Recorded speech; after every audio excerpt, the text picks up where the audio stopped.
세월호는 선사 측의 무리한 증톤 및 과적으로 인해 보건성이 현저히 악화된 상태에서 운항하던 중 조타수의 조타 미숙으로 인한 대각도 변침으로 배가 자연으로 기울며 제대로 고박되지 않은 화물이 좌측으로 쏠려 보건성을 잃고 침몰하게 된 것으로 파악되었습니다.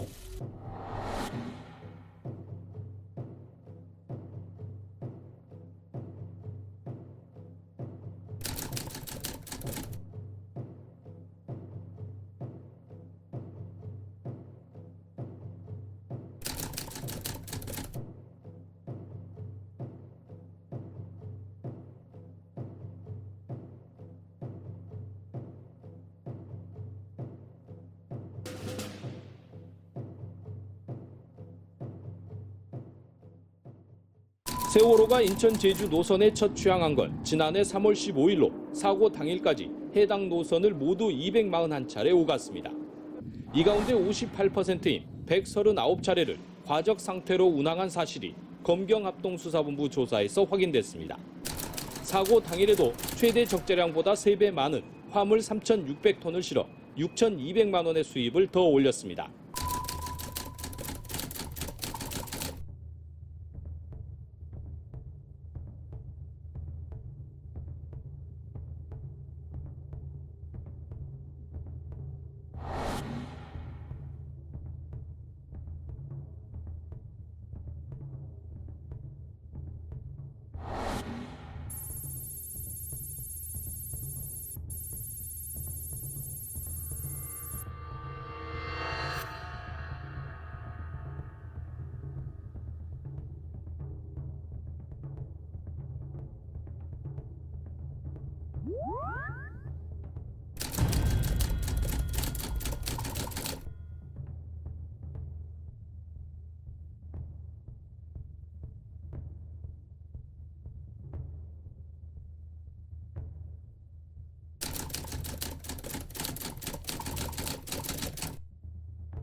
세월호가 사고 당시에 규정보다 훨씬 많은 화물을 실었다는 사실은 이미 알려져 있습니다. 이런 과적이 매우 상습적이었던 것으로 수사에서 드러났습니다. 세월호 참사 이후 선박 안전에 대한 관심이 높아졌지만 현장에서는 안전 불감증이 여전해 보입니다.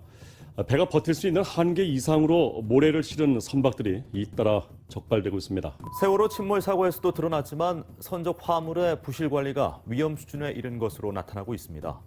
하지만 오늘도 부산과 제주를 오가는 배에는 규정보다 5배씩 실은 차량도 무사 통과하고 있습니다. 세월호 사고 이후에도 카페리선의 위험한 운행은 계속되고 있습니다. 특히 있으나마나한 법 규정 때문에 안전관리는 생색내기에 그치고 있습니다.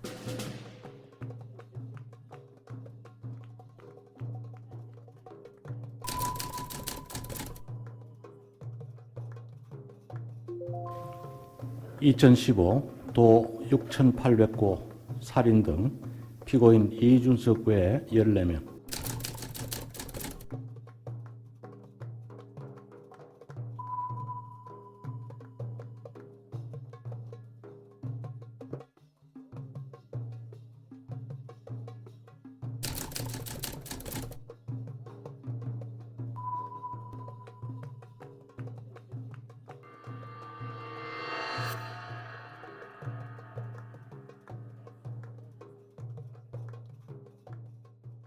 돌리신 다음에 어떤 이상 징후 같은 건 없었습니까? 평소보다 많이 돌아갔습니다. 타가 유난히 많이 검찰은 조타 미숙으로 급 변침한 것이 침몰 원인이라고 결론 내렸지만 전문가들은 수긍하지 못하고 있다. 조타수의 실수로 몰고 있으면 안 되는 거지. 지금 3등 항해사는 그때 요 앞에 서 있었거든요. 그렇죠. 3등 앞에 서 있어가지고 이제 그 사람 말은 140도로 가다가 145도 잡아주세요 했다는 거거든요. 그렇죠. 이건 140도에서 145도면 요만큼, 눈금 요만큼밖에 안 되거든요. 요 5도 요만큼 돌리는데 탈을 이렇게 쓰는 사람은 없다는 거지. 피의자가 조타실에서 실수했다고 생각하는 부분이 무엇인가요? 솔직히 잘 모르겠습니다. 저는 평소와 똑같이 한 것 같은데 배가 매몰되었습니다.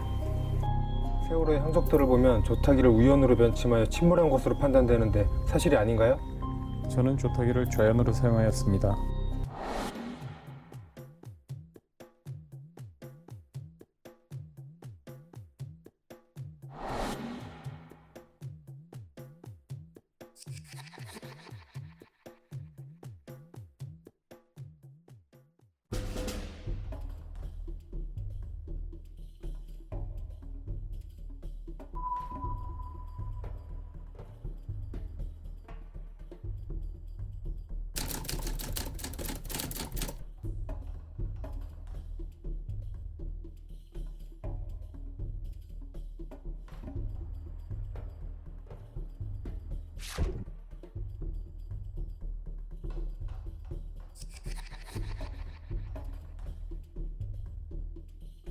지난 2009년 일본에서도 이번 사고와 흡사한 일종의 쌍둥이 사고가 있었습니다.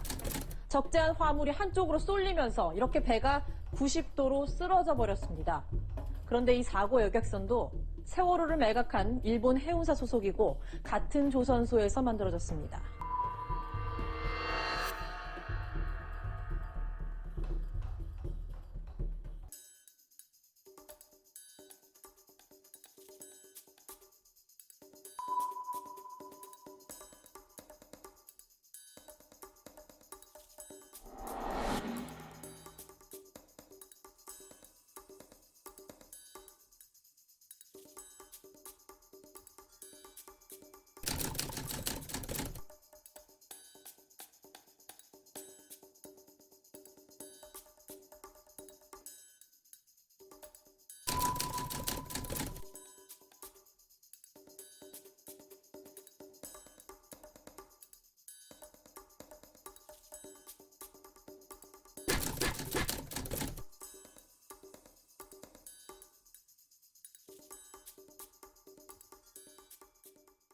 컨테이너의 크기는 통상 국제 규격인 20피트인데 유독 세월호만 그 절반인 10피트의 컨테이너를 자체 제작해 사용해 왔다는 겁니다. 갑판 바닥에는 20피트 간격으로 박힌 고정쇠가 있어 컨테이너의 네모퉁이에 맞춰 결박 장치를 끼우도록 돼 있습니다.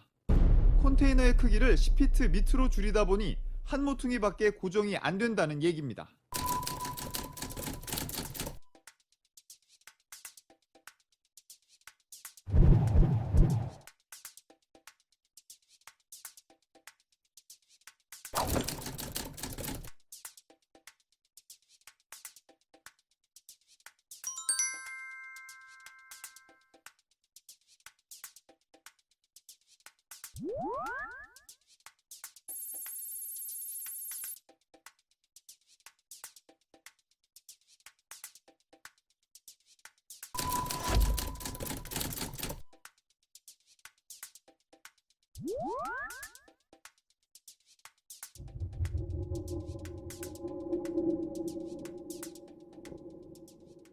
컨테이너 결박에 꼭 필요한 라싱바와 브릿지 피팅 같은 전문 장비가 세월호에는 처음부터 없었다고 밝혔습니다.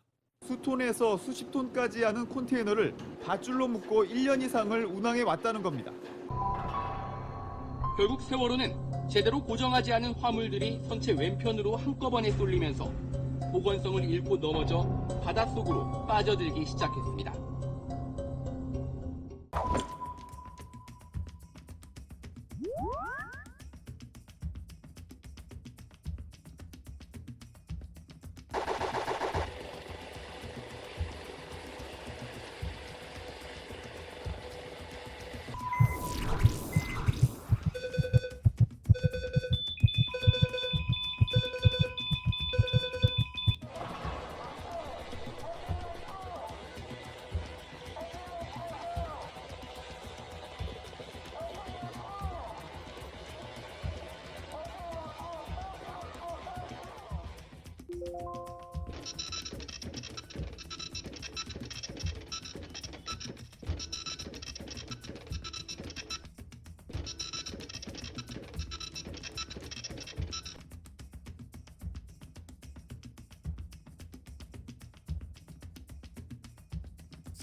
아무것도 없던 배 뒤쪽 갑판에 세개층의 선실이 만들어졌고 굴뚝 뒤 공간을 연장해 선실을 3개층으로 증설, 이전보다 무게 239톤이 늘어났다.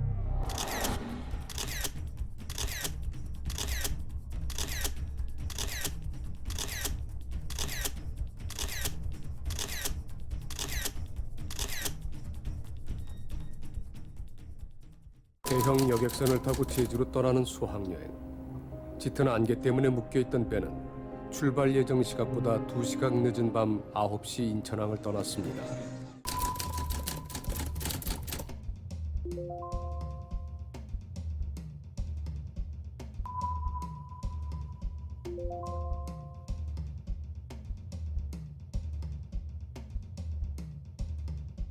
세월호가 침몰한 곳은 맹골 수도라고 불리는 곳입니다. 유속은 최대 6노트, 조류가 거세 세계에서 두 번째로 큰 조류 발전소가 있습니다.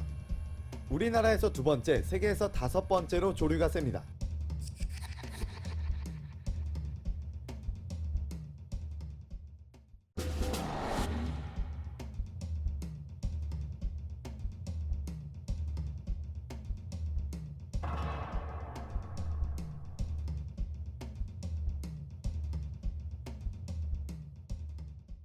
시속 33km로 병풍도 부근을 지날 무렵 항해사가 조타수에게 배의 항로를 135도에서 140도로 오른쪽으로 5도 틀라고 지시했습니다. 조타수가 5도 틀고 2분간 항로를 유지하던 중 갑자기 문제가 발생했습니다. 8시 48분이었습니다.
중앙해양안전심판원은 최종 시뮬레이션 결과 조타수가 왼쪽으로 방향타를 돌린 적이 없는 것으로 결론 내렸습니다.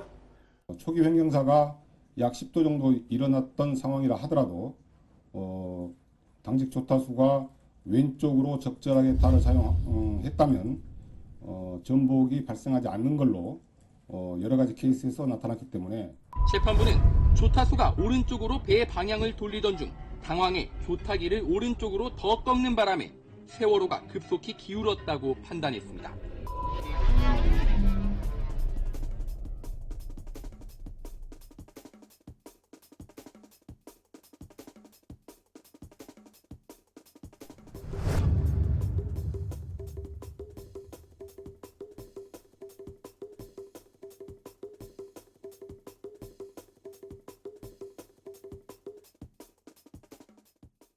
마지막 조타는 어느 방향으로 했습니까?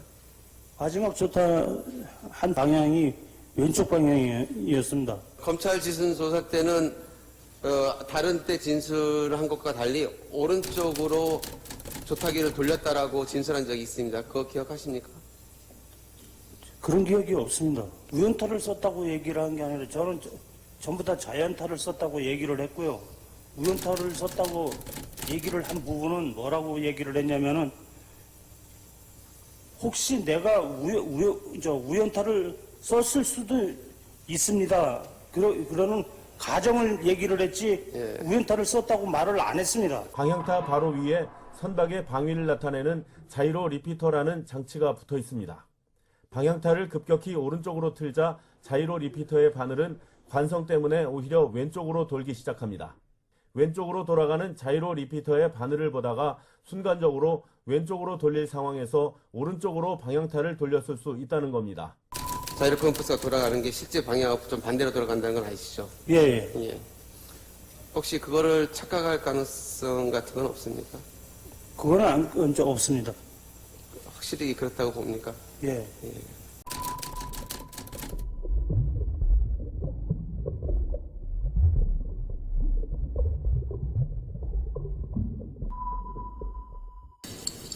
바로 밑에 있는 타각 지시기가 좀 이따 보입니다. 그래서 타각 지시기를 별도로 이렇게 캡처받은 사진입니다.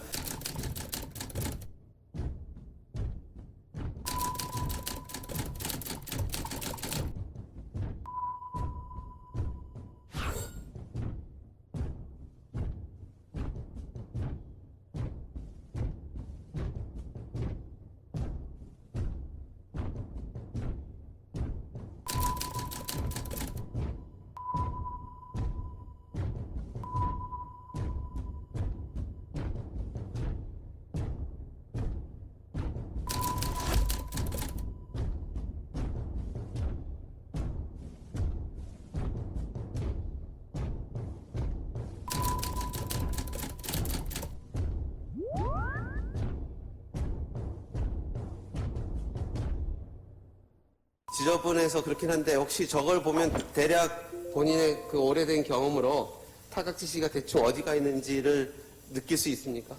자연으로 가 있는 걸로 보입니다. 자연히 어느 마우스를 돌릴 테니까 대개 어느 지점이 타각 지시기고 각을 지시하는 거예요? 예, 거기요. 저거 말씀하시는 겁니까? 예. 거의 안 보이는 게 사실 맞다고 볼 것 같습니다.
무슨 이유 때문에 무리하게 급선회했는지 여전히 오리무중입니다. 선회를 하다 배 항로를 조정하는 조타기 고장으로 한 바퀴 돌았을 가능성도 전문가들 사이에서 제기되고 있습니다.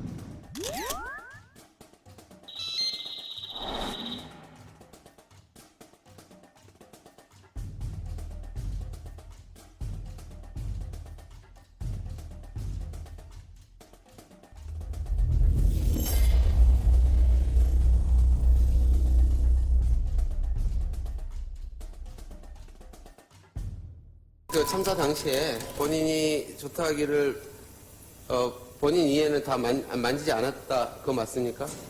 예, 그렇습니다. 예. 본인이 좌연타를 하고 난 다음에 나중에 또 제가 마지막에 어디라 했냐고 물어봤는데 예. 좌연타를 하고 난 다음에 뭐 조정을 또 했습니까? 조작을? 좌연타라고 계속 진술하고 한 그 시점 이후에 한 적 있습니까? 사고 날 때까지 자연으로 계속 돌리고 있었습니까? 네, 돌리고.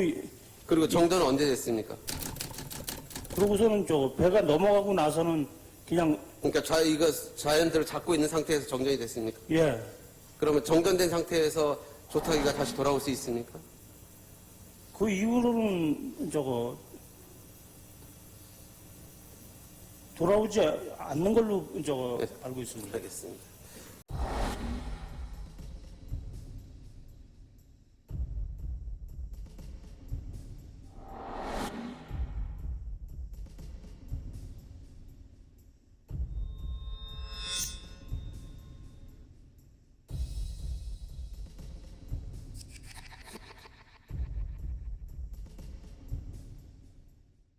조타기를 최대 각도로 틀었다 하더라도 배가 순식간에 넘어가지 않는다는 것이 전문가들의 설명입니다. 아무리 용을 써도 그렇게 할 수는 없어요. 그렇게 분해를 할 수가 없어요. 그러니까 35도를 하든 무슨 각도가 되든 그 조타를 해서 발생한 손해가 아니라는 거죠. 어느 정도 기울었은 걸 넘어갔다고 표현하시는 겁니까? 처음엔 한 30 정도 기울은 것 같다고 진술을 얘기했던 거고 그 진술을 30도를 넘어갔다고 얘기하고 그 순간에 정전이 됐다고 얘기하는 겁니까? 예, 완전히 기울었을 때가 그때 처음에 본 게 30도가 기울었습니다. 대부분의 선박에는 선체의 기울기를 알려주는 클리노미터가 설치되어 있습니다. 선박이 위험한 각도로 기우는 걸 알려주는 장치인데요.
세월호와 오하마나호는 일단 길이부터가 136m와 133m로 3m 차이밖에 나지 않습니다. 그리고 중량도 6,600톤급, 6,300톤급.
조타실 벽면에 선박이 기울어진 정도를 알려주는 클리노미터가 걸려 있습니다.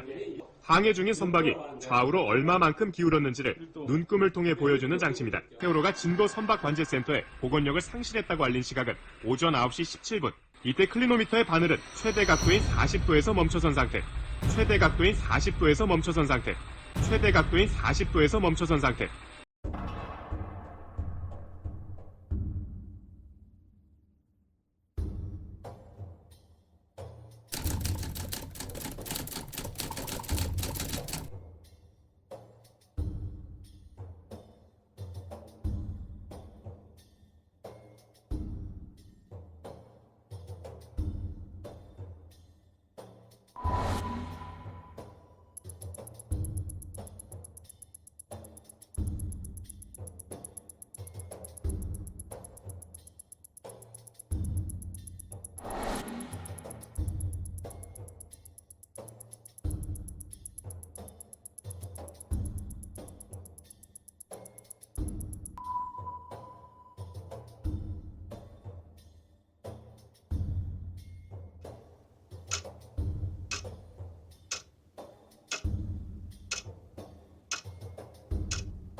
사고 당시처럼 방향을 틀면 배가 실제로 그렇게 크게 기울어져서 침몰하는지를 시뮬레이션을 통해서 입증을 해보려고 했는데 그 결과가 그렇게 나오질 않았던 겁니다. 항적이 실제와 일치하지를 않았습니다. 이 보시는 것처럼 시뮬레이션을 통해 나타난 결과는 실제 세월호의 AIS 항적보다 훨씬 완만한 형태의 회전이 발생하는 것으로 나타났고요.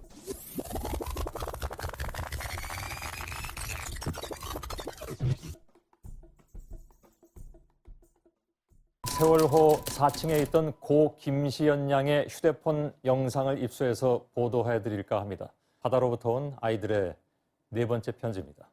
고 김시연 양이 처음 촬영 버튼을 누른 시간은 오전 8시 50분인데 이는 최초 침몰 신고가 접수되기 2분 전입니다. 커튼은 창문에서 45도 넘게 벌어졌고 아이들은 움직여 보려고 안간힘을 씁니다.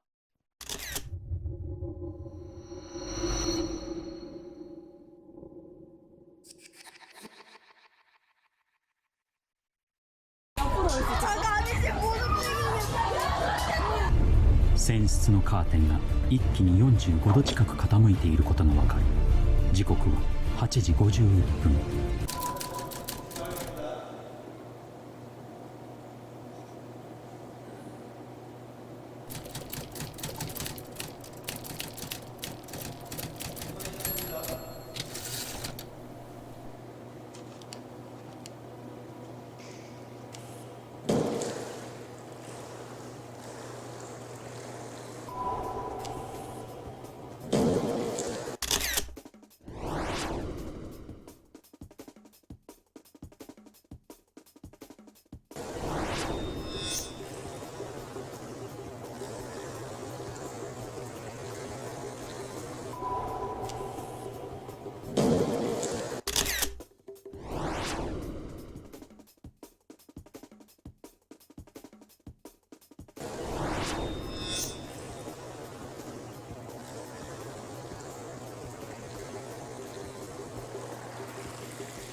세월호가 급격히 기울어기 시작한 건 오전 9시 49분부터였습니다.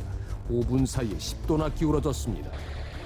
3층 로비에 모였던 승객들이 상황의 심각성을 알게 된 것도 그 무렵이었습니다.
일본 수산종합연구센터가 모형 선박을 이용해 침몰 실험을 실시했습니다. 같은 속도에서도 고정장치가 제대로 되지 않은 배가 바로 뒤집히는 것을 볼 수 있습니다.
세월호가 출항 전에 평형수를 일부 줄였다는 진술이 확보됐습니다. 1등 항해사 강모 씨가 검경합동수사본부 조사에서 출항 전에 세월호의 평형수를 일부 빼냈다고 진술한 것으로 확인됐습니다.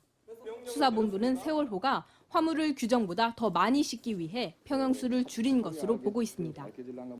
화물을 과적하게 되면 배 아래쪽에 표시된 만재 흘수선이 물 아래로 잠기게 돼 출항이 금지됩니다. 이 때문에 평형수를 줄이는 방식으로 흘수선을 맞췄다는 추정이 나옵니다. 수사본부는 평형수 부족이 배의 복원력을 크게 떨어뜨려 사고의 원인이 됐을 가능성에 주목하고 있습니다.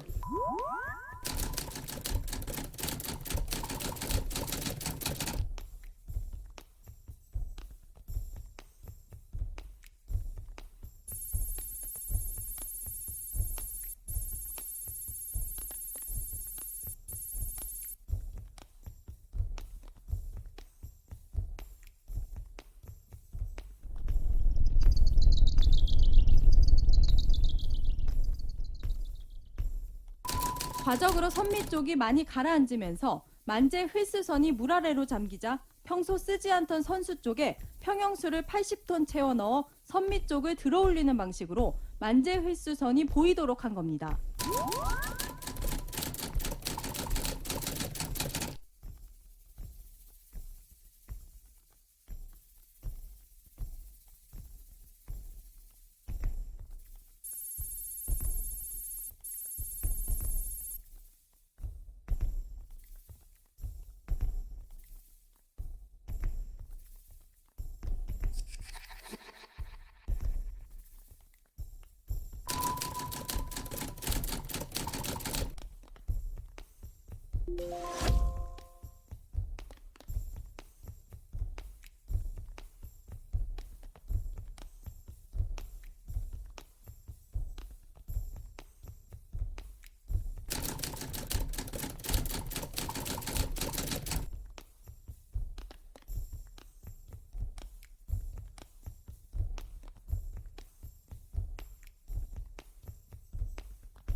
강원식 증인에게 묻겠습니다. 화물 적재한 다음에 평형수는 어떻게 했어요?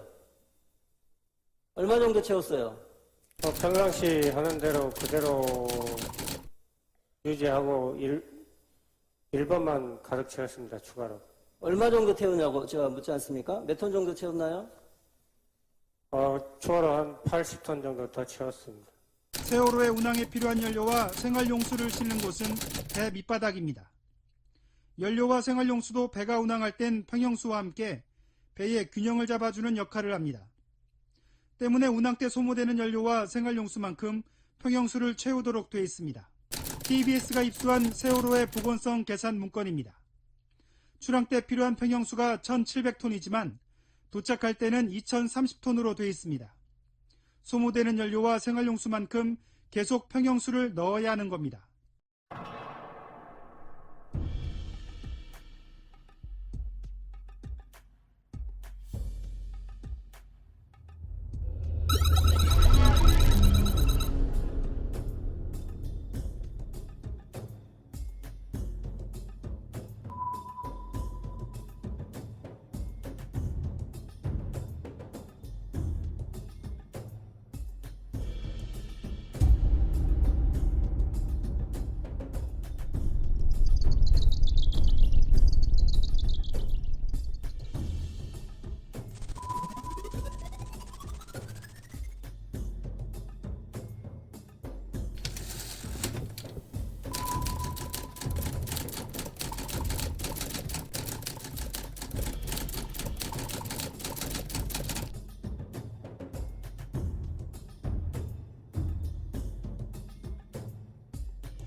힐링 탱크에도 양쪽에 균형 잡게 채웠나요?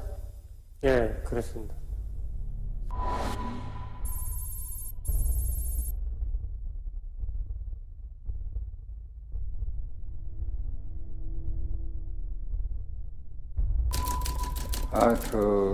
평상시 그 화물하고 평수 관계는 일항사가 그 관리하기 때문에 선장이니까 모릅니까? 보고만 받았습니다. 혹시 증인은 세월호를 운항하는 과정에서 평형수를 많이 더 빼버린 거 아니에요? 아닙니다. 기본 놓고 다니라는 데는 계속 선장님 지시에 따라서 안 건드리고 계속 그렇게 다녔습니다.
세월호 침몰 사고 당시 배 안에 제주 해군기지 공사장으로 향하던 철근 수백 톤이 실려 있었던 것으로 밝혀졌습니다. 특조위는 사고 전날 배 안의 CCTV를 분석하고 화물업체를 직접 조사해 정확한 화물 내역과 무게를 확인했습니다. 특히 배 안에는 철근 410톤이 실려 있었고 이 가운데 278톤은 제주 해군기지 공사 현장으로 운반될 예정이었습니다.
세월호 특별조사위원회 보고서에 따르면 세월호는 그것도 그냥 화물선이 아니라 과적 화물선이었습니다.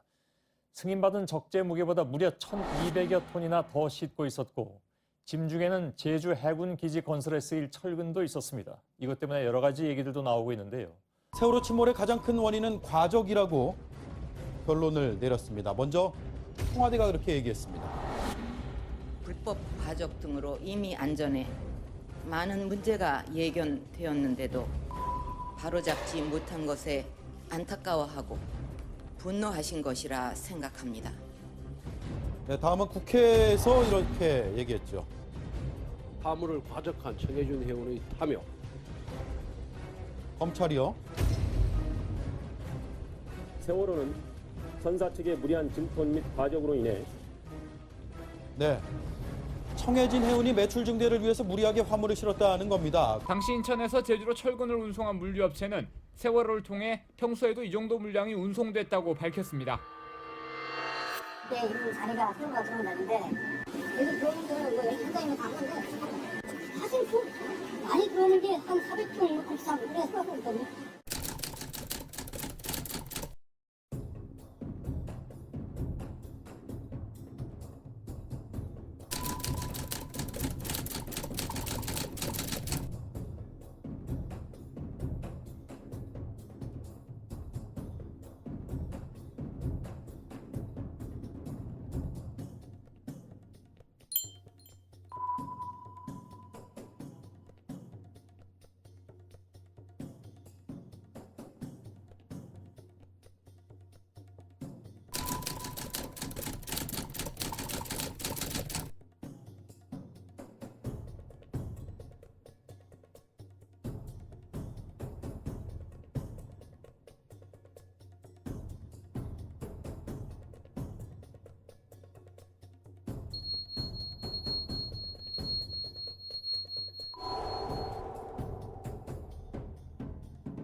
Three, two, one.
수사 결과를 바탕으로 작성된 침몰 시뮬레이션 보고서. 여기에 계산된 항적도는 실제 항적도보다 훨씬 완만합니다. 만약에 외력이 없었다면, 누가 뭐 잠수함이나 뭐 누가 부딪혀가지고 그게 없었다면 넘어질 수 있는 이유는 딱 하나밖에 없어요. 배의 보건성이 나빠서 넘어진단 말이에요. 그러니까 30도로 확 기울려면은 기존의 이제 화물량 그거 가지고 30도가 안 기울어요. 더 보건성이 나빠야 돼.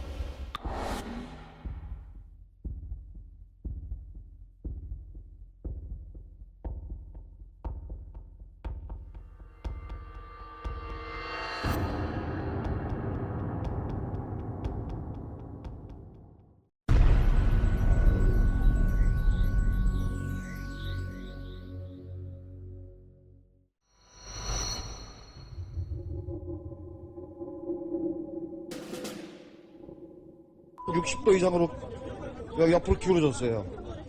아주 순식간에. 갑자기 배가 막 기울었던 거 한꺼번에 이렇게.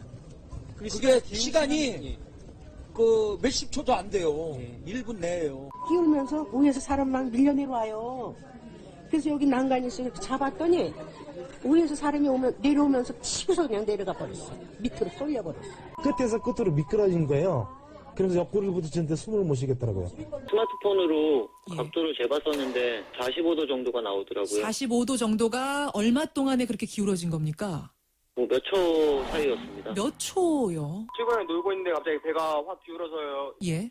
낭떠러지 기울은 바닥까지 밀어 내려져서요. 다친 사람들도 있어요. 머리도 깨지고, 뼈도 깨지고, 자판기도 쓸려가지고, 사람 딸리고, 다쳐가지고. 저희 처음에 살짝 기울는 게 장난인 줄 알고. 파도 때문에 그런 줄 알고. 파도 때문에. 근데 쭉 기울길래 뭐야 하면서. 짐도 다 떨어지고, 물건도 다 떨어지고 해서 부딪히고, 벽에 치이고. 제 옆에 있던 애는 통로에서 끝까지 쏠려가가지고 벽이 부서질 정도로 벽이 부서졌거든요. 부딪혀가지고. 아, 벽이 부서졌어요. 사람이 미끄러진다고 표현이 아니고 날아다닌다고 봐야 돼. 날아다녀 막 여기저기 막 날아다닌다고 봐야 돼. 날아다녀 막 여기저기 막.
빠지면 나지 인생 망하는 거.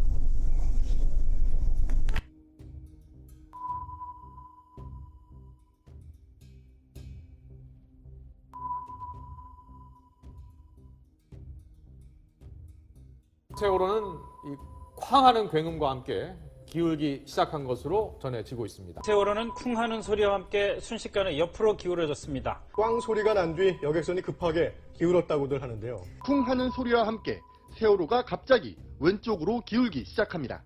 침몰한 여객선에 승선하고 있던 유호성 씨는, 유호실 씨는 갑자기 쿵 소리가 나더니 배가 기울었고 빵 올 때부터 자꾸 늘어져 있었어요. 이미 처음에 배가 이렇게 쓰면 이미 자초가 이렇게 된 상태예요. 쿵 하자마자. 그렇죠. 근데 갑자기 큰 소리가 나면서 배가 쏠렸어요.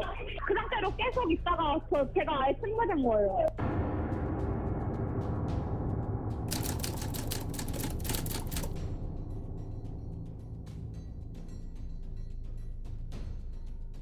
해경은 이 굉음이 세월호 선체가 암초와 부딪히면서 난 소리로 추정했습니다. 배가 미쳐 암초를 피하지 못하고 충돌한 뒤 그대로 암초를 타고 넘어갔을 가능성이 큽니다. 하지만 해경과 선사 측에선 세월호는 정상 항로를 지났으며 따라서 암초에 부딪힐 가능성이 없는 것으로 판단하고 있습니다. 꽝 하는 굉음 역시 배 안의 차량과 컨테이너가 쏠려 부딪힐 때 날 수 있는 소리일 거란 분석입니다.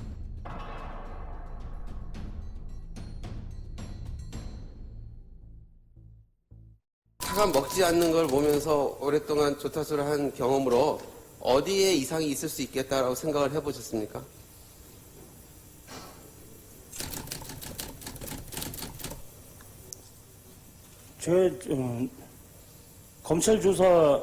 처음에 검찰 조사 받을 때도 내가 말을 한 부분인데요. 저희 배의 그 날개 부분에 뭔가 약간의 충격을 받은 느낌이 있었습니다. 그때 당시에. 날개라고 얘기하면 스타빌라이저 예. 얘기하는 겁니까? 예.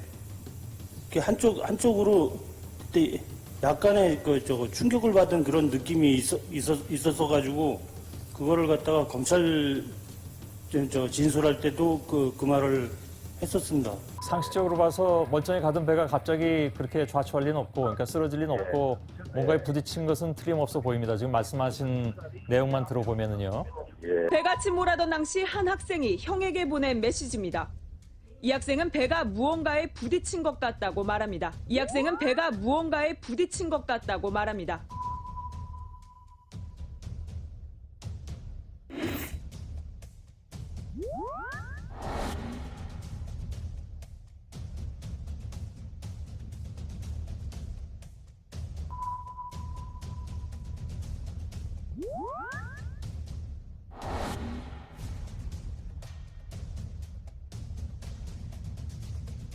콜리전 명사입니다. 충돌, 세월, now collision. The motor vessel sewer, now collision. Motor vessel sewer, now collision. 어쩌라고 혼선이라고 있어요. 그거하고 충돌했다. 충돌을 한 거라고 그렇게 말하세요. 다른 선박과 충돌했을 가능성이 굉장히 높아 보여요. 네, 충돌했어요. 충돌로 시방 하긴 했어요.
지금 제가 제 개인적으로는 봤을 때 그 배가 기울기 전에 약간 둔탁한 충격이 있었습니다. 배가 기울기 전에 약간 둔탁한 충격이 있었습니다. 배가 기울기 전에 약간 둔탁한 충격이 있었습니다.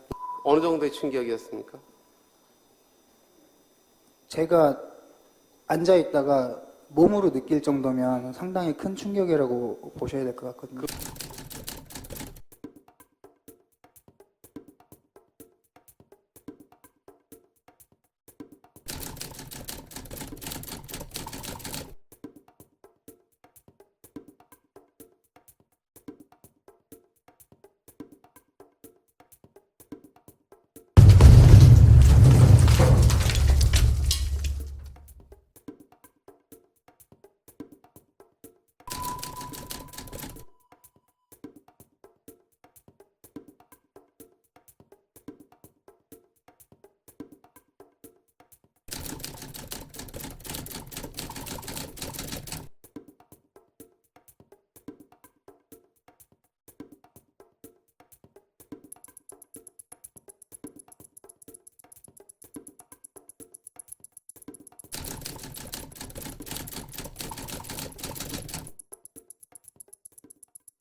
지금부터 세월호 참사 상황을 정확하게 보여주는 당시의 실제 레이더 영상을 처음으로 여러분께 공개해드리겠습니다. 저희들이 이 심상정 의원실을 통해서 진도 VTS가 보관하고 있던 레이더 영상, 세월호의 레이더 영상을 입수했습니다. 예.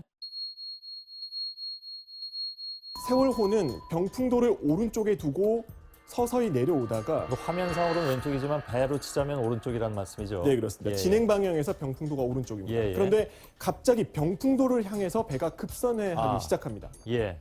그리고 다시 오른쪽으로 급선회를 하면서 배는 위쪽으로 향하게 됩니다. 예.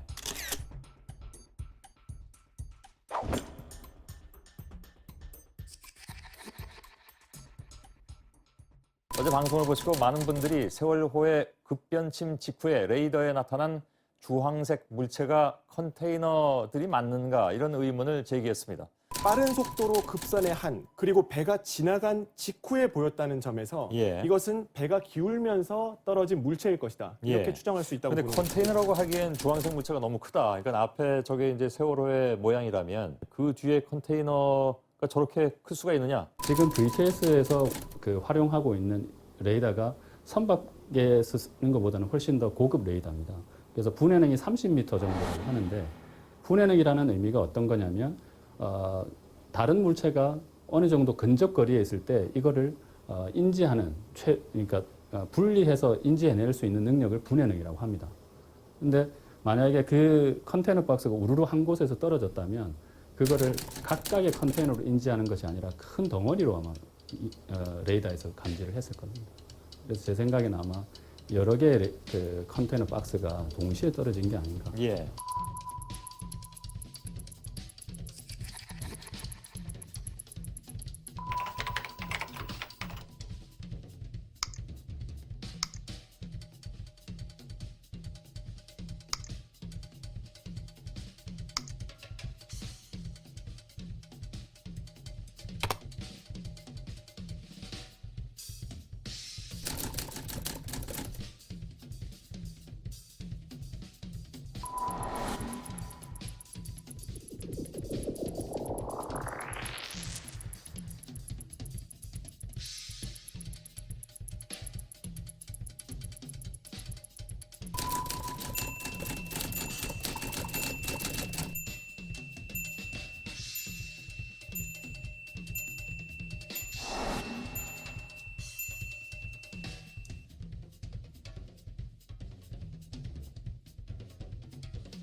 당일 세월호는 오전 8시 49분 37초부터 19초 동안 49도를 회전했는데 초당 2.6도씩 선회한 겁니다. 세월호와 비슷한 새 유달호나 아리아케호의 경우 조타기를 최대 한도인 35도로 들었다고 해도 선회율은 2도를 넘지 않습니다.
당시 조타실 조타기 부근엔 기관장과 조타수, 항해사가 나란히 서 있었습니다.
This is the first image of the doomed Sewol ferry.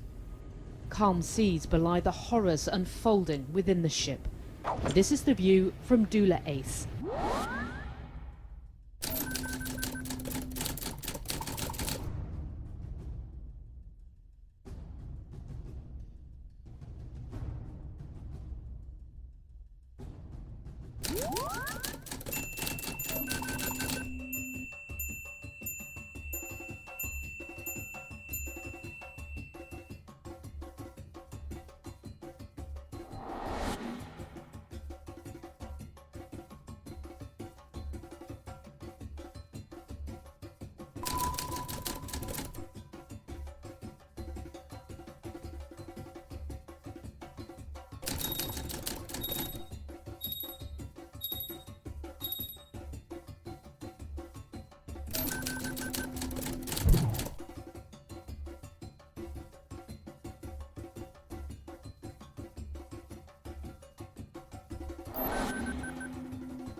세월호가 최초 출발했을 때 선수에 싣고 있던 컨테이너의 개수는 45개인 것으로 해경을 통해 확인을 했습니다. 세월호 선수에 실려 있는 컨테이너 개수를 확인해 봤더니 20개 정도로 확인이 됐습니다. 그러면 바닷속으로 떨어진 것은 25개라는 결론이 나오는데. 네, 그렇습니다. 이 동영상을 확보해서 제공한 심상정 의원실에서는 이렇게 얘기하고 있습니다. 자신들도 전문가들을 동원해서 분석을 해봤다. 근데 컨테이너가 몇십 개가 되는데 그것들이 한꺼번에 묶여있듯이 그렇게 있었겠느냐. 그죠? 네. 떨어져 나갔으면 다 분산이 됐을 수도 있지 않겠느냐. 그렇다면 저렇게 한 덩어리로 안 보인다는 그런 분석도 나올 수 있다는 얘기고요. 또 가라앉는 나중에 한 10분 지나서 갑자기 거기 다 없어지잖아요. 이 레이더에서. 근데 그 25개가 그러면 한꺼번에 다 물속으로 내려갔겠느냐. 그 차이를 두고 떨어져 나갔을 수 있는데 영상을 보면 한꺼번에 가라앉은 것으로 되기 때문에 그래서 전문가들에 따라서는 저것이 컨테이너의 집합체가 아니라 하나의 물체로 볼 수도 있지 않느냐라는 그 주장이죠.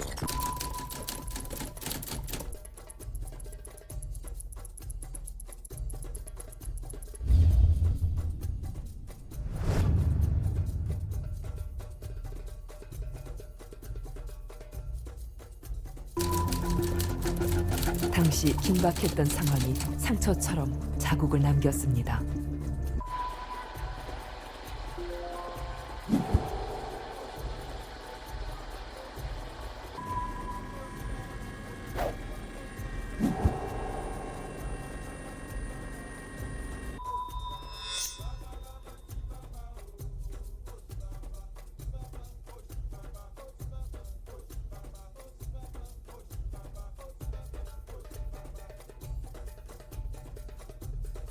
세월호에 실려있던 컨테이너들이 사고 지점에서 7km 떨어진 인근 선 주변에서 발견됐습니다. 침몰한 세월호에서 떠밀려온 화물입니다. 이 컨테이너들은 사고가 난 지난 16일 오후 서거차도 근처에서 발견됐습니다. 조류를 따라 7km나 떠밀려간 겁니다.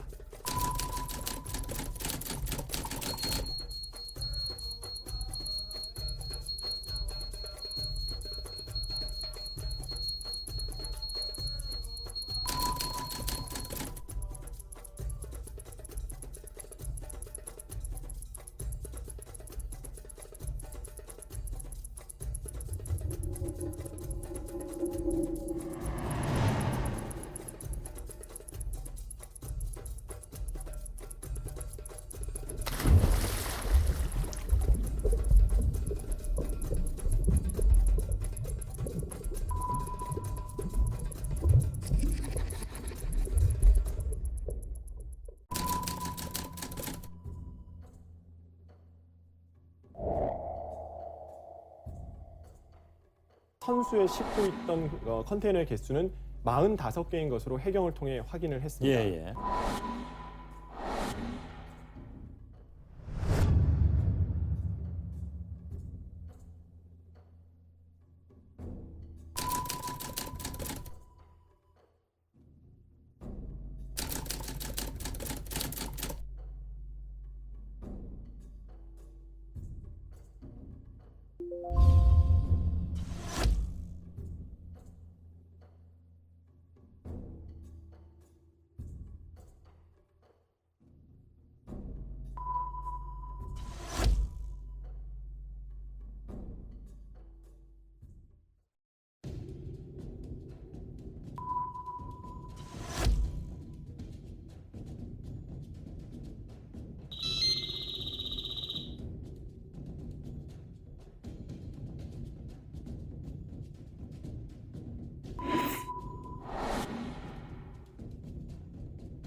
This is the view from Dula Ace.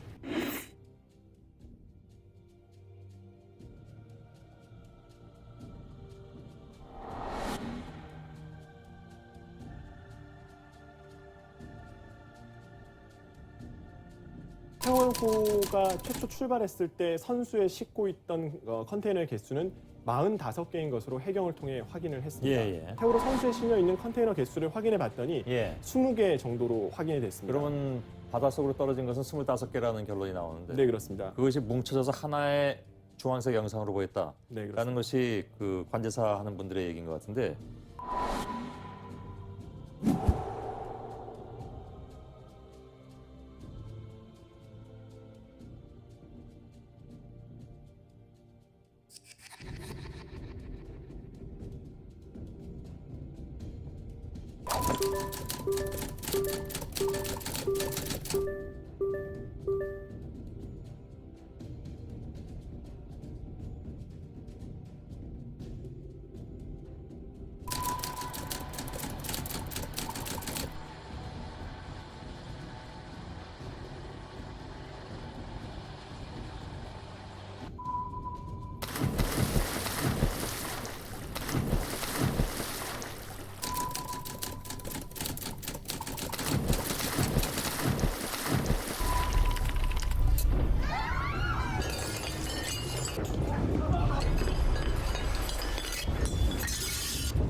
우리나라의 VTS에 도입을 할 때 장비와 그리고 운영에 대한 그 규칙들은 저희 나라가 임의로 정하는 것이 아니라 국제기준 IR라고 하는 국제항로표지기구라는 곳이 있습니다. 관제사들이 근무를 할 때 근무의 매뉴얼은 IR VTS 매뉴얼에 나와 있는 그 방식을 가지고 관제를 하게 됩니다.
Calm seas belie the horrors unfolding within the ship. This is the view from Dula Ace.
Three, two, one.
세월호가 잠수함과 충돌하여 침몰했다라는 의혹은 전혀 사실이 아닙니다. 사고 당시 해당 수역 인근에서는 작전이나 훈련이 없었습니다. 또한 그곳은 수심이 얕아서 잠수함이 활동할 수 있는 수역이 아닙니다.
3, 2, 1.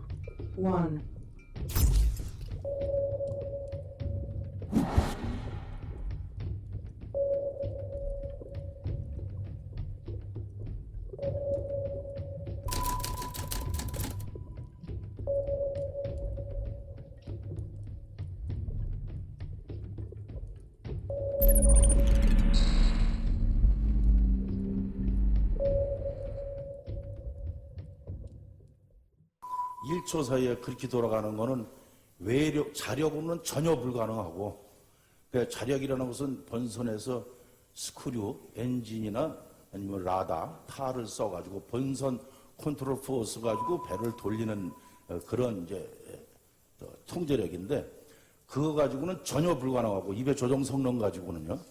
그렇다면 외력인데, 그러면 이 배가 항해를 하다가 갑자기 뻘 같은 경우는 아니고 무슨 암초에 부닥쳤다든가, 그다음 무슨 뭐 수중에 막말로 그 당시에 뭐 회자됐던 그 뭐 잠수함 같은 거라든가 이런 거하고 부닥치지 않으면 전혀 그런 운동이 급작스러운 불연속이 있을 수가 없습니다. 예. 이론적으로나 제 경험적으로 모두 그렇습니다. 예.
군은 사고 해상의 수심이 37m나 되고 해류 속도가 빠른 데다 시야가 탁해 수중 수색 작업에 어려움을 겪고 있다고 밝혔습니다. 수심 37m 바닷속으로 가라앉았습니다. 수심이 37m인 점을 생각하면 바다 수심 37m 아래에 잠겨 있는 세월호의 모습입니다.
해남은 선체가 두 동강 나 중량 부담이 절반이었지만 세월호는 선체가 온전한 상태라서 더 어려울 것으로 보입니다. 침몰 지점 수심이 깊고 물살이 빠른 것도 난관입니다.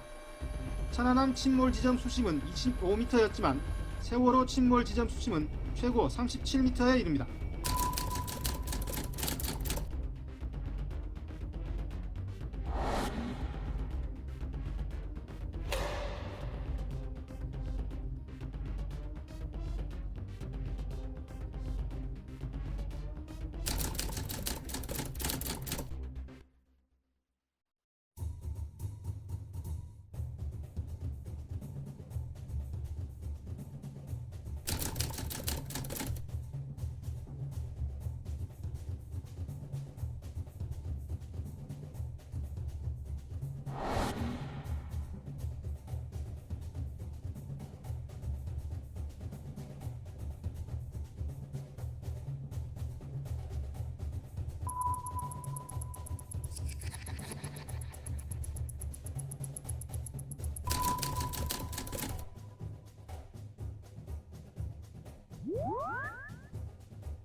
(7,000톤) 안팎의 선박으로 둘 다 나가사키현에 있는 하야시칸의 조선소에서 1년 차이로 만들어졌습니다. 승객과 컨테이너 화물을 함께 싣는 방식도 같고 무엇보다 적재된 화물이 쏠리면서 뒤집어진 사고 과정이 흡사합니다. 큰 파도에 부딪힌 충격으로 배 안에 실려있던 컨테이너와 화물차 등 2,400톤의 화물이 한쪽으로 쏠리면서 끝내 복원력을 회복하지 못하고 쓰러졌습니다.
해주세요.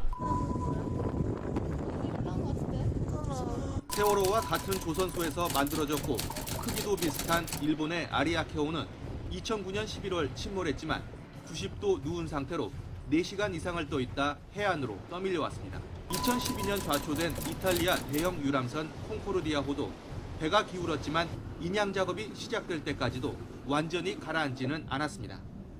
세월호는 사고가 난 지 2시간 만에 시야에서 사라졌습니다. 길이 145m로 국내 최대 규모급 여객선 선체가 잠기기에 짧은 시간입니다. 전문가들은 선체 어딘가에 상당히 큰 타공이 생겨 물이 빠르게 선체로 흘러들어왔을 가능성이 있는 것으로 분석하고 있습니다. 3, 40분 만에 그게 물이 들어올 정도라면 굉장히 크게 이렇게 구멍이 난 상태라고 할 수 있겠죠. 전문가들은 세월호의 선수 측면이 무언가에 충돌했을 가능성을 높게 보고 있습니다. 배 옆면 철판이 길게 찢기면서 바닷물이 한꺼번에 쏟아져 들어왔다는 분석입니다.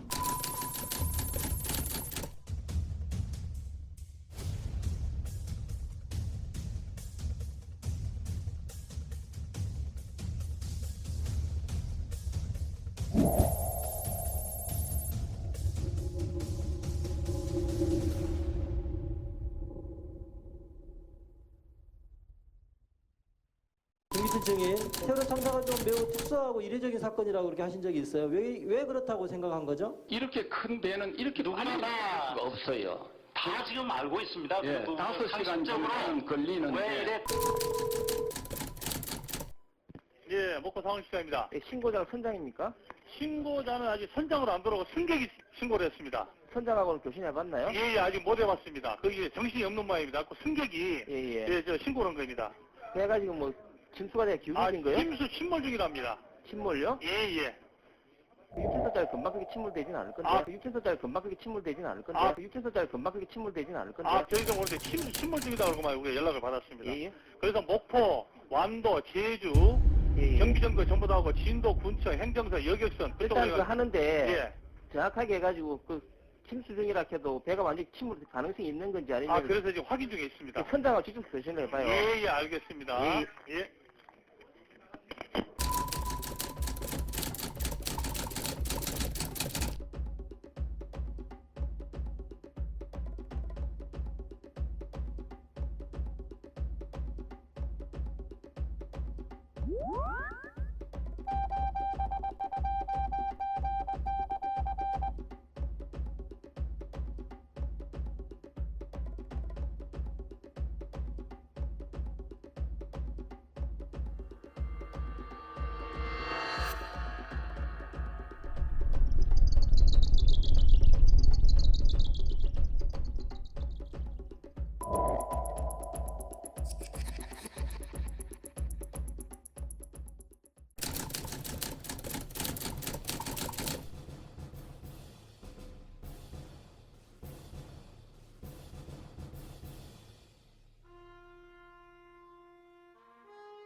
해군이 지난 3월 9일부로 잠수함 무사고 안전항에 200만 마일의 대기록을 달성했습니다. 잠수함 도입 23년 만에 이룬 쾌거로 지구를 92바퀴 370만 킬로미터를 항해한 거리입니다. 이는 세계 잠수함 역사에서 유례를 찾기 힘든 대기록으로 1992년 첫 번째 잠수함인 장보고함을 독일에서 인수한 이후 무사고 기록을 이어오고 있습니다.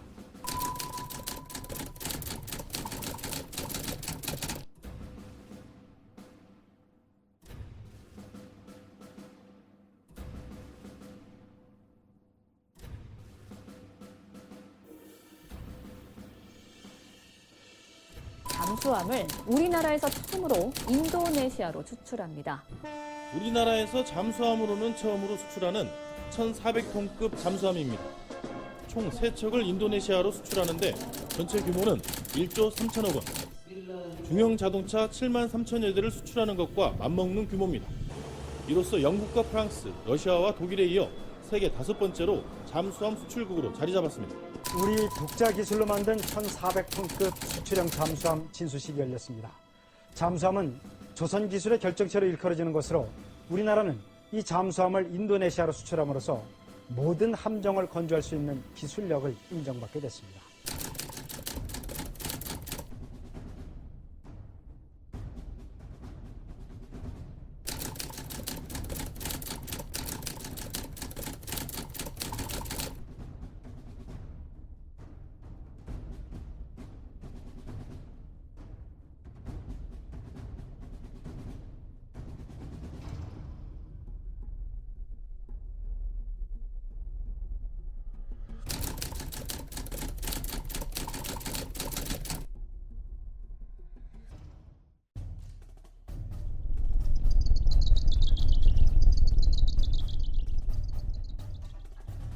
외력에 의한 것은 전혀 아니라고 생각이 아니고 판단했습니다. 왜냐하면은 당시에 매스컴에서 이 뒤집혀진 배에 선복, 배 있지 않습니까?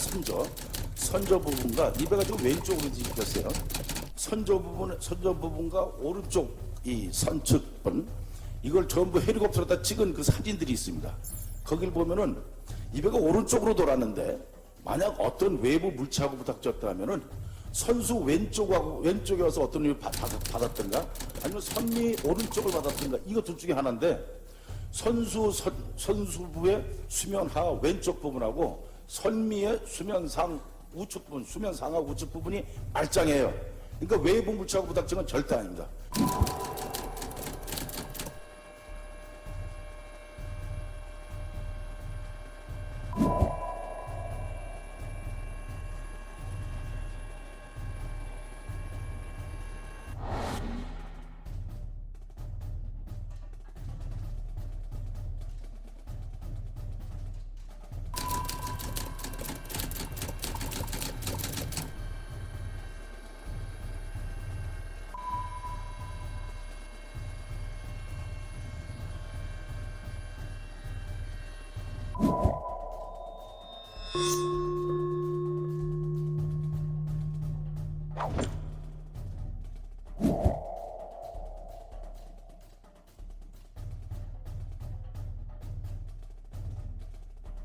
The condition is far beyond the best mariner's abilities.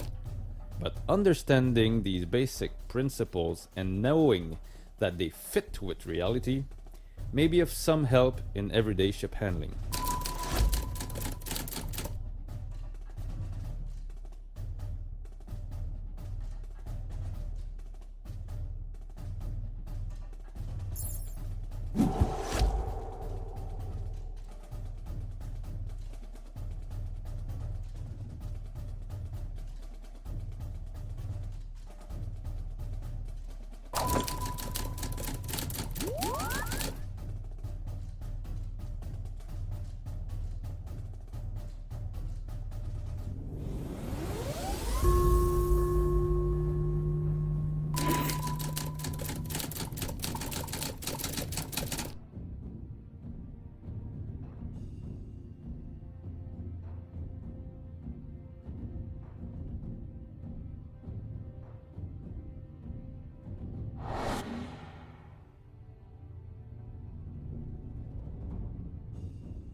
기울어졌어. 더 기울어져. 더 기울어진다고? 이거 상황이 아니야. 이거 실제라고. 야, 누구 구명조끼 좀 뭐 할 거야? 뭐가 어떻게 돌아가는 거야, 진짜? 진짜 신모래요? 우와, 구명조끼 던지래. 야, 여기 밖에 입었어? 밖에 애들 안 입었는데? 아니, 뭔가 걸린 거 같아. 타이타닉 된 거 같아. 아니, 뭔가 걸린 거 같아. 타이타닉 된 거 같아. 아니, 뭔가 걸린 거 같아. 타이타닉 된 거 같아.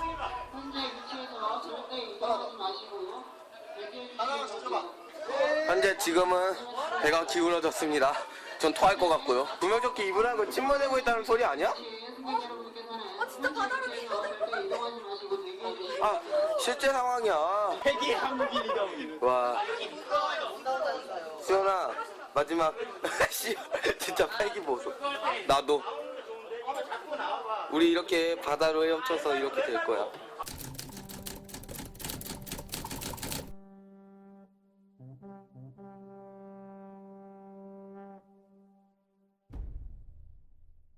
해상 상황을 손바닥 보듯 알 수 있는 해군 전술 지휘 통제 시스템 때문인데 사고 상황을 풀 결정적 열쇠입니다. 한국형 해군 전술 지휘 통제 체계 KNTDS는 우리 함정, 적 목표물의 위치와 이동 경로 등 해상 상황을 손바닥 보듯 들여다볼 수 있고 이 모든 정보를 저장합니다.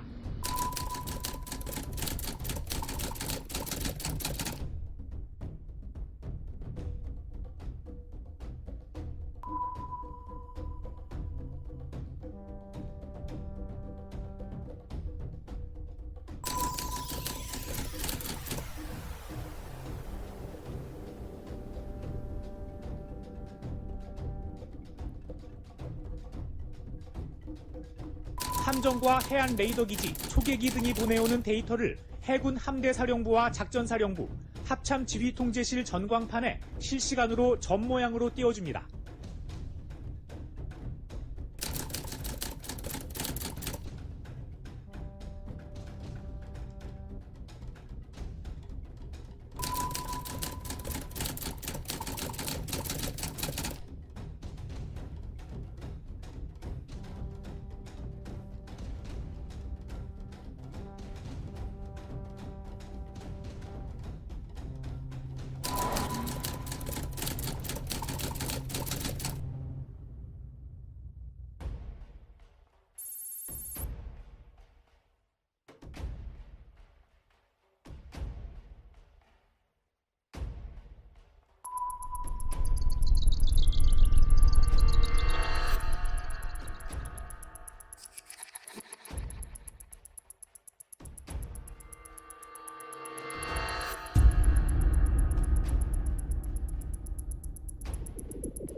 이미 전년도 5월 26일에 정부는 검토를 끝냈었습니다. 그럼에도 불구하고 현재 와서 인양에 대한 발표마저 계획마저 차일 미루는 정부의 의도조차 의심스럽습니다. 정부는 실종자들이 가족의 품으로 돌아올 수 있도록 모든 조치를 다해 나갈 것입니다. 얼마 전 세월호 선체 인양이 기술적으로 가능하다는 발표가 있었습니다. 저는 이제 선체 인양을 진지하게 준비해야 한다고 생각합니다. 필요한 절차를 신속하게 진행해서 가능한 빠른 시일 내에 선체 인양에 나서도록 하겠습니다. 정부가 이게 지금 인양할 의지가 있는 거냐? 지금 현재 진행되는 진행되는 봐가지고는 괜히 별 필요도 없는 해양조사만 닉다를 해가지고 그 해양조사도 실제 필요한 해양조사도 아니고 실제 업체에 필요한 내용은 별도로 있는데 이거 뭐 시간 끌기지 이게. 세월호 참사 희생자 가족들이 2년 넘게 기다려온 인양은 본격적인 작업 시작 이틀 만에 중단돼 버렸습니다. 한 차례는 기술적 보완을 위해 연기됐고 나머지 3차례는 파도가 높거나 기상이 좋지 않다는 이유로 작업 자체도 제대로 하지 못했습니다. 이번에 너울로 인한 한 차례 추가 연기가 되면서 당초 7월 말 인양 목표를 한 공정은 8월 이후로 수년이 불가피하게 되었습니다. 세월호 뱃머리 들기 도중 발생한 세월호 선체 손상이 심각한 것으로 확인됐습니다. 정부는 손상을 보완해 늦어도 8월까지는 인양을 마무리하겠다는 입장이지만 추가 선체 손상 우려도 적지 않습니다. 세월호 선체가 종이장 찢기듯 길게 찢어져 있습니다. 뱃머리를 들어올리기 위해 감았던 와이어 5개 중 2개가 선체를 파고들면서 손상된 겁니다. 조사 결과 뱃머리 좌현 가판 부분 2곳이 각각 6.5m, 7.1m 길이로 패어나갔습니다. 해수부는 예상치 못한 너울로 발생한 돌발 상황일 뿐 하중 계산 등 인양 방식의 오류나 선체 부식 때문에 손상이 발생한 것은 아니라는 입장입니다. 두께 10mm의 세월호 외판 가운데 0.2mm만 부식됐다고 밝혔지만 이마저도 10달 전 조사 결과 세월호를 온전한 상태로 인양하겠다고 설명해왔던 정부가 세월호 선체에 수십 개의 구멍을 추가로 뚫기로 했습니다. 해양수산부가 세월호 선체 하부, 탱크와 기관실 등에 34개의 구멍을 뚫기로 했습니다. 가로 15cm, 세로 30cm 크기의 직사각형 형태입니다. 인양 과정에서 선체 내부의 물을 신속하게 빼내 세월호를 선적할 플로팅 도크의 안전성을 확보하기 위한 거라고 설명했습니다.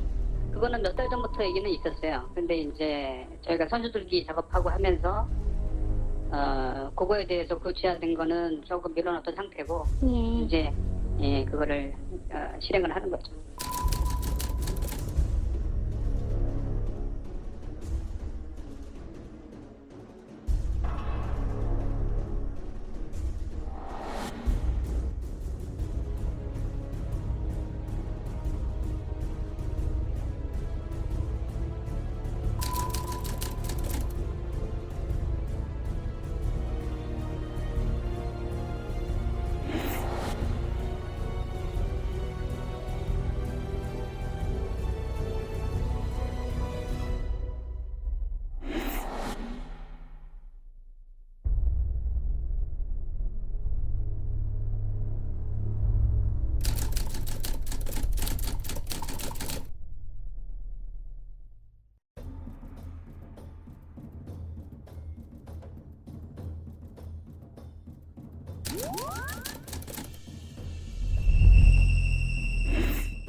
인양을 위해서 필요하다고 하면서 세월호 선체 93개의 천공을 뚫었는데요. 그 증거물을 세월호 선체 안에 집어넣었다고 합니다. 이게 말이 되는 얘기입니까? 선체 손상이 어떻게 돼 있는지를 밝혀줄 중요한 증거물인데. 저희 배의 그 날개 부분에 뭔가 약간의 충격을 받은 느낌이 있었습니다. 그때 당시에. 날개라고 얘기하면 스타빌라이저. 예.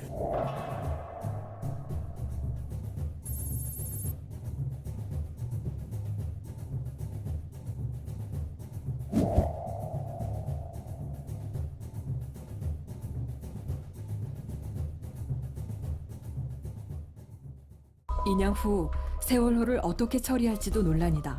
선체 처리 우선 협상 대상자로 선정된 업체는 선체 절단 방식을 채택하고 있다. 아직까지 수습하지 못한 희생자를 신속히 찾기 위해 세월호를 절단해 수색하겠다는 것이다. 너무 이제 화가 나가지고 뛰쳐나왔는데 도저히 그 말이 안 되는 그런 그 이야기를 하는 것 같아요. 가족들 앞에서. 어떻게 하면 산산조각 내서 빨리 해체할까 이런 생각만 가지고 있는 것 같아요.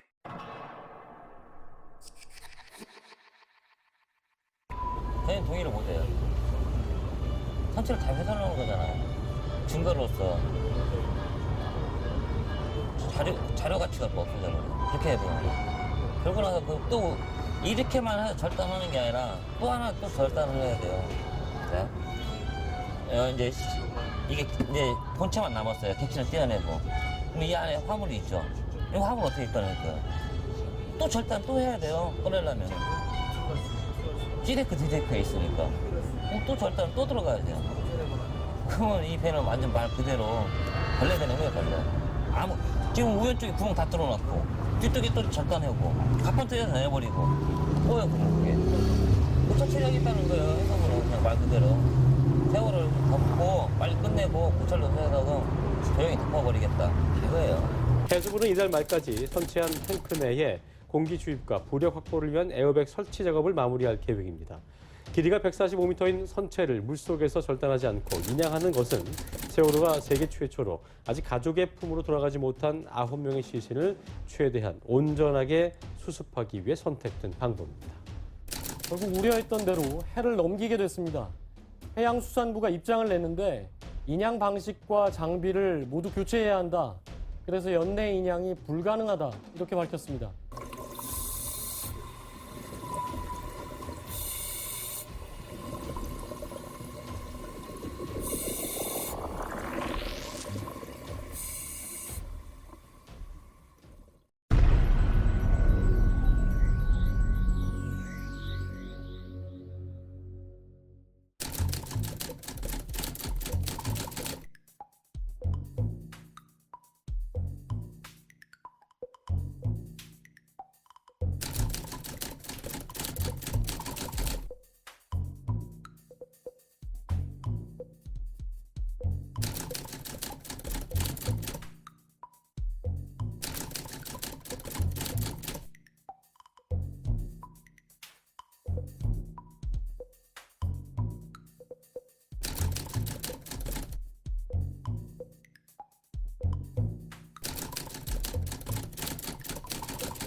We're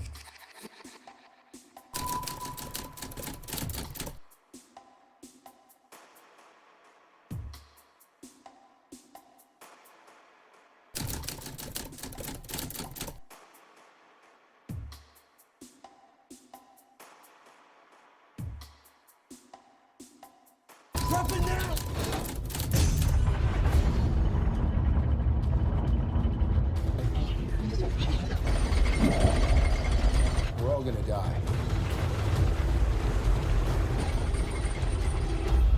It's not today.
정부 발표보다는 해군 발표 훨씬 신뢰성이 있어요. 네. 꺾인 코스 값에 맞는 항적을 보여요. 물리 법칙에 그다지 위배되자면 정부 발표처럼 이상한 물리학 법칙을 아예 위배하지는 않아요.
Moon wonders if the ship had lost power.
This is very strong car. Moon had been tracking the Sewol earlier that morning as it was on his radar. He says the ship suddenly made a sharp right turn at a very slow speed. The ship's tracking system, the automatic identification system, was off.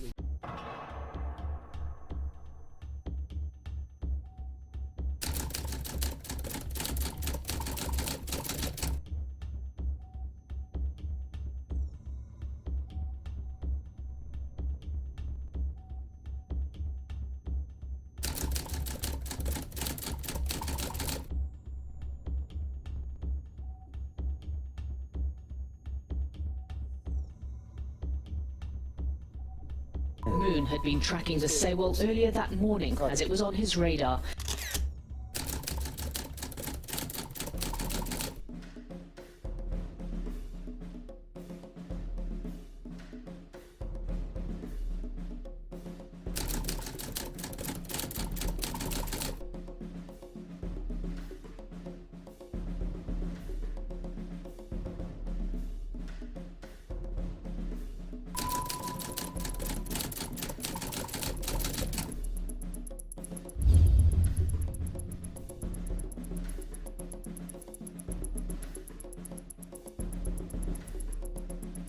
He says the ship suddenly made a sharp right turn at a very slow speed.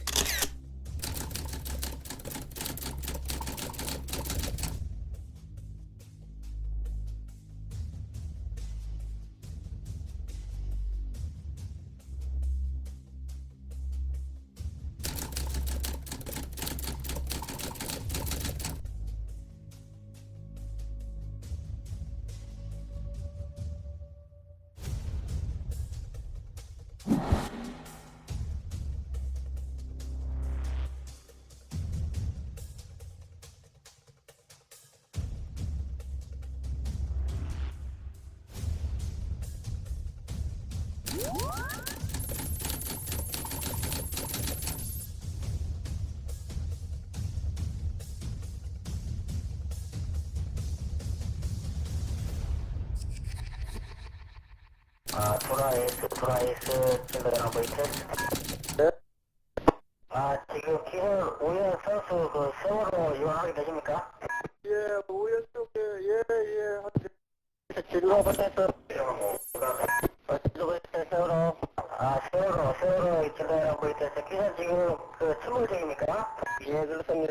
많이 좀 부탁드리겠습니다.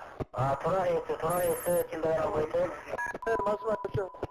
기선 5년 전방 2.1마일의 세월호 여기까지 지금 침몰 중에 있습니다. 기선 구조 협조 좀 부탁드립니다. 예, 알겠습니다. 그렇게 하겠습니다. 예. 어떻게 이제 도와줄 일을 인포해 주십시오. 예, 일단 그쪽으로 가셔갖고 구조 좀 부탁드리겠습니다. 알겠습니다. 일단은 인명구조 부탁하겠습니다. The ship's tracking system, the automatic identification system, was off.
방송이 불가능했다는 말은 사실입니다.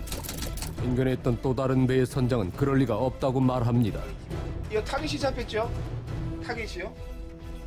빨간 타깃이 이거 세월호입니다. 요거는 이제 헬기고요. 우리가 도착할 당시 헬기고, 여기 어선이고, 드라이스. 이게 A씨용이기 때문에 여기 정리가번은 갑벌입니다, 바로.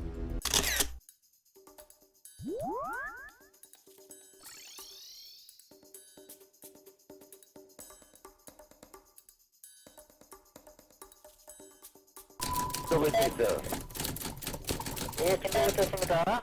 정확한 위치가 몇 분입니까? 34도 10분, 34도 10분, 125도 57분, 125도 57분입니다. 진도 3호 지금 출발합니다. 10마일 나옵니다. 예, 최대한 인명부대 협조 부탁드리겠습니다. 예.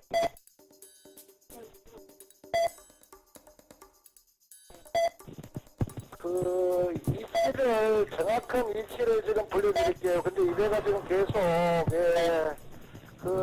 이동을 하고 있습니다. 그 들물에. 현재 위치는 34도 11.4분. 125도 57.3분입니다.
위치를, 정확한 위치를 지금 불러드릴게요. 근데 이 배가 지금 계속, 이동을 하고 있습니다. 그 들물에. 현재 위치는 34도 11.4분. 125도 57.3분입니다. 이거 타깃이 잡혔죠? 타깃이요?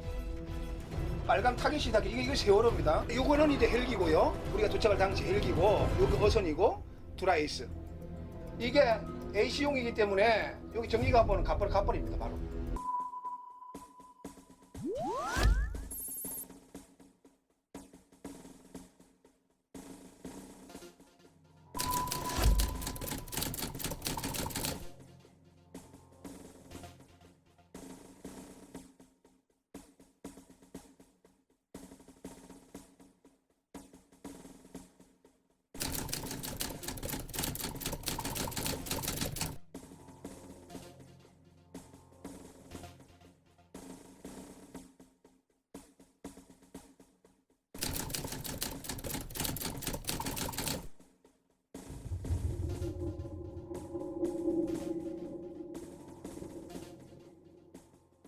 그 위치를 정확한 위치를 지금 불러드릴게요. 근데 이 배가 지금 계속 그 이동을 하고 있습니다. 그 들물에 현재 위치는 34도 11.4분, 125도 57.3분입니다. 예, 드래곤에서 11호입니다. 지금 거의 절반 이상이 완전히 거의 절반 이상이 넘어갔네요. 스마트폰이나 뭐 있어보세요. 그 사진 바로 전송해드릴게요. 3297, 예, 찍어가지고 전송해드릴게요. 현재 위치는 34도 11.4분, 125도 57.3분입니다. 지금 탈출 한쪽으로 완전히 기울어가지고, 지금 탈출은 지금 한두 명씩 지금 저 위로 해가지고 뛰어내리는 그 상황 같은데요. 예, 근데 지금 뭐 주위에 어선들이 지금 쫙 깔려 있어가지고, 지금 본선 그 라이플 해프트만 그 준비만 딱 하고 있을게요. 현재 위치는 34도 11.4분, 125도 57.3분입니다. 예, 양지했습니다. 네, 드래곤에서 11호입니다. 네, 현재 그 상태로 그대로 유지하고 있습니다. 네, 그래 할게요.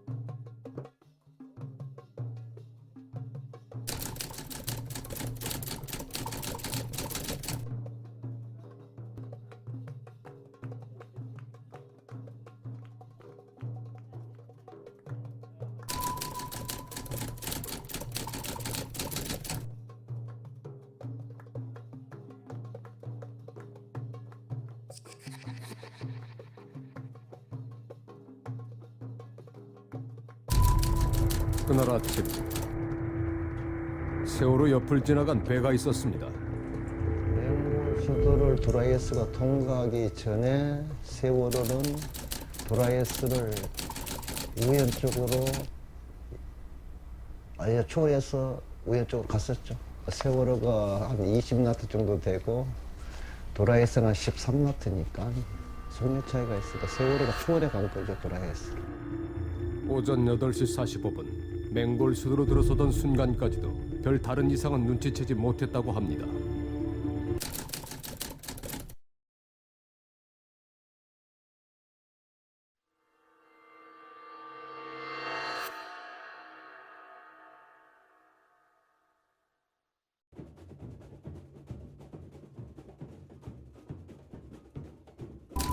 당시 세월호의 자동 식별 장치 AIS가 꺼져 있었다고 기억합니다.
He soon has the ship in his sights.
알려진 부위를 가지고 지름을 재보도록 하겠습니다.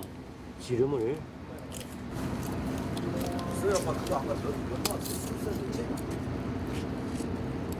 지름 6.3.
현재 고령호 가지에 도착했습니다.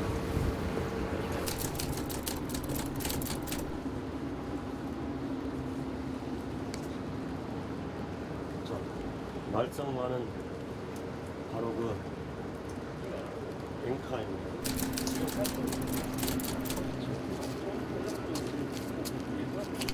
가장 많이 보던 우리가 배에 이 상태에서 지금 늦어지고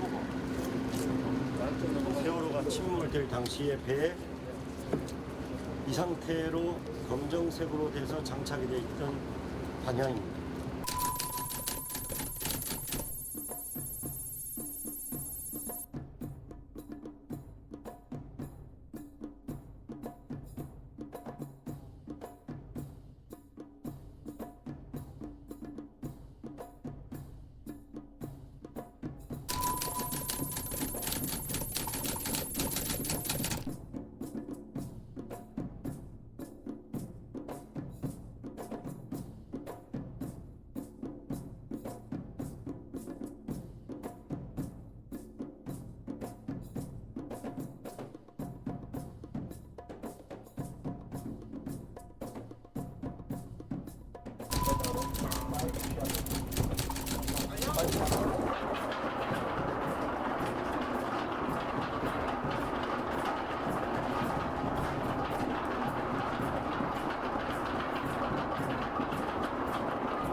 당시 최고의 투수였던 케빈 브라운을 상대로 5이닝 동안 6개의 삼진과 무실점을 기록하며 첫 선발승을 차지한 박찬호. 한 번 살아난 불씨는 더욱 크고 밝게 타올랐다. 이제 그는 LA 다저스의 고정 선발 투수로서 팀의 구심점이 된 것이다.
정부가 발표한 AIS 항적이 어떤 의도하에 편집된 게 아닌가 하는 의문점이 좀 있고요.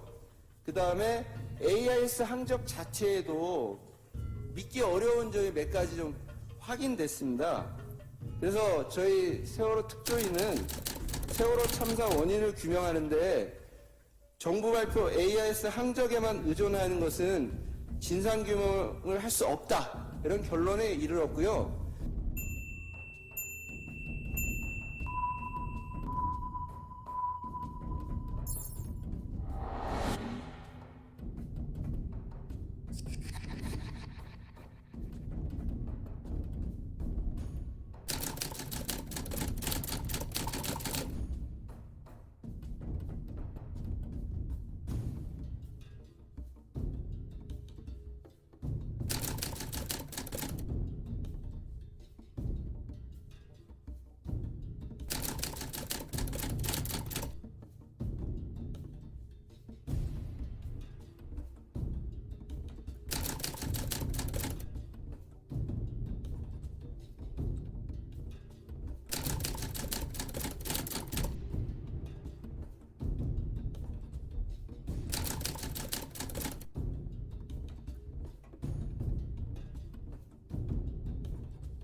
서브스테이스. 예, 김동했습니다. 정확한 위치가 몇 동입니까? 몇 분입니까? 34도 10분, 34도 10분, 125도 57분, 125도 57분입니다. 진도 3호 지금 출발합니다. 10마일 나옵니다. 예, 최대한 인명부대 협조를 부탁드리겠습니다. 예. 진도 커뮤니케이션 상황입니다. 감사합니다. 세월호 말씀하세요. 34도 10분 125도 자.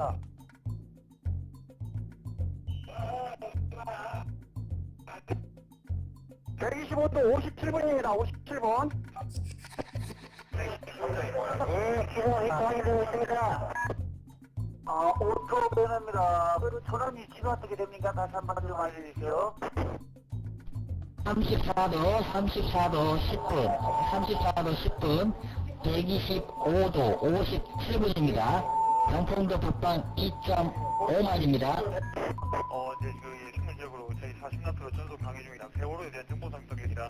예, 현재 그 34도 10분 125도 57분 125도 57분에서 여객선 세월호가 침몰 중에 있습니다. Just SOS position 34 degree 10 minute north 34 degree 10 minute north 125 degree 57 minute east 125 degree 57 minute east. 각국각선 여기는 진도 연안 VTS입니다.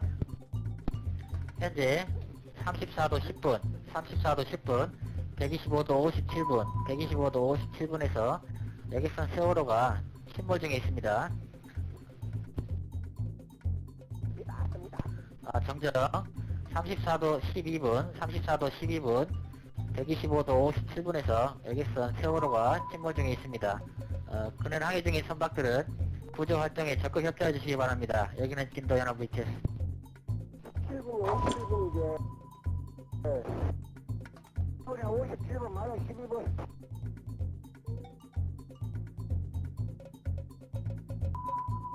침몰 여객선 위치 제공 바랍니다. 각국각선 여기는 진도 연안 VTS입니다. 현재 위도 34도 12분 125도 57분에서 여객선 세월호가 침몰 중에 있습니다.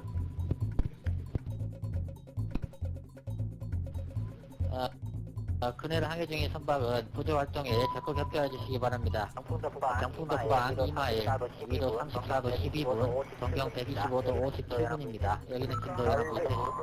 라이프 자켓 입고 대기하라고 첫 지시를 받고 저 방송 시스템에 가가지고 방송 장비로 해가지고 방송을 시도하려고 했는데 결과적으로는 못했습니다.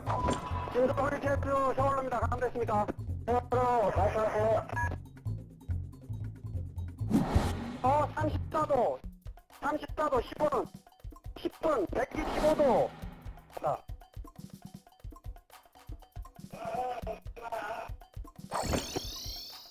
125도 57분입니다. 57분. 예, 기본 확인되고 있습니다.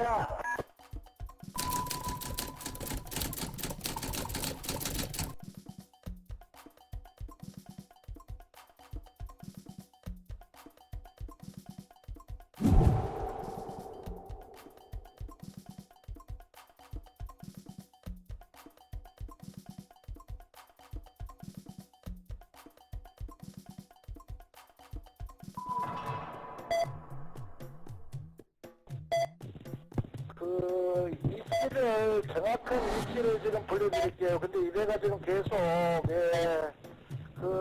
이동을 하고 있습니다. 별물에 현재 위치는 34도 11.4분 120에서 57.3분입니다.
둘라이스가 최초 목격한 이 위치하고 정보 발표 회전 위치가 위고 그리고 해군 레이더에서 저 세월호가 갔다는 위치보다 또 위고 계속 이해하지만 위쪽이에요. 위로 끌어올렸죠. 이게 이유는 이제 추정이지만 아마도 배가 섬에 바짝 붙어서 돌았다는 거를 숨기려고 전체적으로 끌어올린 게 아닐까. The problems for the MV Sewol seemed to begin as it neared the end of a routine journey from Incheon to Jeju Island, when the vessel made a sharp turn to the right, near the island of Jindo. Captain Lee Jun-sok was not on the bridge at the time, and an inexperienced third mate, Park Hun-kyul, was navigating through fast-flowing currents.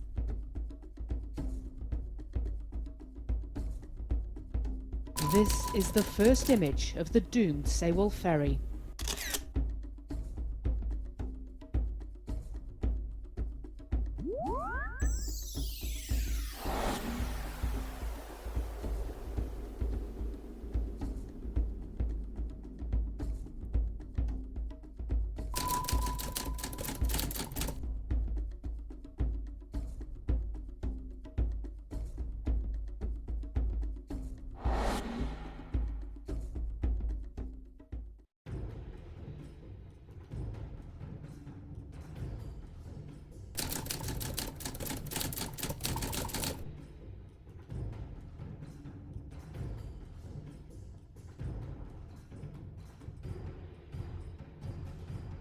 서프라이즈에서 흔한 눈물을 가지고 아이디를 가지고 이제 활동하시는 분 나오셔가지고요 발표해 주시겠습니다.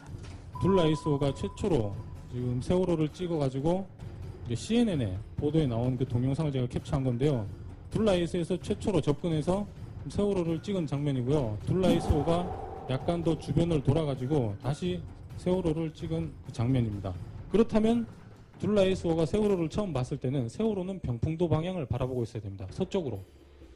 그런데 아까 제가 보여드렸던 둘라이스호에서 처음 보시는 이 사진이 거의 한 6분, 9시 6분이나 7분 그쯤 사진으로 보이는데요. 지금 보시면 세월호는 병풍도와 정반대 방향, 제2자 항적과 정반대로 보고 있습니다.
Esse alanı sildiniz mi?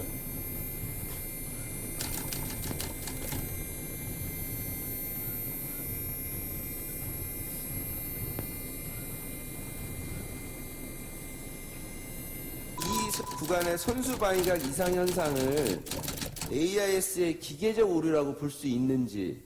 AIS에서 나타나는 선수 방위는 자이로 콤파스에서 받는 방위입니다. 지가 만들어내는 방위가 아니고.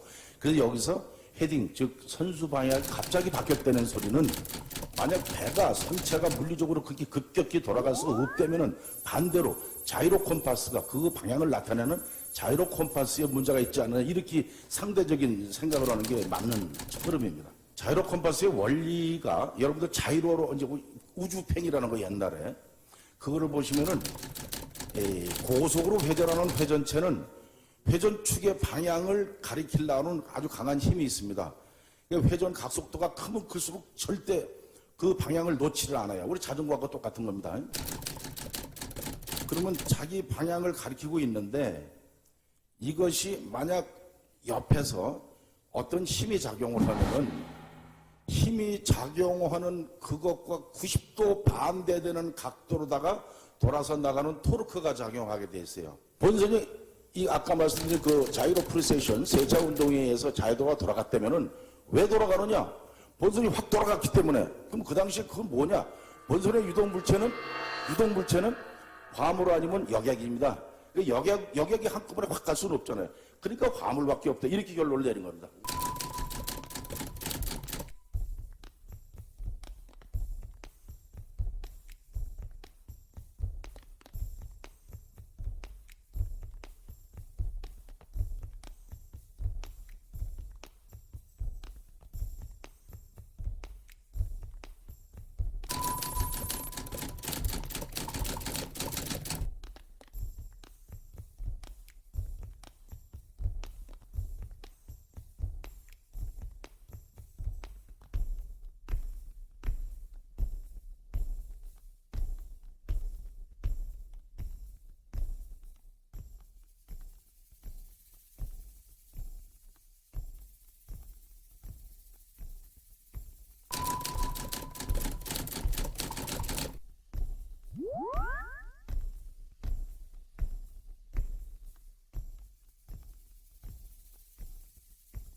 GPS 2F5 is the fifth upgraded satellite in a long-term plan to make GPS faster, more accurate, and more efficient. 위성 신호를 수신하여 위치를 측정하는 GPS는 위성 시계, 위성 궤도, 전리층, 다중경로 오차 등의 여러 취약점을 포함하고 있어서 10에서 30m의 오차를 가지고 있었죠. 이러한 GPS의 오차를 줄이기 위해 DGPS가 개발되었어요. 고정된 위치에 기준국을 설치하고 GPS 신호의 오차를 보정하여 방송하는 DGPS는 1m 내외의 정밀한 위치를 측정할 수 있는 최첨단 위성항법 보정 시스템으로 전파 간섭, 태양 폭풍 등 축위 이상 현상 발생 시 이용자에게 알려주는 역할도 하는 시스템이에요.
이게 해수부가 발표한 AIS 항적과 관련해서 가장 논란이 많이 됐던 부분인데요. 08시 49분 44초부터 49분 47초까지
그 선원들은 또 처음부터 거짓말을 합니다. 거짓 항적을 말하죠. 네.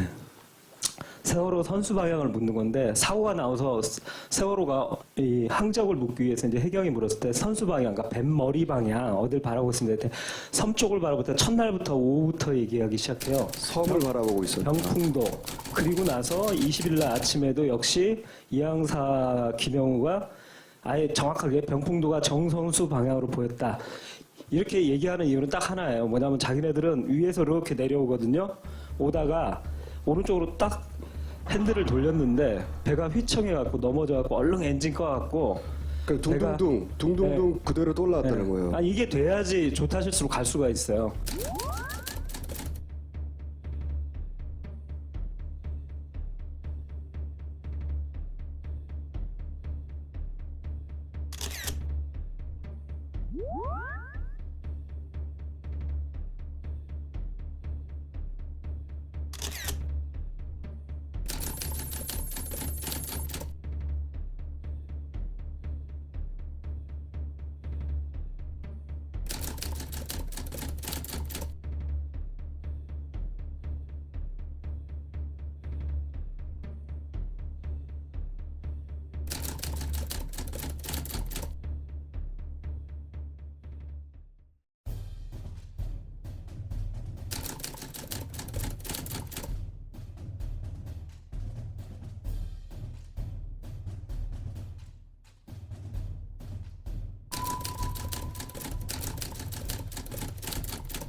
배가 앞머리가 이 섬을 향하고 있었다가 두 사람의 공통된 이야기고 거짓말이죠. 이게 거짓말이죠. 왜냐? 한 바퀴 돌았거든요. 근데 여기서 놀라운 일이 벌어진데 바로 그날 저녁 언론부터 이제 배포되기 시작하는데요. 이 선원들하고 거짓말과 딱 일치하는 정부 항적도가 공개됩니다. 선원들이 배가 섬을 봤어요. 정면으로 하고 진술을 하고 정부 발표도 항적도가 나왔는데 배가 병풍도를 바라고 있어요. 이거는 거짓말이죠. 거짓말인데 각도까지 말이에요. 정선수 방향으로 보였다. 근데 여기서 핵심 포인트는 이겁니다. 선원들은 정부가 그런 항적을 발표할지 어떻게 알고 이 거짓말을 했냐는 거예요. The Automatic Identification System, or AIS, has revolutionized vessel tracking from ports and coastal waters to increase maritime safety. But terrestrial AIS towers only provide limited coverage, curtailing your ability to track and monitor vessels at long range.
동안 안 들어오는 경우는 저희가 AIS 기지국을 운영을 해보면서 그런 경우는 없었던 걸로. 이쁜이 나왔다 오바. 오늘 점심 메뉴 뭐예요? 오바. 확인하고 알려주겠다 오바. 점심 메뉴 알려줄 테니까 이쁜이 잠깐 얘기 좀 합시다 오바.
누락 구간에 3개가 더 있다?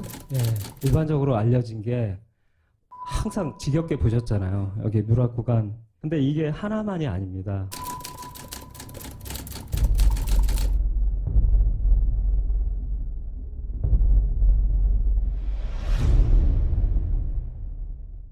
여기 이 누락 구간은 보면 공통점이 있습니다. 다 좌회전과 관련이 있습니다. 아, 우리가 지그재그라고 말했던 그 구간들이군요, 이게. 예, 거기가 뚝뚝 끊기는 겁니다.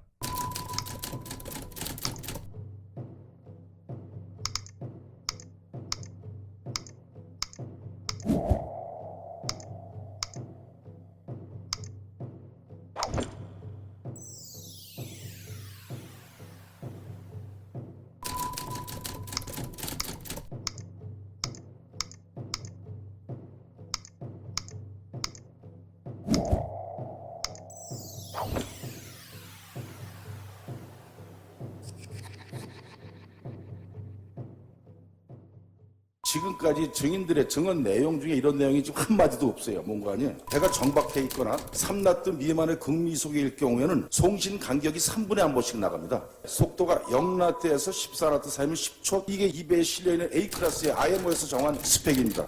전체적으로 직진할 때보다 돌 때, 천천히 갈 때보다 고속으로 갈 때, 즉 위험성이 증가하면은 송신 스피드 간격이 굉장히 짧아져요. 그래서 이 배가 가다가 조금씩 틀고 지금 COG하고 헤딩이 조금씩 바뀌잖아요. 이렇게 되면은 송신 간격이 변해요. 그러면은 그 컴퓨터 안에 그 배에서 들어오는 그 데이터를 저장하는 세그먼트가 있는데 여기서 그게 이 주기가 바뀌면은 딴 배 들어오는 거하고 부닥쳐가지고 이렇게 막 스킵이 막 돼요.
입에는 AIS도 지금 이제 꺼져 있는 상태더라고.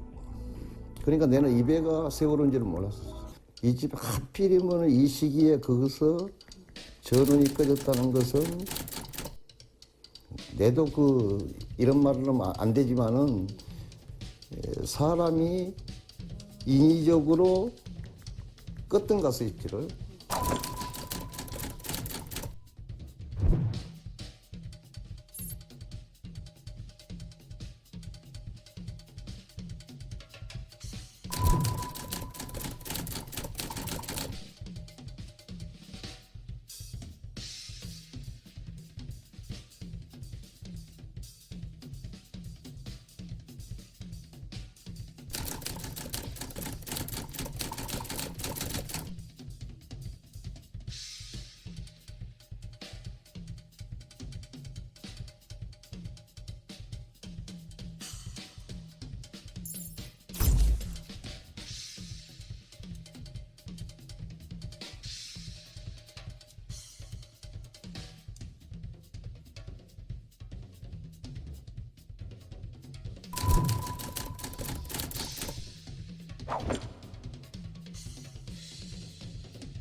지금 저희가 유관으로 해놨는데 AIS를 볼 수 없는 데가 본선 선수에 있는 빨간 탱커 같은데 이게 선명히 뭡니까? AIS를 꺼두면 상대편 배를 못 봐요.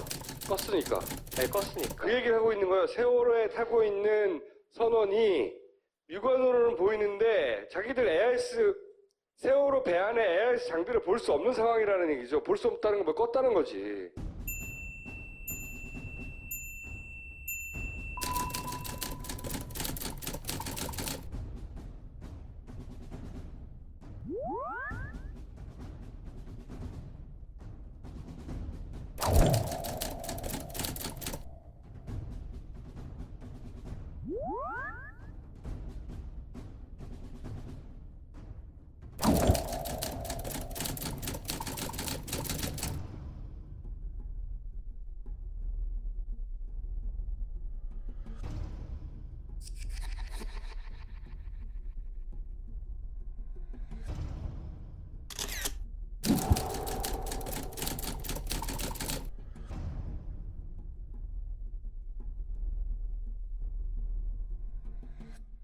AIS를 배가 기울였어도 그 AIS 장비는 밑에 볼트로 조여 있어서 볼 수 있어요. 어디에 떨어지도 않고. 그걸 또 발신되고 있다고 얘기하잖아요. 그러면 이렇게 보면 주변 배 이름이 다 나와요. 영어로 세월, 둘라에이스 다 나오고 있는데 주변 배 이름을 몰라요. 앞에 배가 떠 있는데도 저 배가 뭔지 모르니까 그걸 관제센터에다 묻고 이러고 있어요. 46분 때 증거가 하나 더 나오는데 주변 선박 얘기하는 거죠.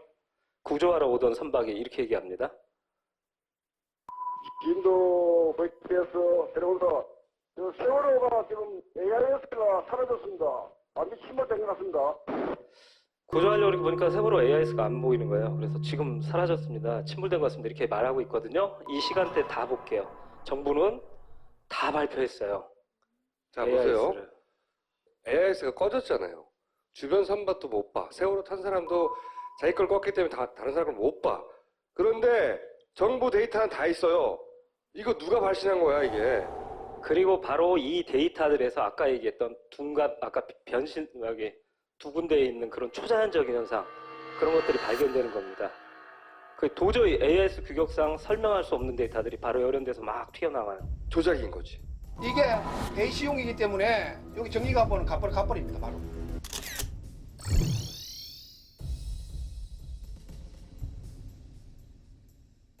보면 마이너스가 나와요. 레프트가 떠요. 한번 보여주세요, 그냥. 이게 가만히 있는데 레프트가 계속 지속돼요. 배는 회전하지 않았어요. 근데 왜 원문에 좌회전 신호가 계속 표출되고 있는가? AIS 데이터를 문 선장님은 자기는 꺼졌다. 못 봤다. 자기 레이더에서 꺼졌기 못 봤다. 그래서 꺼졌다고 CNN하고도 인터뷰를 했어요. 8시 50분에 이게 AIS를 세월호가 달리면서 AIS 그 장비를 켜놨으면 계속 자기 위치가 전송되거든요. 그리고 꼭 아셔야 되는 게 정부만 받을 수 있는 게 아니라 이게 전국 방송이기 때문에 말하자면 지나가던 배도 받고 어선도 받고 다 받아요. 그리고 이게 전송돼서 그 지나가던 인공위성도 받아서 외국의 그 서버에도 저장될 정도로 AIS는 되게 국제적이에요. 근데 그렇게 동네방네가 다 볼 수 있는 AIS 데이터를 세월호 AIS가 전송됐다면 그 근처에 있던 둘라 에이스가 반드시 봤어야 되거든요. 근데 못 봤다고 그러세요. 8시 50분에. 그리고 레이더 영상만 있더래요.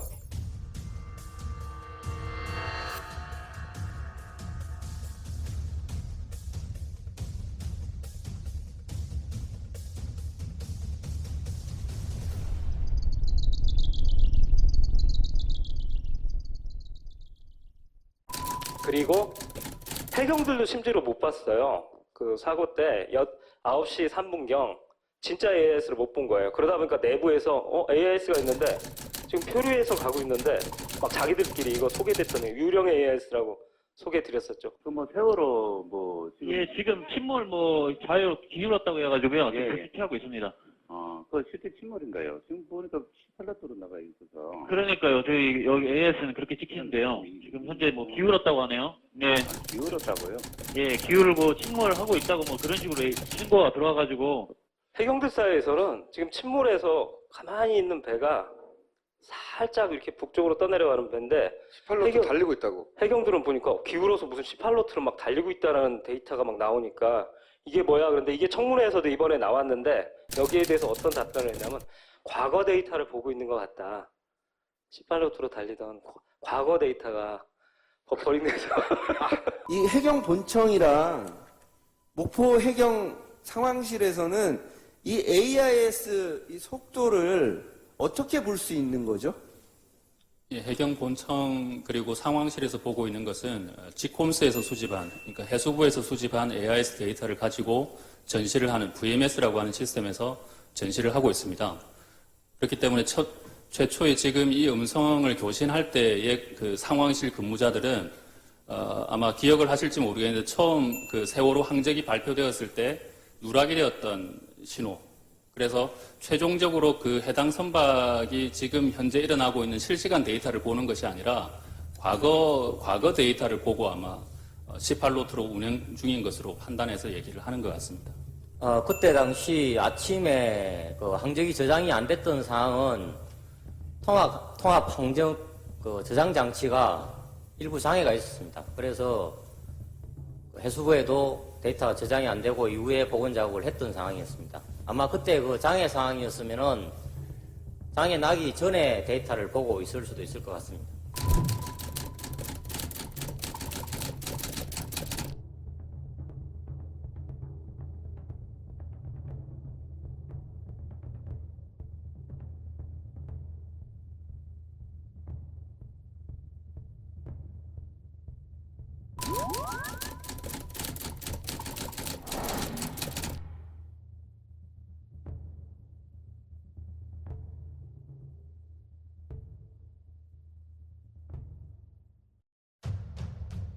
제주 VTS의 그 VMS 화면에는 제대로 뜨고 목포 해경 상황실이나 해경 본청 상황실의 그 VMS 시스템에서는 다르게 뜰 수가 있는 거예요? 데이터를 어디에서 받아서 뿌리느냐에 따라서 다르게 나올 수 있습니다. 실제로 AIS 데이터를 직접 받아서 상황실에서는 AIS 데이터를 직접 받아서 화면에 전시를 하는 거고 다른 쪽 기관들은 데이터베이스에 저장된 데이터를 연계해서 화면에 전시를 합니다.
그럼 해경 본청 상황실 화면에는 목포 VTS 자료가 바로 갑니까? 아니면 대전 통합센터를 거쳐서 갑니까? 통합센터를 거쳐서 갑니다. 그러니까 대전 통합센터가 문제가 있었던 거 아니에요.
근데 무슨 AIS 그 문자 쪼가리가 이게 막 버퍼링이 일어나서 무슨 20분 전 걸 보고 이럴 리가 없죠.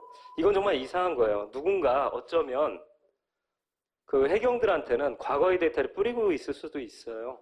그리고 9시 7분에 여전히 해경은 지금 현재 AIS를 못 보고 있습니다. 그러다 보니까 좌표를 몰라요. 그러니까 관매도하고 맹골도 사이하고 들어보니까 만제도 쪽인데 만제도가 저 중국 쪽에 있는 거거든요. 거기에 세월호가 지금 있다고 나와요. 그걸 해경들이 보고 있어요. 그러니까 해경들도 9시 때 사고 나서 이 맹골수도에서 점점 북쪽으로 진도 쪽으로 올라가고 있는 세월호를 AIS를 보지를 못했어요. 해경조차도. 512호기로 지금 강원도 쪽에서 이쪽으로 좀 오고 있거든요. 예, 이 형기가 지금 바로 써가지고 현장으로 가라고 그랬거든요. 근데 좌표가 조금 달라요. 지금 관매도하고 맹골도 사이라고 들었는데 좌표를 찍어보니까 조금 만제도 쪽인데. 예, 그렇죠. 지금 저기 위치를 34분 10분, 125도 57분. 잠깐만요. 3411, 3410, 3410, 125도 57.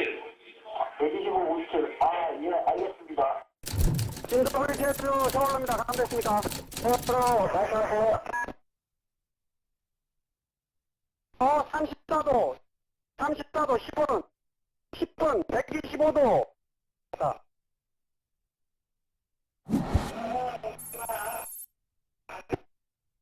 125도 57분입니다. 50.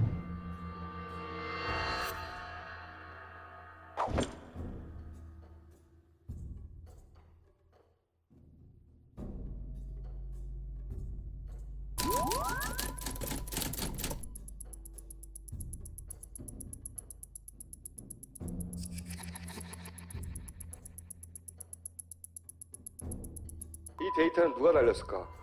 근데 한 가지 하여튼 이 유령 AIS를 보든 말든 정확한 팩트는 뭐냐면 해경도 9시 17분에 세월호에 지금 현재 AIS를 보지 않았다. 지콤스는 작동 식별 장치와 위성 연안의 모바일 폰을 통해 선박의 위치와 정보를 수집하고 관련 사항을 해경과 해군 등 유관기관과 선박 사용자에게 알려줍니다. 해수부는 이 시스템을 2003년에 구축해 지난해까지 총 83억 원의 비용을 들였습니다. 하지만 이번 사고에서 아무런 역할도 하지 못했습니다. 지컴스에는 뭐 조난 때 경고 올리는 게 없으니까 해경의 그 상황을 문의하시면 됩니다. 지컴스입니다. 하는 게 뭐예요?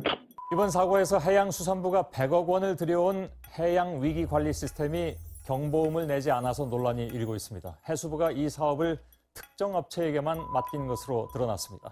지콤스 계약서를 보니 지난 5년간 지사에만 26차례 97억 8천여만 원이 지급됐고 다른 경쟁 업체는 없습니다.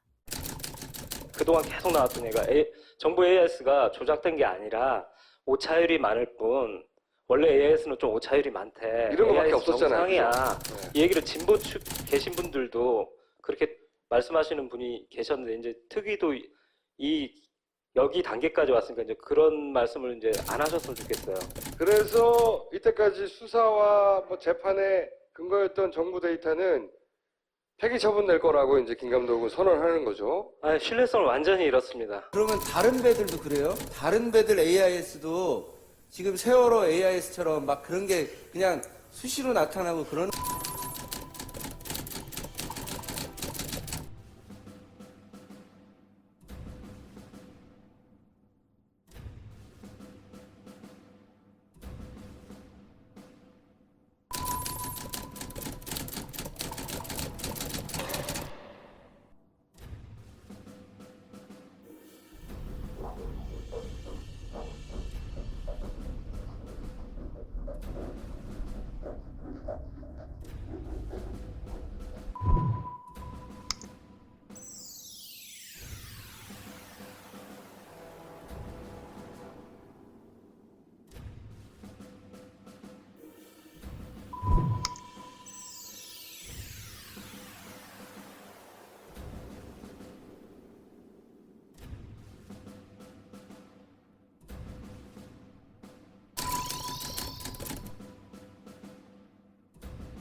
계속 달리면서 데이터를 전송했는데 달리면서도 계속 같은 자리가 나오는 데이터도 있습니다. 신비한 데이터예요. 시간대가 달라지는데 네. 위치가 계속 같은. 네. 난 제자리에 계속 있으면서 달려가요. 이런 데이터들이 나왔는데 이상하게 제출할 때, 해수부에 제출할 때 이런 데이터는 다 뺐어요.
그 오른쪽에 보시면 시간은 다 달라요. 그죠? 타임스탬프 9, 13, 18, 26 표시한 시간은 8시 42분 15초부터 42분 33초까지. 세월호는 23초 동안 같은 곳에 정박해 있었는지, 근데 또 여기 18.89라고 속도는 이렇게 나와 있습니다. 이게 가능한 겁니까? 지금 데이터 상으로만으로는 위치가 똑같고 위치가 똑같은 지역에서 속도가 나올 수는 없습니다.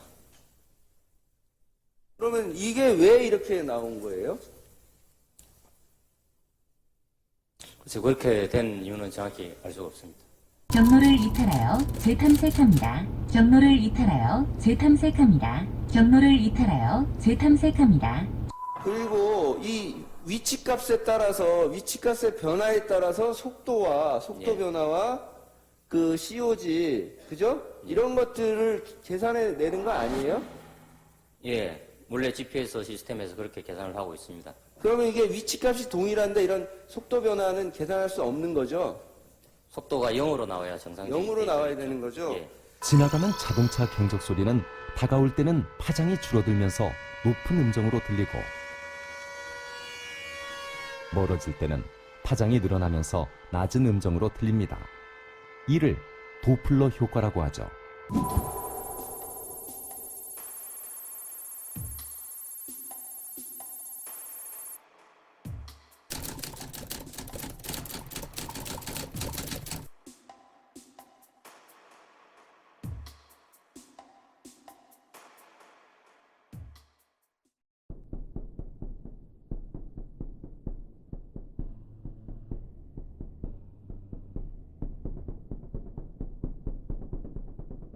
그리고 이 위치값의 변화에 따라서 속도 변화와 그 COG, 그죠? 이런 것들을 계산해 내는 거 아니에요? 예, 몰래 GPS 시스템에서 그렇게 계산을 하고 있습니다. 그러면 이게 위치값이 동일한데 이런 속도 변화는 계산할 수 없는 거죠? 속도가 0으로 나와야 정상적인 0으로 나와야 되는 거죠? 예.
AIS 로그 원문이라는 게 있는데요. 이거는 이제 VTS 센터에 암호화돼서 이렇게 되면 이게 제일 위에 있는 거는 무슨 의미인지 모르지 않겠습니까? 우리는 암호화되어 있으니까. 그래서 이 암호화된 것을 이해할 수 있게 푸는 게 디코딩이다. 이게 원문이에요. AIS의 원문.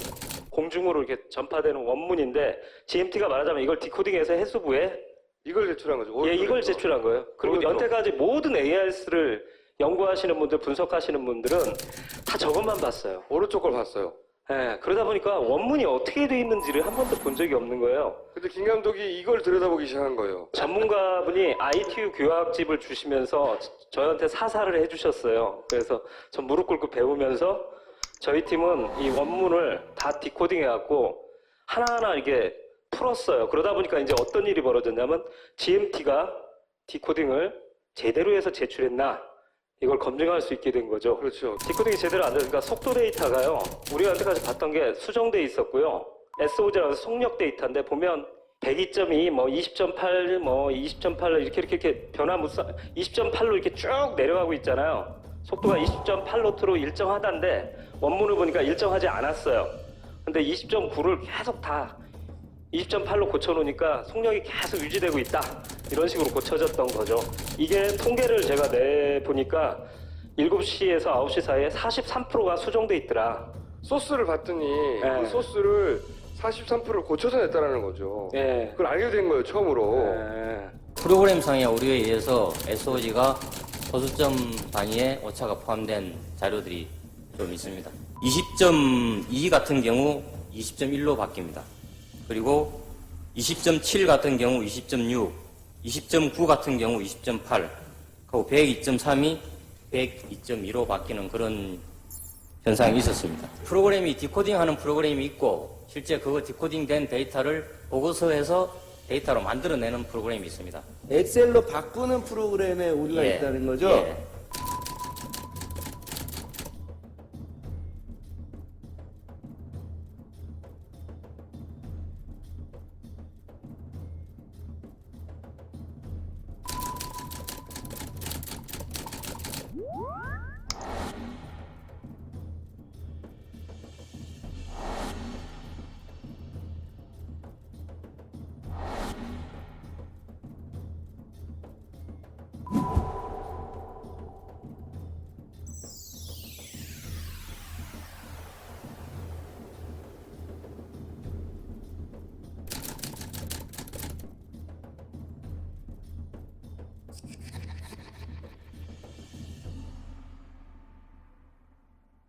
선회율이라는 것도 배우게 됐어요.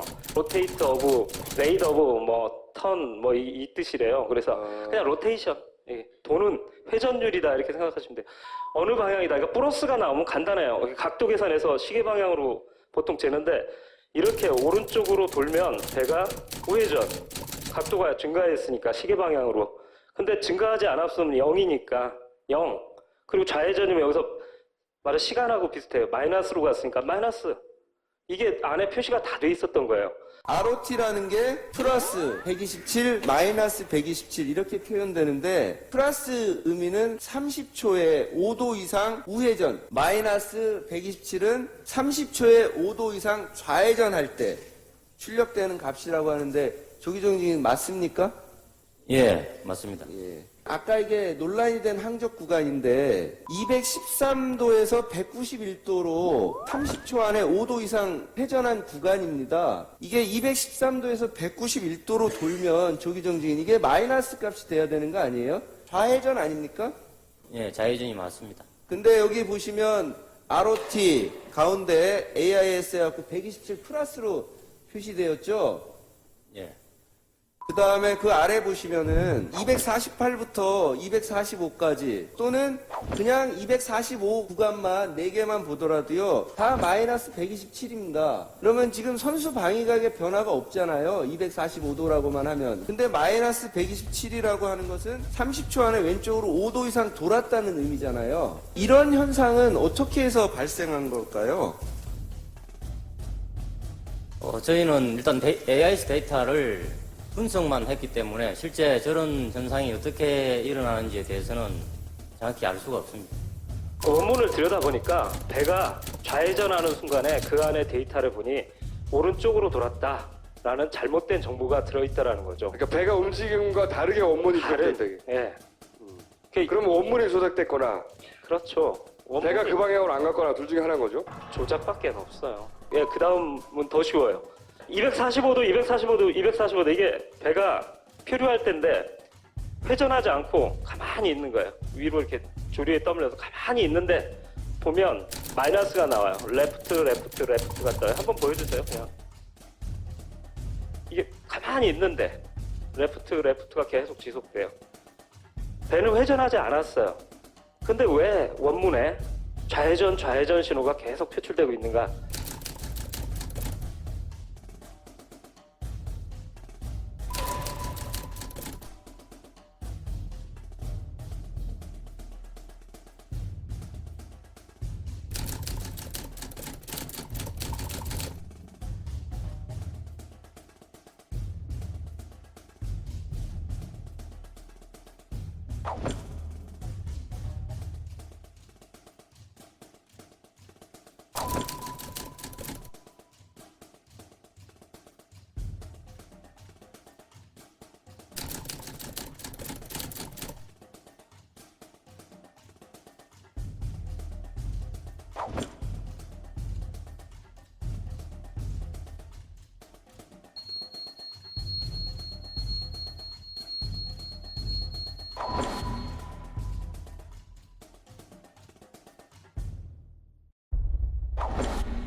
원문을 분석을 해봤더니 데이터가 레프트 계속 좌회전을 하는 거로 데이터가 돼 있더라. VTS 이쪽 전문가한테 물으면 이건 조작 말고는 얘기할 수 없다라고 딱 결론을 내주지.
들어가버라. 니 애미 씨발 사람 넘었고.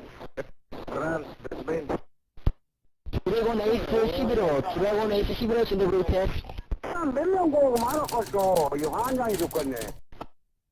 들어가버린다고 들어가버라. 에이 님이 씨발. 한 사람 이거 뭐 한 500명 죽어. 한 500명 뭐 몇 명 보고 다 죽네.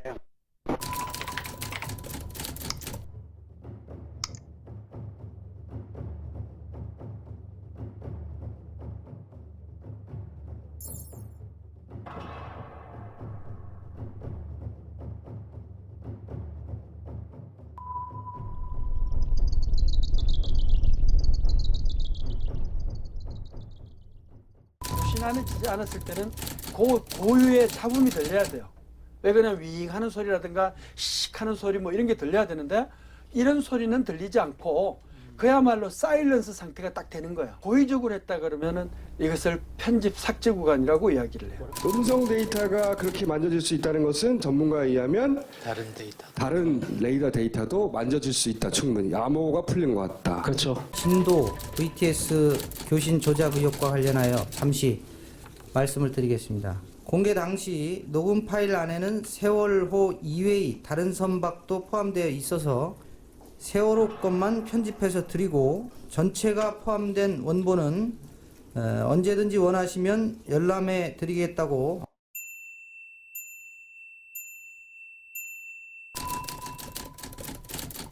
브라이스 진행하고 있지.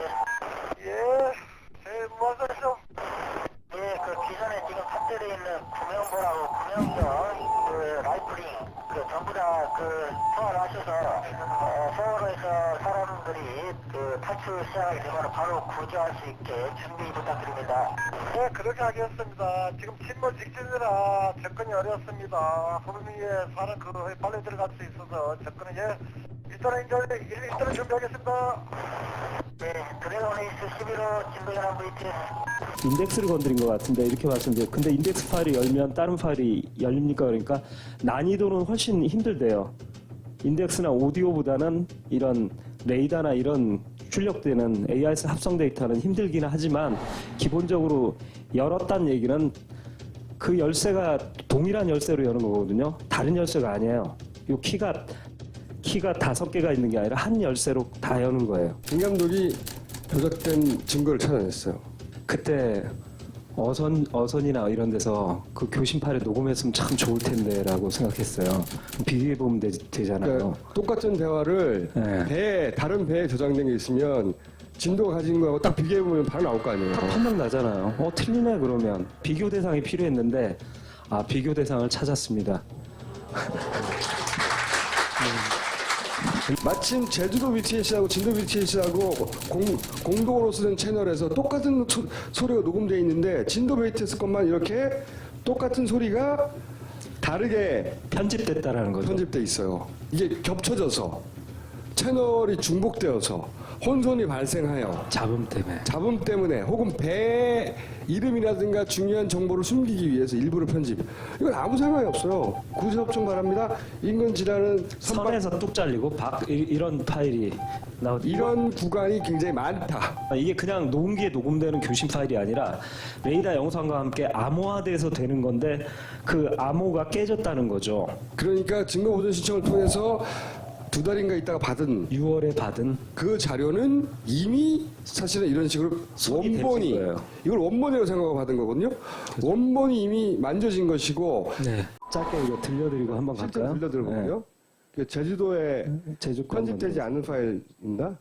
구조 협조 요청 바랍니다. 인근 지나는 선박 구조 협조 요청 바랍니다. 세계 항모 제주. 이렇게 자연스럽게 대화를 해요. 근데 진도권은 구조 협조 요청 바랍니다. 인근 지나는 선박 구조 협조 요청 바랍니다. 세계 항모 제주. 편집됐죠? 그냥 들어도 편집되는지 아시겠죠. 제주도에 편집되지 않은 파일입니다. 구조 협조 요청 바랍니다. 인근 지나는 선박 구조 협조 요청 바랍니다. 세계 항모 제주. 이렇게 자연스럽게 대화를 해요. 인근 지나는 선박 구조 협조 요청 바랍니다. 세계 항모 인근 지나는 선박 구조 협조 요청 바랍니다. 세계 항모 인근 지나는 선박 구조 협조 요청 바랍니다. 세계 항모 인근 지나는 선박 구조 협조 요청 바랍니다. 세계 항모 인근 지나는 선박 구조 협조 요청 바랍니다. 세계 항모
항모 조지입니다. 지금 맹골수도 정풍도 동쪽 1마일 국경 예격선 인천 제주 예격선 세월호가 지금 현재 전환신호 발생 구조 협조 요청 바랍니다. 인근 지나는 선박 구조 협조 요청 바랍니다. 세계 항모 제주. 신안에 지지 않았을 때는 고유의 잡음이 들려야 돼요. 왜 그냥 윙 하는 소리라든가 씩 하는 소리 뭐 이런 게 들려야 되는데 이런 소리는 들리지 않고 그야말로 사일런스 상태가 딱 되는 거예요. 이거를 쫙 이렇게 보려보면 이런 묵음 상태가 쭉쭉 보이죠. 이거. 이 구간이 이만큼 끊겼다는 거예요. 이만큼. 고의적으로 했다 그러면은 이것을 편집 삭제 구간이라고 이야기를 해요.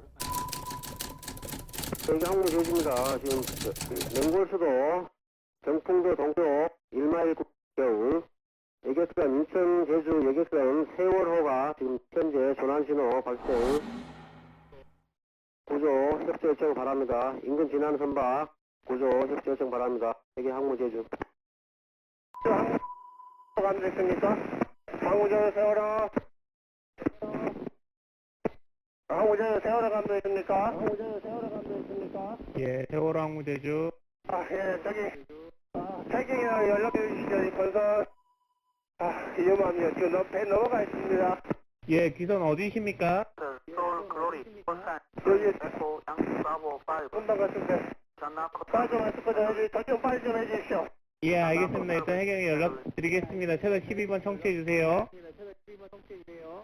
지금 배가 많이 넘어가 있는데 움직이는 수는 빨리 좀 해주십시오. 여기 병풍도 옆에 있습니다. 병풍도. 예, 양지했습니다. 뒤에 나오는 소리가 울림이 없이 정상적으로 제대로 나올 수가 없어요. 그런데 시간적으로 뒤에 나오는 이 소리가 정상적인 소리로 들려요. 사람들도 불치에 모여가지고 지금 하동이 이 소리가 여기서 앞에서 나올 때는 울려가지고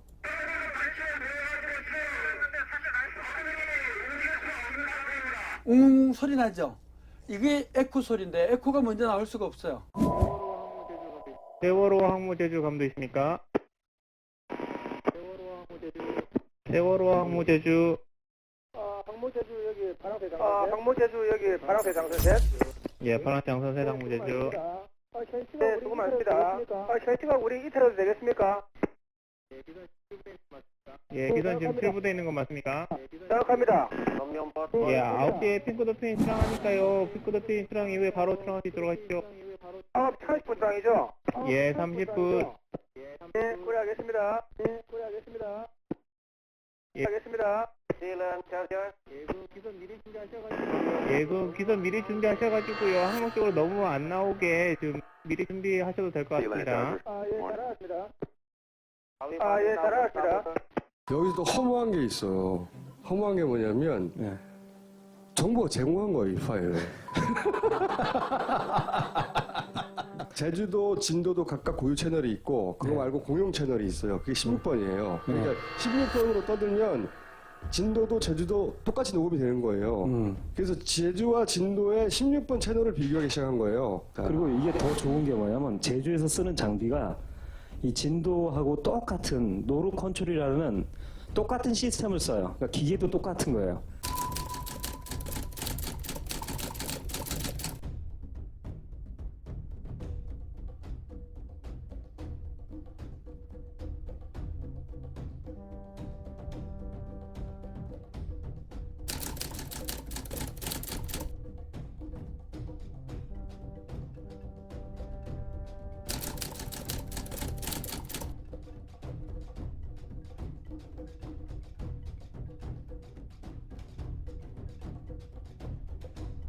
들어가버린다고 들어가버려. 에이 님의 씨발. 한 사람 이거 뭐 한 500명 주고 500명 몇 명고 다 죽네. 들어가버린다고 들어가버려. 에이 님의 씨. 한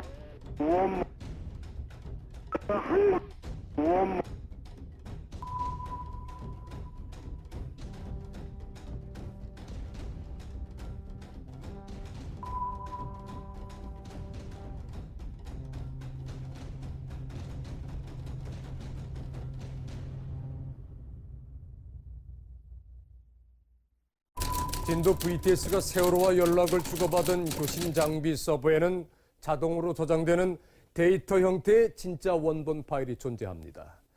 자동 식별장치 AIS와 레이더, 그리고 교신 음성 세 가지를 실시간으로 확인해 볼 수 있는 시스템입니다.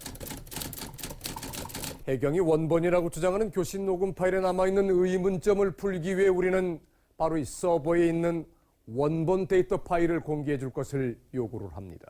경기도 안산시 단원구 초지동 667번지.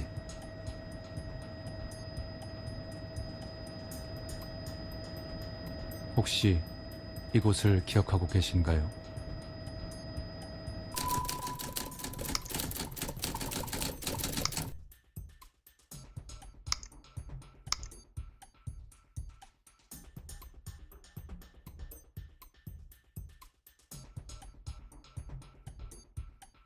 진도 BTS 여기 해신호. 해신호 말씀하세요? 본선 북측선 통과 중 전 출항지 서해 이제 목적지 제주 애월항 선박번호 000-223 이상입니다. 겹쳐진 관제 영상. 관제 영상은 많죠. 정확하게는 레이더. 뭐 레이더와 AIS가 겹쳐져 진도 VTS 이제 관제 영상인데요. 해외에서는 선박 사고가 나면 제일 먼저 레이더 자료를 확보하고 AIS 데이터로 보완을 하면서 사고 원인을 파악한다고 한다. 왜냐하면 레이더 자료가 오차도 적고 조작하기도 어렵기 때문이다. 저기 시간대 보면 9시 40분 22초에 2자에 무슨 점이 있으면서 또 덮여 있어요. 뭐 겹쳐졌어요. 이게 점이 안 맞죠, 뭔가. Passenger ship Seawol, now man overboard, request SOS. E자에 무슨 점이 있으면서 또 덮여 있어요. 이 헬기를 주목해서 봐주십시오. 헬기가 이게 이건 거의 조작 말고는 설명할 길이 없다. 이게 뭐가 화면이 겹쳐진 거지? Passenger ship Seoul, now man overboard, request SOS. The position. 이건 거의 조작 말고는 설명할 길이 없다. 이게 뭐가 화면이 겹쳐진 거지? 8시 13분 51초 때도 이걸 하나 더 사례로 보여드렸는데 지금 빨간 게 붉은 게 저희 꼼꼼한 연출부회가 여기가 지금 다 겹치기입니다 하면서 이렇게 지금 앞에 네. 보여준 현상들이 여기저기서 막 나타난다는 네, 거죠. 8시는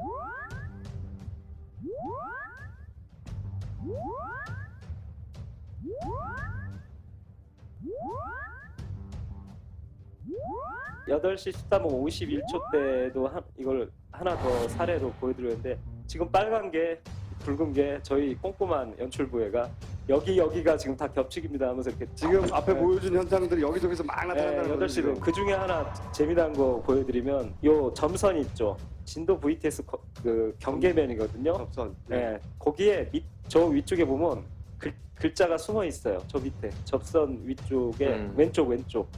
그러면 글자들이 여기. 네, 어떤 요거. 글자들이에요. 저 밑에 어떤 딸려가지고. 예, 삐져나와 있어요. 위에 겹치고 밑에가 글자가 지금 삐져나와 있어요. 이게 두 레이어가 겹쳐져 갖고 밑에가 새 나온 거예요. 깔끔하게 못 가린 거예요. 이게 전문가들이 만약에 저희 영상 쪽에 에펙 같은 거 잘 다루는 사람이라면 깔끔하게 하는데 좀 솜씨가 부족했던 것 같습니다.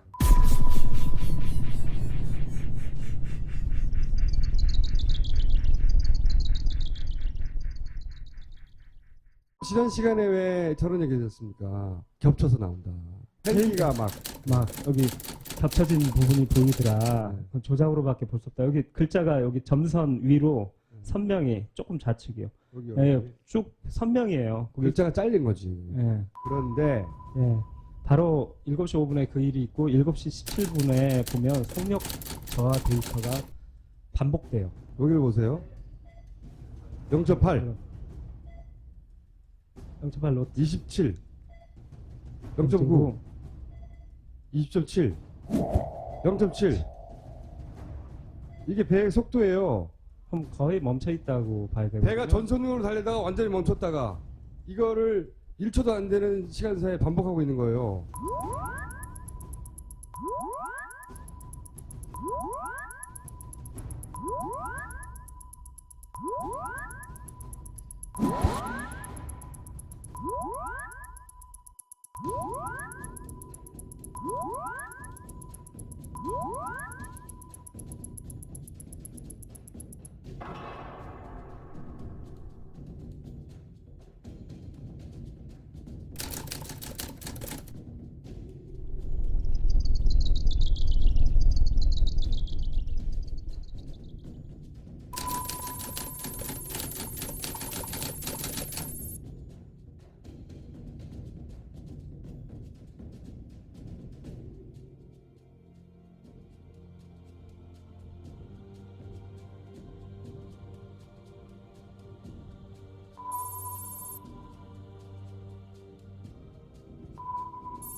오전 8시 36분쯤 동남쪽으로 19노트, 약 30여 킬로미터의 속도로 맹골수도를 순항하고 있던 세월호.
제가 사실상 0.7노트 이렇게 쓴 거나 마찬가지인데 그걸 20노트 정도로 달리고 있다고 덮어 씌우기로 한 건데 이게 동영상이고 하지 그러다 보니 그 레이어를 겹치다가 삐져나온 거 아닌가. 실수 아닌가. 실수 아닌가. 이렇게 생각돼서 CCTV에 그 시간대 7시 17분 때의 시간을 찾아서 배가 과연 진짜 섰나 이걸 확인하려고 그랬어요. 왜냐하면 특히 외부 CCTV들은 물결이 보이잖아요. 세월호 속도가 0으로 깜빡깜빡깜빡 나오는 세 부분 그 구간에 CCTV가 어떻게 CCTV 통해서 속도를 보려고 잘 보십시오. CCTV가 어떻게 되는지 돌려봤어요. 갑자기 꺼졌죠? 몇 개가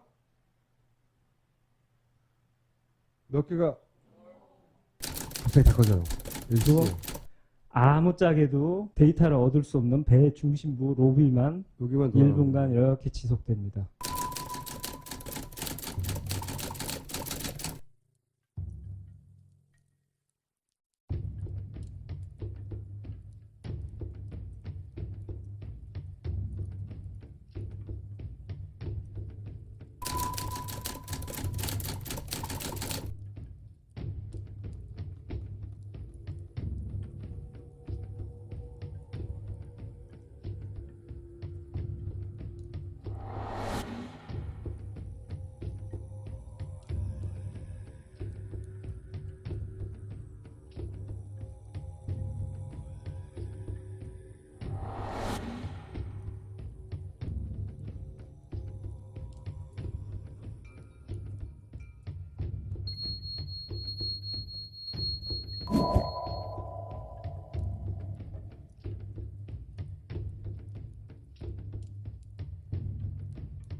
하필이면 그 속도가 0으로 깜빡깜빡하는 그 구간에 CCTV가 이렇게 확 꺼져서 속도를 측정할 수가 없어. CCTV 통해서. 그렇죠.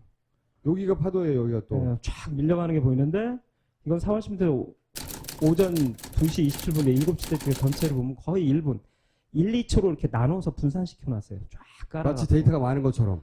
예.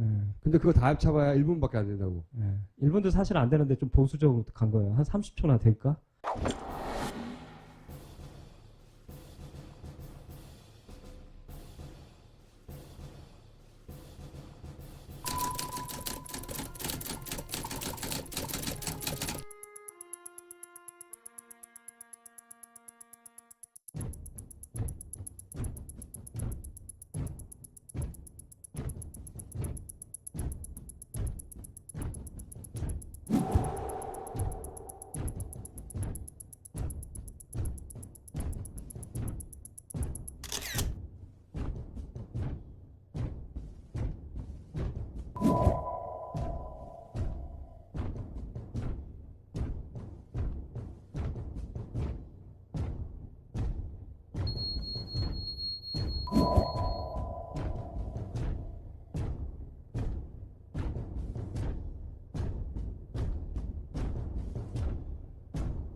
CCTV는 항상 이런 식이었다라는 거죠. 바다가 잘 보이는 곳, 파도가 잘 보이는 곳 이런 채널들은 거의 데이터가 없다. 이런 화면들은 없어요. 네. 하필이면 이런 화면들은. 그래서 네. 속도 추정이 안 된다고.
거의 멈춰 있다고 봐야 되거든요. 배가 전선으로 달리다가 완전히 멈췄다가 이거를 1초도 안 되는 시간 사이에 반복하고 있는 거예요. 갑자기 20노트 40km 달던 차가 갑자기 0.1초 차이에 갑자기 멎었고 이건 공상과학이고요. 저는 겹쳤다고 봐요. 8시 한 14분경에도 한번 멈춘 이런 증상. 7시에서 7시 30분은 하얀 배가 서 있었다 이런 증언도 있으셨고 기억나세요? 신기하게도 8시 20분경에도 바로 이 0.8, 0.7노트가 나오는 요 시간대에도 비슷한 어민의 증언이 있어요.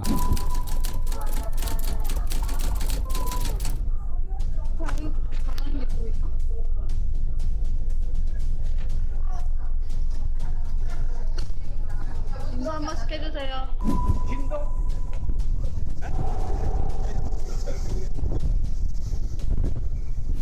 빠지면 가지. 지금 말하는 거.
AIS 데이터에 그 홍콩 영화에나 나오는 분신술이 있어요. 같은 시간에 두 군데 존재해요. 그런 데이터가 원문에서 나와요. 8시 49분 25초에 데이터가 생성됐는데 세월호가 두 군데 있었답니다. 원문에 나와요. 두 군데 나오는데 그중 한 데이터가 아주 재밌는데 나 이 위치에 있고 저 위치에 있어 라는 데이터를 형성했는데 저게 앞으로 내가 가서 도달해야 될 곳을 예언해요. 저 이렇게 도는 중간인데 8시 49분 25초에 두 데이터를 딱 완성하는데 바로 앞으로 한 6초 후에 내가 갈 곳의 데이터를 그때 딱 만들어요. 그리고 그 시간이 돼서 딱 날려요, 데이터를. 뱃머리는 몇 도고 나는 얼마의 속력으로 가고 있을 거야. 이런 데이터를 만들어요. AIS 기기가. 근데 거기쯤 가서 그 만들어놨던 데이터를 딱 전송하는 거죠, 주변에. 이 데이터가 조작이 아니라면 그렇게 해석돼야 돼요.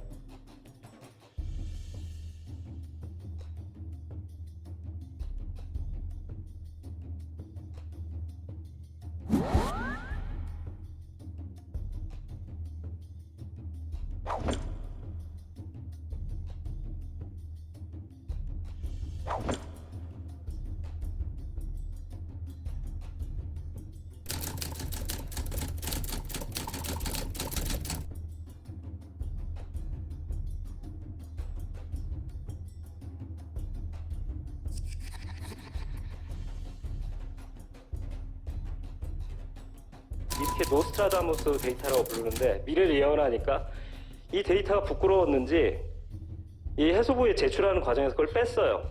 이미 삭제했어요. 이 노스트라다무스 미래를 예언한 데이터를 분신술 데이터를 빼냈습니다. 그러니까 소스에는 원문에는 있는데 네. 국회 지출할 땐 또 빼버렸어. 빼버렸어요. 그러다 원본을 보게 되니까 그런 게 있다는 게 알게 되고 아 이걸 여기다가 빼놨구나 라는 걸 이제 알게 되는 거죠. 그 사실을 특조에 얘기했고 특조에서 네. 질문을 했더니 전문가는 그건 있을 수 없다고 말한 네. 영상인 거고요. 네. 사라진 AIS 데이터라고 이렇게 표시를 했는데요. 그 왼쪽은 이제 디코딩한 값들인데요. 그래서 08시 49분 30초, 08시 49분 31초, 08시 49분 36초. 그래서 디코딩한 값들이 다 있습니다. 근데 해수부가 발표한 그 엑셀로 된 항적 자료에는 49분 31초가 없습니다. 아까 말씀드린 대로 저희가 중복 데이터를 제외할 때 동일한 경위도일 경우 중복으로 간주하고 좌표들을 제거를 했습니다. 그 데이터가 아닌가 이렇게 생각이 듭니다. 계속 달리면서 데이터를 전송했는데 달리면서도 계속 같은 자리가 나오는 데이터도 있습니다. 신비한 데이터예요. 시간대가 달라지는데 네. 위치가 계속 같은. 난 제자리가 계속 있으면서 달려가요. 이런 데이터들이 나왔는데 이상하게 제출할 때, 해수부에 제출할 때 이런 데이터는 다 뺐어요.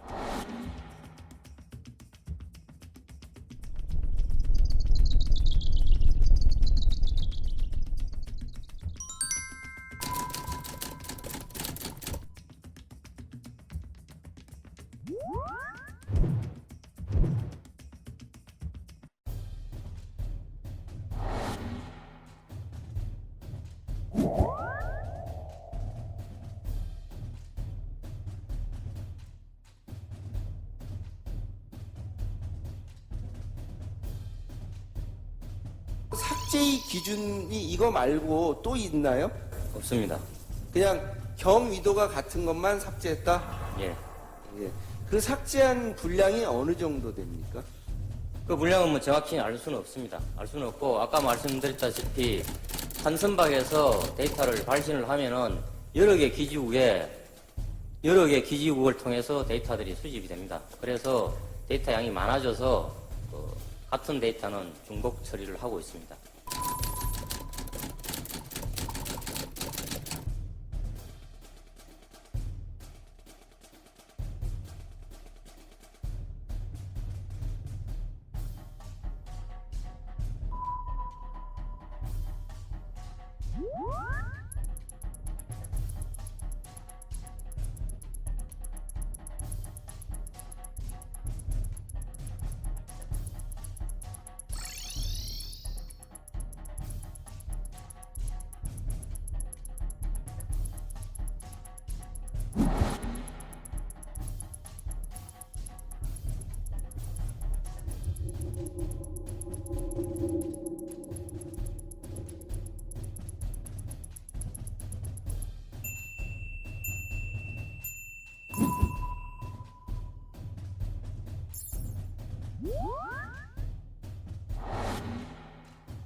이거를 그대로 발표하면 AIS 데이터 자체나 어떤 AIS 기계에 대한 이런 의문점이 제기될까봐 일부러 위경도가 같은 거를 삭제한 거 아닙니까? 그렇지는 않습니다.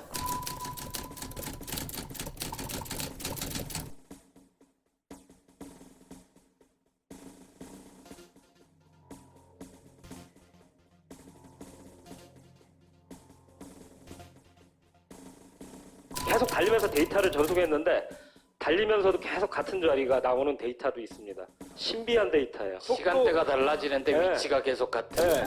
난 제자리가 계속 있으면서 달려가요. 이런 데이터들이 나왔는데 이상하게 제출할 때, 해수부에 제출할 때 이런 데이터는 다 뺐어요.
위경도가 같은데 시간이 다른 경우에는 다 지워서 주셨어요.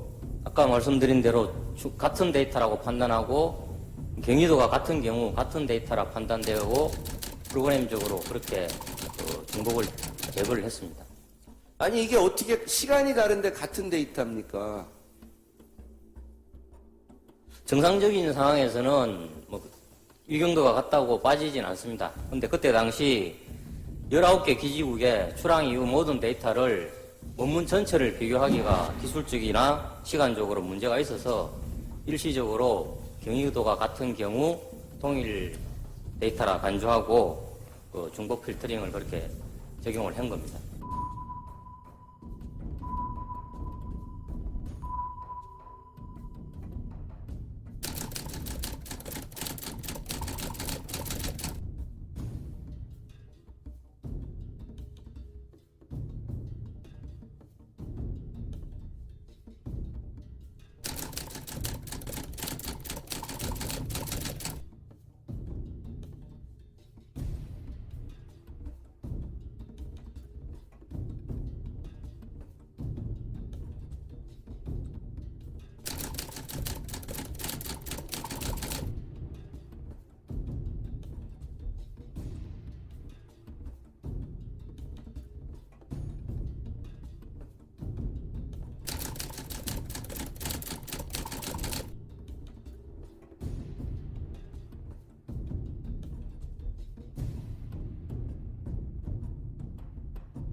침몰 전후 상황을 파악하는 데 중요한 단서가 될 걸로 추정되는 영상 저장 장치가 확보됐습니다.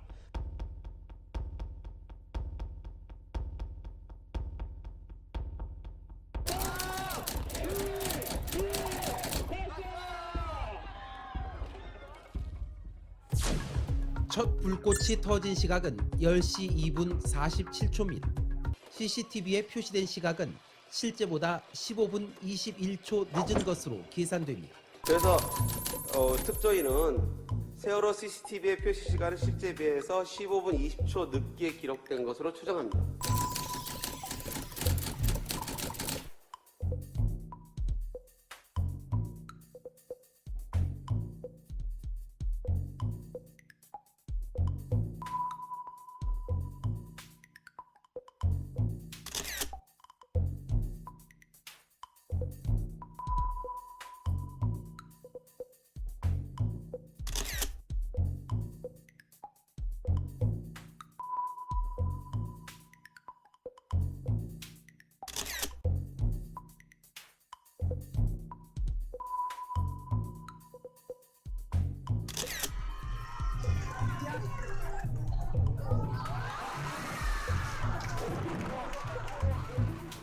세월호 사고 생존자들은 끔찍했던 순간을 잊지 못합니다.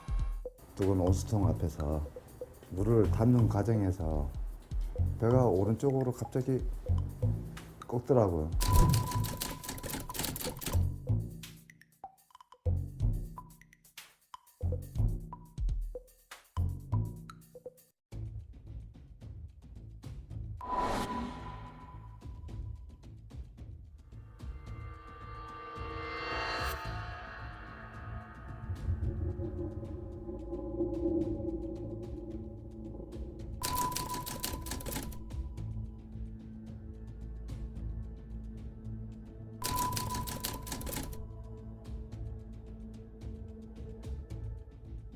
왜 CCTV 조작 가능성을 염두에 두게 되었는가? 김경석 때문이죠. 근데 뭐가 어떻게 잘못됐는지, 왜 조작됐다고 생각하는지를 지금 얘기하려고 하는 거죠. 왜 이상하다는 얘기가 나왔냐면 이게 그때 인양됐던 DVR의 뒷면인데 너무 깨끗하다는 거죠. 네, 앞면이죠. 너무 깨끗해요. 예. 이 아버님들이 너무 이상하다고 그런 거예요. 아이들을 핸드폰을 이제 받았잖아요. 바다에서 나오는데 부식 상태가 굉장히 심했거든요. 근데 그건 너무 깨끗한 거예요. 그래서 케이스가 너무 깨끗하다 이런 말씀을 하시더라고요. 네. 그때부터도 이게 나중에 다시 집어넣은 거 아니야? 뭐 이런 네, 그런 이야기도 얘기 하시더라고요. 그런 얘기도 막 나왔었죠. 네. 어쨌든 이게 2달 만에 바닷속에서 굴러다니다가 나온 그 DVR의 깨끗한 뒷면입니다.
실제 시각으로는 CCTV 영상은 8시 46분 20초, DVR 작동은 8시 48분 59초에 멈춘 겁니다. 2분 39초의 차이는 왜 발생한 걸까? DVR은 CCTV가 포착한 영상을 녹화해 저장하는 장치입니다. 그러나 녹화는 실시간으로 이루어지지 않습니다. CCTV가 포착한 장면이 파일 형태로 변환돼 하드로 저장되기까지 일정한 시간이 걸립니다. 장치마다 다르지만 짧게는 1분부터 길게는 10분 이상 소요됩니다. 근데 실제 데이터는 컴퓨터에 이제 저장을 시켜라라고 이제 동작을 하고 있는 중이었는데 컴퓨터가 꺼진 거죠. 이 프로그램은 31분, 32분, 33분까지도 되어 있다고 보는데 실제로 하드디스크에는 저장이 되지 않은 상태로 꺼졌기 때문에 이제 플레이가 되지 않고 있는 거예요. 따라서 DVR이 꺼지기 몇 분 전 누군가 고의로 64개 CCTV의 동작을 멈췄다는 일부 언론의 의혹 제기는 사실과 거리가 있습니다.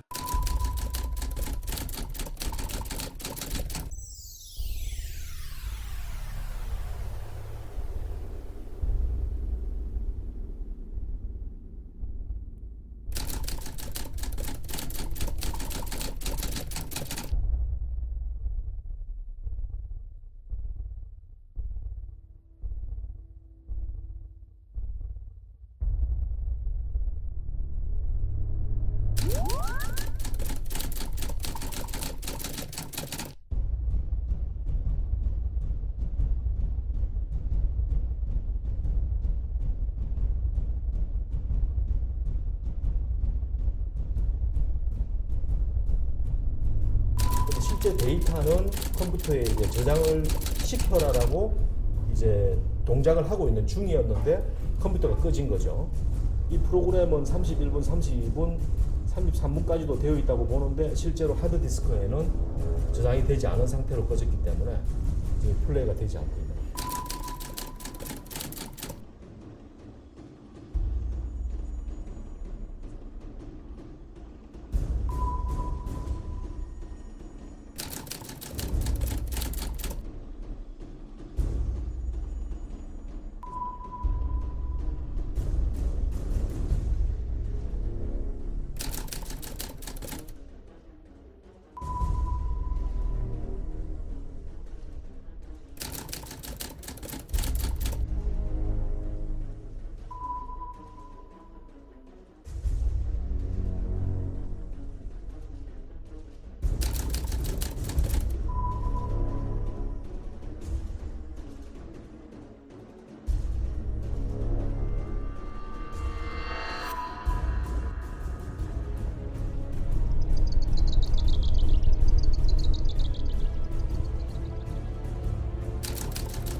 전기 장비가 꺼지는 이유는 정상적으로 전원 버튼을 누르는 경우 혹은 정전이 발생하거나 플러그가 뽑혀 전기 공급이 차단되는 경우 가운데 하나입니다. 그런데 로그 기록을 분석한 결과 정상적으로 전원 버튼을 누른 흔적은 남아있지 않았습니다. 파워 버튼을 눌러서 끄거나 아니면 컴퓨터 끄기를 했을 경우에는 이제 로고 같은 것들이 정상적으로 닫혀서 다음에 읽을 때도 제대로 읽히는데 지금 같은 경우는 로고 자체가 이제 읽을 때 에러가 생기거든요. 이 말은 그 전원이 급격하게 꺼져가지고 그러니까 전기를 뺐든지 뭐 정전이 됐든지 뭐 그런 어떤 갑작스러운 변화에 의해서 컴퓨터가 꺼졌다 이렇게 판단할 수 있습니다. 그러나 뉴스타파 취재 결과 해당 시각엔 정전도 발생하지 않았습니다. 지난 5월 초 검경합동수사본부는 각 지역 해상관제센터에 장비를 납품한 업체와 해양연구원 관계자들을 참고인으로 불렀습니다. 사고 당일 세월호의 항적도가 8시 48분 44초부터 49분 13초까지 29초 동안 누락된 이유 등을 정확히 파악하기 위해서였습니다. 이에 대해 당시 해수부는 정전 가능성을 제기하고 있었습니다. 그러나 전문가들이 세월호에 탑재된 선박 자동 식별 장치 AIS의 사양을 검토한 결과 한 번 전원이 꺼지면 다시 정상 가동되기까지 최소 1분 이상이 필요한 것으로 확인되면서 정전 가능성은 없는 것으로 의견을 모았습니다. 그 당시에 세월호에 탑재되어 있던 AR 장비, JRC에서 만든 AR 장비인데 클래스 A 장비가 일본에서 제품입니다. 장비가 꽂혔다 켜지면 1분 동안 AIS의 전파 환경을 관찰해야 됩니다. 그래서 통상의 AIS 장비를 껐다 키면 메시지 최초의 메시지는 보통 1분 10초 이상 걸립니다. 그러니까 20부터 36초 뭐 이런 정도의 간격은 꺼졌을 때는 일어날 수 없는 거죠.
이제 남은 가능성은 전원 플러그가 강제로 뽑힌 경우뿐입니다.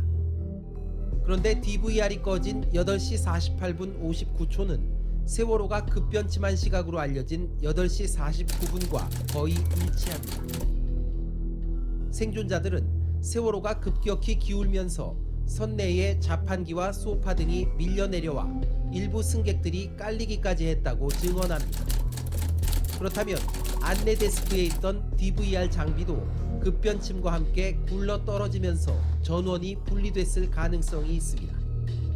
DVR의 평소 고정 상태와 전원 연결 상태 등을 추가로 조사해 밝혀내야 할 사안입니다. 물론 해당 시각에 누군가가 전원 플러그를 의도적으로 뽑았을 가능성도 완전히 배제할 수는 없습니다. 뉴스타파의 보도에 굉장히 결정타를 먹은 게 바로 다음 장에 나오는데 강혜성이라고 있어요. 여객부에서 혼자 살아남은 사람일 거예요. 남자. 마지막까지 아마 방송했다고 아마 알려져 있는데 애들한테 움직이지 마라. 그 방송했다는 그 남자 승무원인데 이 강혜성이 법정에서 증인이 안내데스크에 있을 당시 8시 40분 이후 CCTV 본체가 굴러다니는 등의 상황이 있었는가요? 답변, 네, 있었습니다. 다시 판사가 CCTV 본체가 어떻게 넘어졌는가요?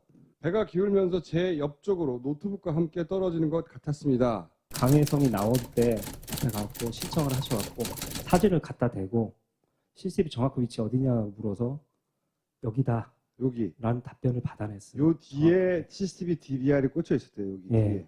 애초에 어디서부터 굴러 떨어졌냐? 그랬더니 요 안내 데스크 뒤쪽에 요 렉 뒤에 아래쪽 여기에 DVR이 꽂혀 있다는 거죠. 그게 앞으로 바닥으로 굴러 떨어졌다는 거죠. 앞으로. 여기 앞으로 떨어졌다는 거죠. 하고. 사진을 거꾸로 생각하시면 되는데 여기 모서리 있지 않습니까? 쭉 긴 직선이다가 여기 약간 살짝 깎인 다음에 다시 이게 저쪽이에요. 요 데스크 있잖아요. 네. 요게 요 파란 선이에요. 요 파란 선이고 요게 요 배 여기가 창 쪽이에요. 그러니까 이쪽. 네, 통로 쪽. 네. 이쪽이에요. 까만 쪽. 통로 쪽. 그러니까 얘가 배가 일로 누우면 얘가 하늘을 보겠죠. 요쪽이 바다라는 거예요. 요쪽. 그렇죠. 요 아래쪽이. 네. 여기가 요 하면 뒤쪽이 바다예요. 바다. 그렇죠. 그러니까 이렇게 누우면 배가 이쪽으로 누우면 얘가 하늘을 본다고. 그렇죠. 이해하셨죠? 어떻게 빠져? 밖으로 슬라이딩해서 나올 수 없죠. 이게 우리가 배가 회전하면은 굴러 떨어졌다고 하니까 이게 천정 쪽에서 떨어졌나 보다. 뭐 이런 식으로 그래서. 상상하는데 정반대라고요. 얘가 이쪽 벽면 왼쪽 벽면에 붙어 있잖아요. 그러면 돌면 튀어나가는 게 아니라 더 붙어. 벽 쪽으로. 다 돌고 나서도 하늘을 바라보지만 그렇죠. 저절로 튀어나갈 수 없지만 도는 과정에서도 튀어나가는 게 아니라 벽으로 붙는다고요. 그렇죠. 더 이게 밀착되죠. 이렇게 배가 이쪽으로 누웠잖아요. 그래서 지금 바닥에 지금 사람이 앉아가지고 강혜성이에요. 네. 말하자면 이쪽으로 누워 있는 거예요. 이게 그렇죠. 어떻게 이게 튀어나가냐고.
세월호 CCTV 수거 및 처리 과정 등에서 정부의 은폐 및 의혹 사항에 대해 청문을 진행합니다.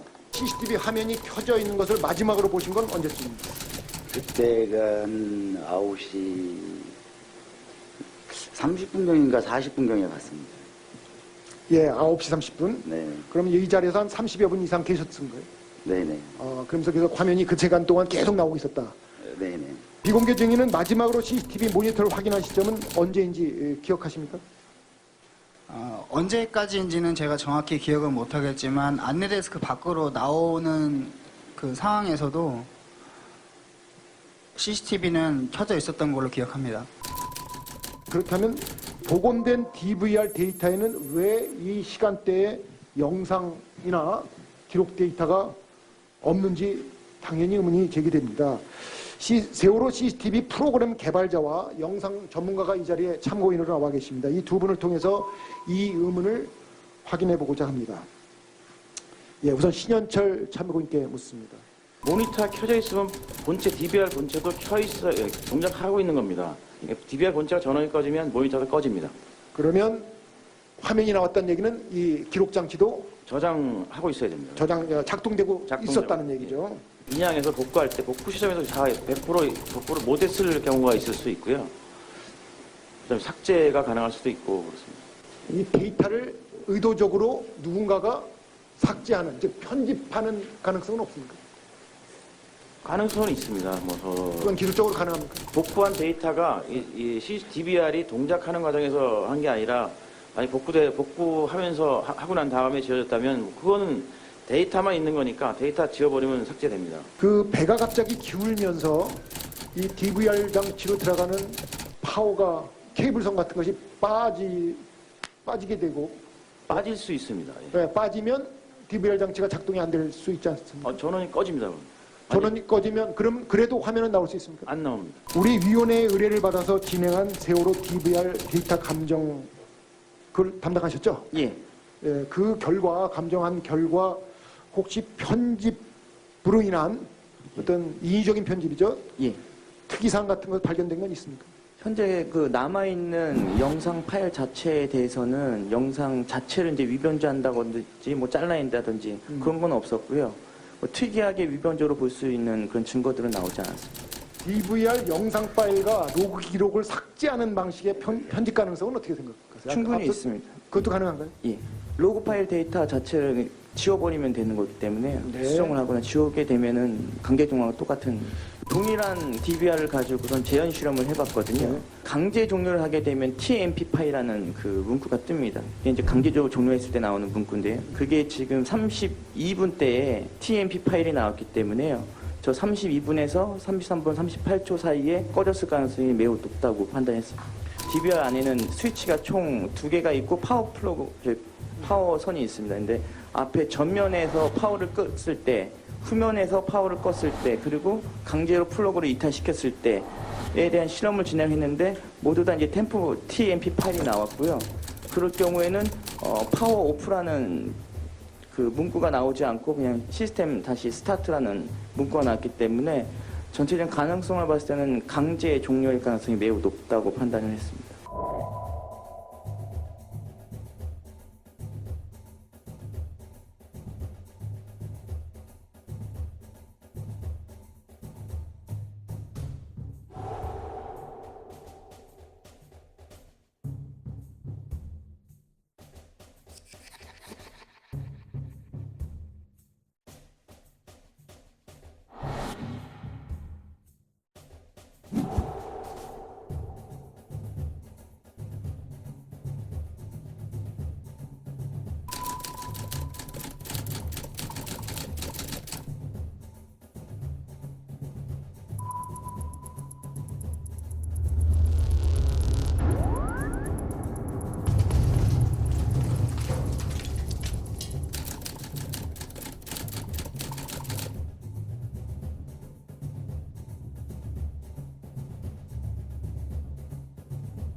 이런 상황이 어떻게 설명이 될 수 있는지, 어떻게 하면 저런 가능성이 있는지를 일단은 지금 인양된 DVR만 가지고 분석을 한 거기 때문에요. 실제로는 이제 세월호가 좀 정상적으로 인양이 돼서 그 안에 CCTV 시스템이 어떻게 되어 있는지, 모니터며 DVR이며 다른 장비들이 어떻게 연결되어 있는지 정확히 분석을 해야지만 지금 이견이 있는 이 부분에 대해서 정확히 설명드릴 수 있을 것 같고요. 그거 이제 배가 인양되지 않은 상태에서 뭐 단정지어서 어떻게 뭐 말씀드리는 데는 좀 무리가 있을 것 같습니다. 참사 당시 선체 내외의 상황을 파악할 수 있는 CCTV 영상 기록 장치, DVR 장치를 확보해야 되는데 2달이 지나서야 이 중요한 DVR 장치 확보 작업이 이루어진 겁니다. 세월호 참사의 내용이라든가 그 장치가 갖는 중요성, 또 이러한 일들이 모두 국가기관에서 이루어졌다는 국가기관의 조치, 그 어떤 측면에서도 쉽게 이해될 수 없는 상황입니다. 만약에 누군가가 지웠다면 데이터 복구를 통해서 어떤 부분을 지웠는지 찾아낼 수는 있을 겁니다. 근데 그걸 어떻게 지웠냐에 따라서 또 복구 과정이 달라지는 거기 때문에 그건 제가 뭐 명확하게 말씀드리기는 어려울 것 같습니다.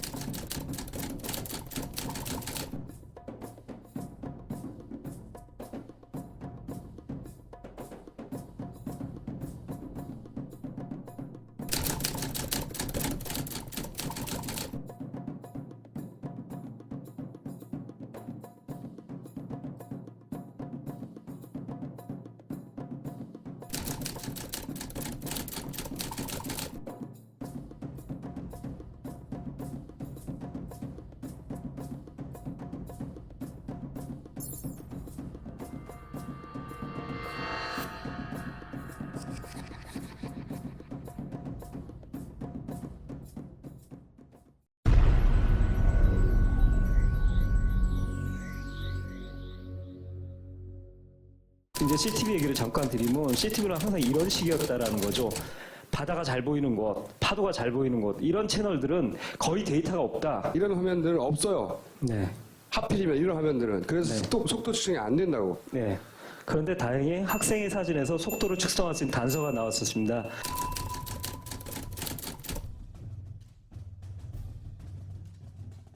배 뒷면에 거의 정중앙에서 배 뒤를 보고서 찍어낸데 이게 아까 그 사진에 나온 신승이라는 아이입니다. 그 중에서도 신승이 양이 찍은 사진 중에 중요한 단서 하나가 나옵니다.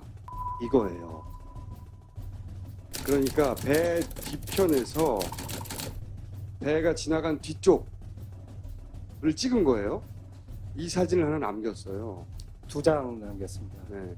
배 뒤에서 배가 지나온 길을 찍은 거죠. 뭐 이상하냐?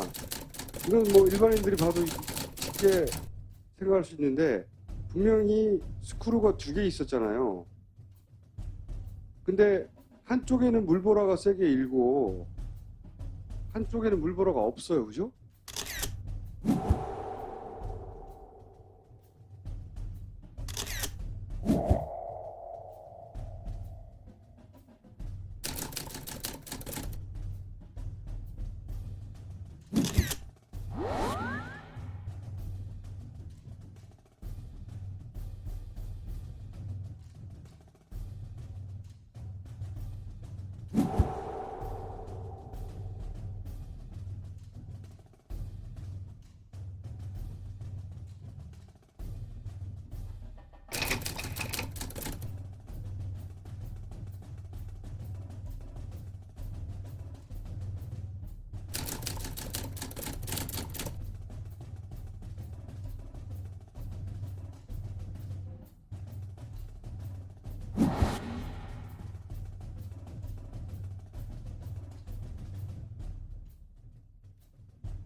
파파이스 나오고 제가 계속 주장했던 게 지그재그 했다.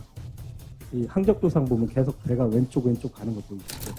H가 똑바로 갔으면 갈 곳에서 계속 왼쪽 가거든요. 지금에 와서 짧게 말씀드리면 사실 지그재그에 대해서는 저도 이제 어느 정도 쌓이고 분들 많아서 이게 결론이 났는데요. 항적상으로는 지그재그가 됐어요. 근데 저쪽에서 제가 공판 자료를 읽다가 방어가 됐구나라는 걸 느끼게 되면 결국 조류로 방어했어요. 조류 때문에 흔들렸다 그냥. 조류 때문에 흔들렸다. 근데 조류 때문에 흔들렸다는 증거는 사실 없어요. 왜냐하면 그 당시 조류 데이터라든가 증언들이 바람이 그렇게 세지 않았고 조류 없었다 그러는데 오히려 조류가 없었다라는 증언들과 데이터도 있는데 그건 쌍무시예요. 검찰은 AIS가 이렇게 조류에 의해서 지그재그는 무조건 안 했고 조류에 의해서 이 지그재그 현상이 있었으니까 조류가 심했을 거야. 이거 그냥 가는 거예요. 그렇게 이미 이제 결론이 거의 그쪽 법정에서 그 배를 일부러 지그재그를 한 게 아니라 배가 지그재그가 된 건 맞으니까 그거는 바닷물 때문에 흔들렸다 이렇게 결론이 났다는 거죠.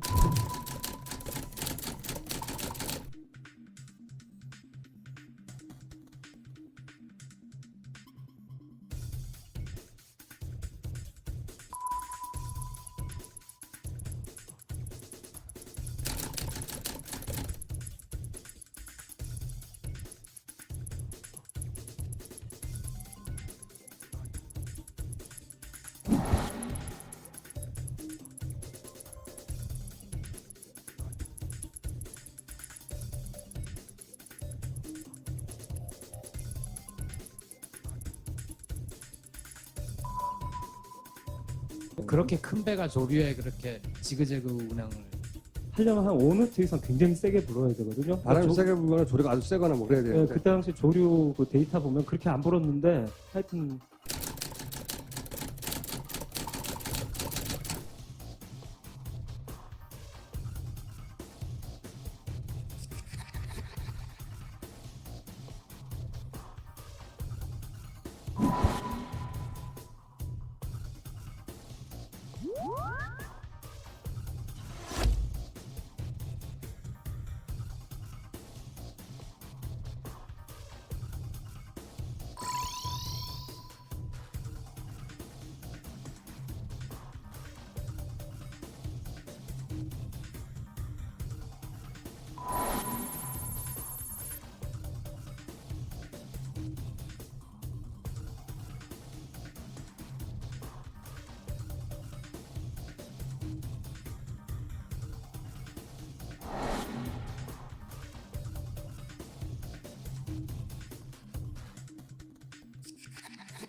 그래서 이 사진을 김 감독이 발견을 하고 이상한데 네. 하고 이 사진을 들고 전문가를 만나러 갑니다. 예.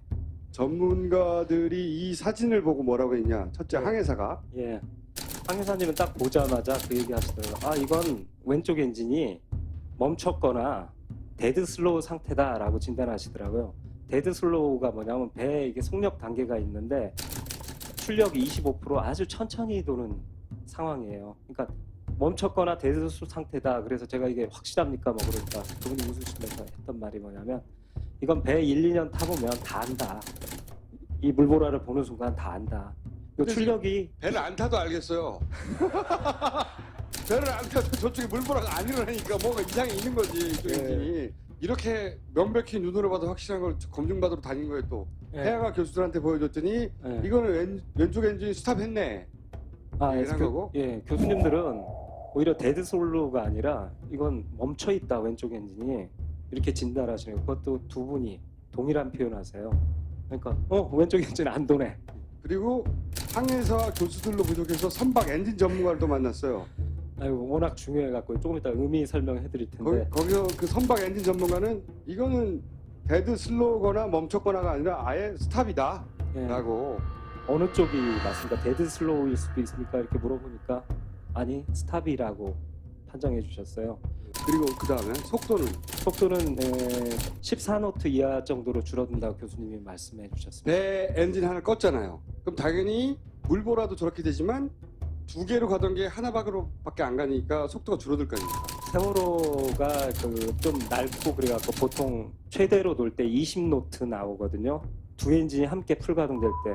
근데 20노트에서 저 상태가 되면 반으로 주는 건 아닌데 한쪽 엔진을 갖고도 어느 정도 속력이 나오는데 일단 속력이 14노트 이하로 줄어든다라는 말씀을 교수님이 해주셨는데 엔진 전문가는 그보다 더 낮을 것이다. 항해사, 박한결, 기관장, 조타소, 기관장이 되게 중요한데 이때 조타실에 이상하게도 이 선장 대신 기관장이 있었어요. 그건 계속 알려진 사실인데요. 항해사하고 조타소 말고 기관장이 같이 있었는데 셋 다 정상이다. 이상 없었다. 그리고 기관장은 한마디로. 막 RPM까지 말해서 470이고 엔진 두 개 모두 정상이고 속력이 일정했다라고 거짓말을 하고 있어요. 그러니까 배를 운전하던 그 방에 있던 셋 다 엔진은 안 꺼졌고 정속 주행을 정상적으로 하고 있었다라고 말했어요. 그러면 생각을 해보자고. 여기서 배가 그런 속도로 어떤 속도로 어떻게 달렸는지를 기록하는 게 AI 정보고 레이더 정보잖아요. 그것만 나오면 금방 들킬 거 아니야. 금방 틀려나죠. 그런데 이 사람들은 어떻게 자기가 거짓말한 대로 그렇게 자료가 나올 걸 어떻게 알았을까? 이 정부 AIS 항적도가 발표했는데 이 구간 19노트 나옵니다. 자, 불가능한 수치예요. 그 구간 분명히 속도가 줄어들 거라고 했던 그 구간에 정부가 내놓은 AIS 항적 데이터는 속도가 떨어지지 않고 계속 정속을 유지했다고 나오는 거예요. 그러니까 조타수 3인의 거짓말을 정부 항적도가 오히려 AIS 항적도가 어떻게 보면 그 거짓말과 부합하는 거죠.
이 승희가 결국 찍은 사진 2장의 의미는 정부 첫 번째 정부 8시 28분 이후 정부 AIS 데이터는 거의 전부 거짓이다라는 요 최소한 이 구간은 절대적으로 거짓말인 거죠.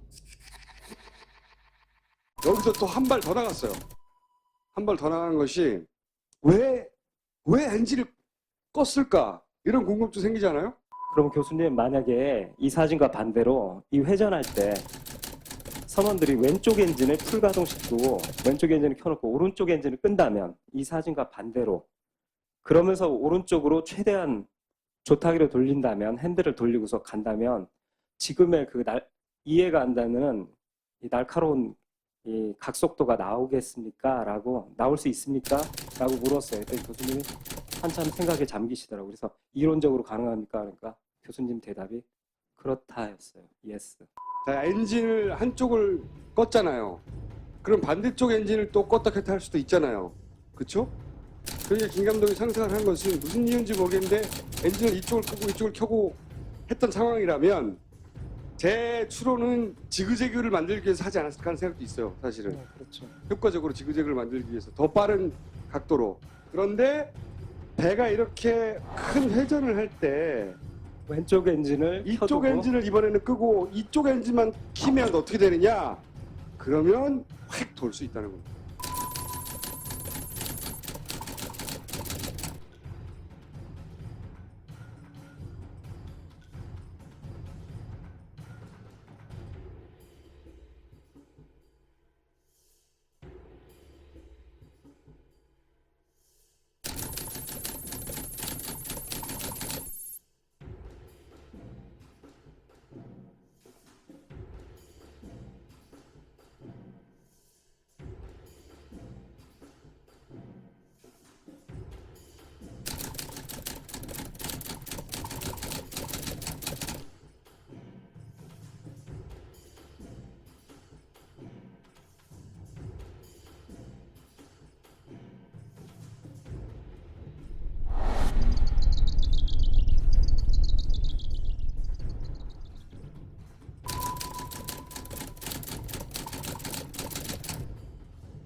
그리고 이렇게 되려면 어떤 조건이 부합돼야 되느냐?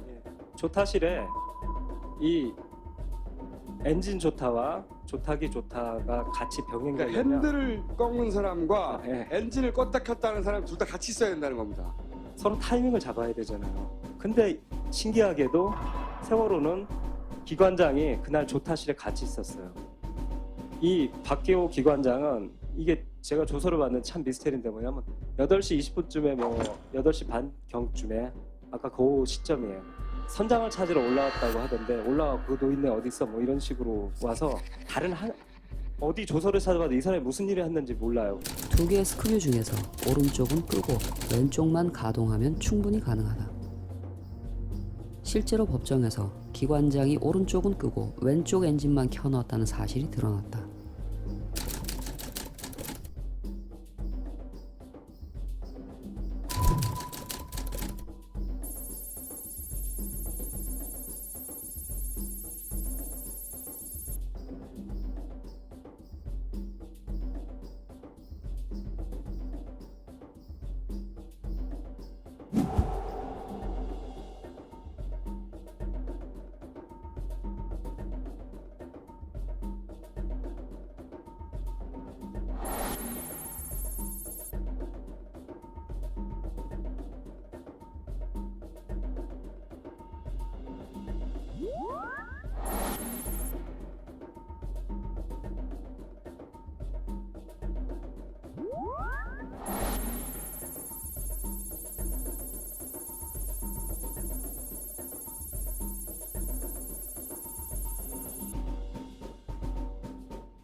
실제로 법정에서 기관장이 오른쪽은 끄고 왼쪽 엔진만 켜놓았다는 사실이 드러났다.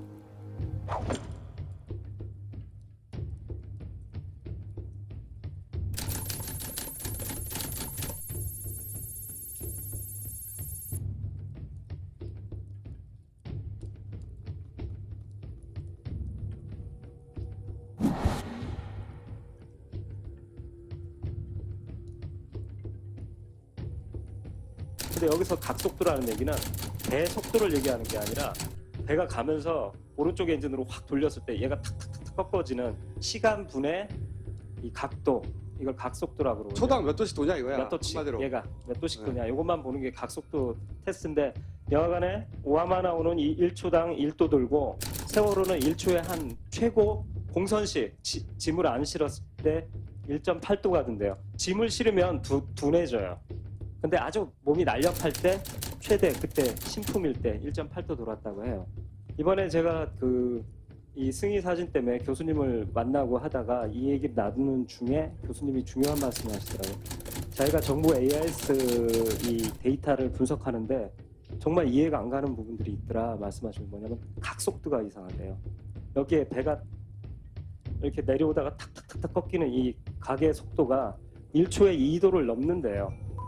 네, 그 순간이 몇 초가 지속된대요. 그러니까 가득 실어 과적이라는 건 다 방송에서 나왔잖아요. 그러니까 날렵할 때도 1초에 1.8도밖에 못 도는 한계를 가진 배가 가득 짐을 싣고도 1초에 2도 이상을 빨리 돈다는 거지 이렇게. 네, 팡팡 돌았다는 사실이 학자로서는 도저히 이게 이해가 안 간다라고 말씀하시더라고요.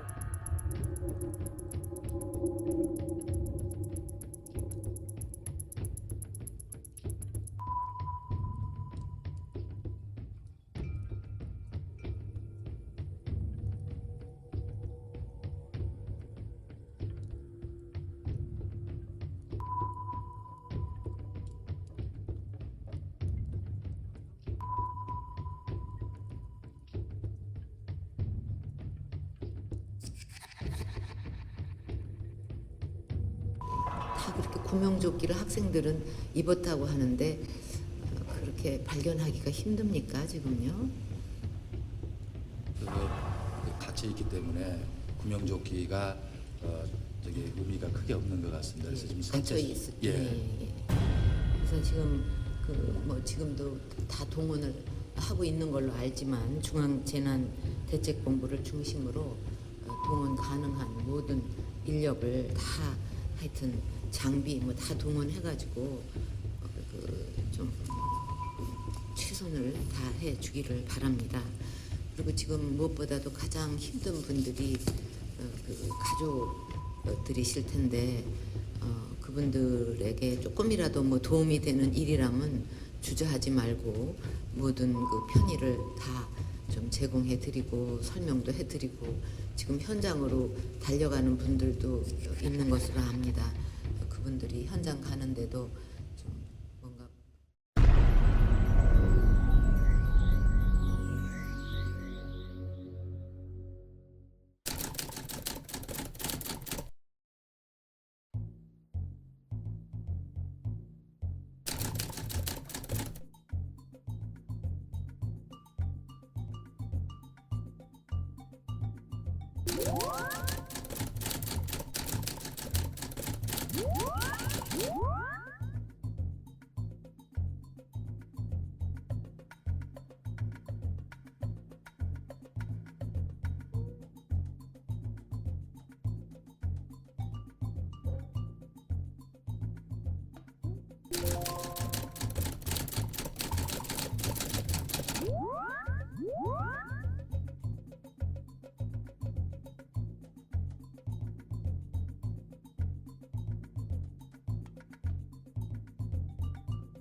요약하면 무슨 얘기냐면 배가 이렇게 128도, 136도, 131도, 138도 배가 이렇게 왔다 갔다 했다는 거예요. 한마디로 말하면 이 숫자는 몰라도 돼요. 그래서 그걸 지그재그라고 표현했죠. 배가 계속 흔들렸다니까 왔다 갔다 하면서. 아, 이걸 통합해서 말하는 게 훨씬 효과적이다. 전체적 지그재그로 확실히 얘기할 수 있다 해갖고 이제 종합을 해서 제가 이제 왔어요. 어쨌든 요약하면 배가 흔들렸다는 거예요.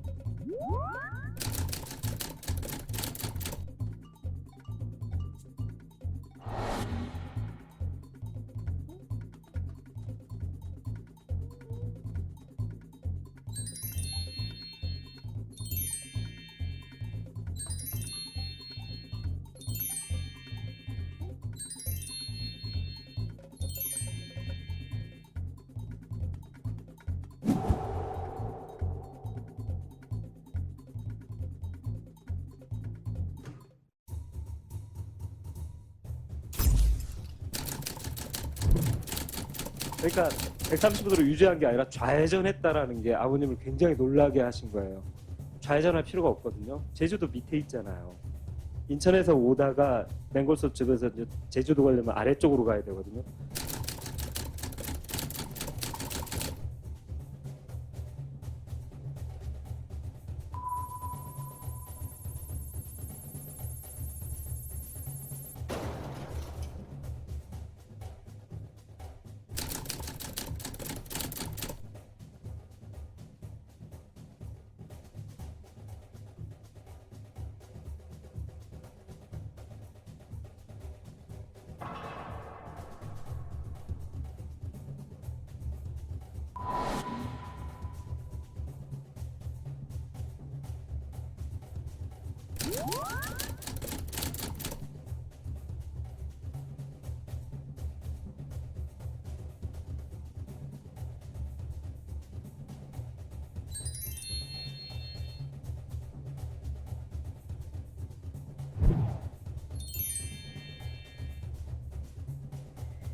하여튼 종합해서 그랬고 이게 이제 10월에 관제 영상을 통해서도 마지막 회전 구간에 좌회전 이후 우회전까지도 확실히 나왔죠. 그때 이제 관제 영상이 그 앞에서 발견된 지그재그로 확실히 뒷받침하는 또 증거가 나오게 됐습니다. 그 그러니까 얘기고, 이 그림은 뭐냐면 요 마지막 부분을 확대한 거예요. 네, 요 마지막 부분에 배가 크게 한번 돌아서 자빠졌다. 그렇죠. 이제 제주도를 가려면 사도만 살짝 우회전하면 된다. 그런데 수상한 좌회전을 한다. 왜 이런 짓을 하는 걸까? 그리고 곧바로 가파른 우회전에 돌입한다.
이제 제주도를 가려면 사도만 살짝 우회전하면 된다. 그런데 수상한 좌회전을 한다. 왜 이런 짓을 하는 걸까?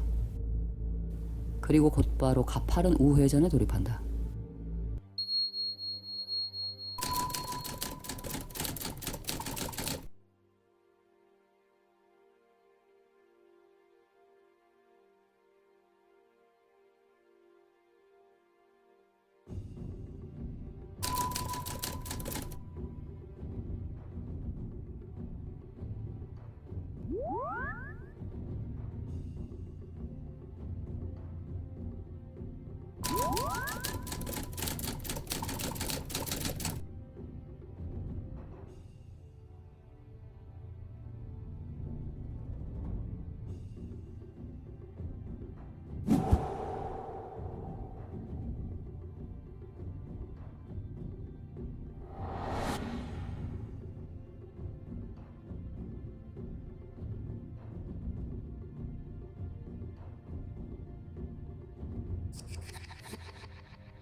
아이들이라는 게 진실이에요. 예슬이가 사진 한 장을 찍는데 CCTV에 그 사진을 찍는 광경이 잡혔거든요. 예슬이와 친구들이 저기 모여서 로비에서 이게 이렇게 CCTV의 영상이에요. 예. 네. 그러다가 애가 어떤 화면을 보면서 사진기를 들고 여기죠? 스마트폰으로 찍고 있습니다. 얘가 예슬입니다.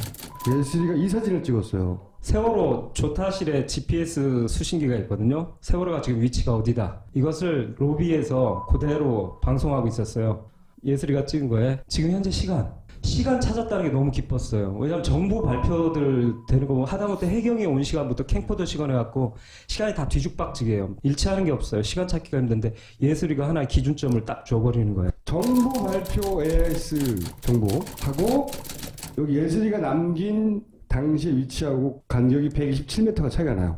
127m요. 굉장히 차이가 나는데 왜 그러냐면 이 당시 이 정부 이게 안테나 위치인데 안테나도 DGPS를 보통 쓰고 있었거든요. 그러니까 3m 많이 나왔자 5m의 오차예요. 이 정도로 정밀하게 지금 가고 있는데 이 예술이가 찍은 사진하고 127m가 난다는 건 둘 중에 하나가 조작된 거예요.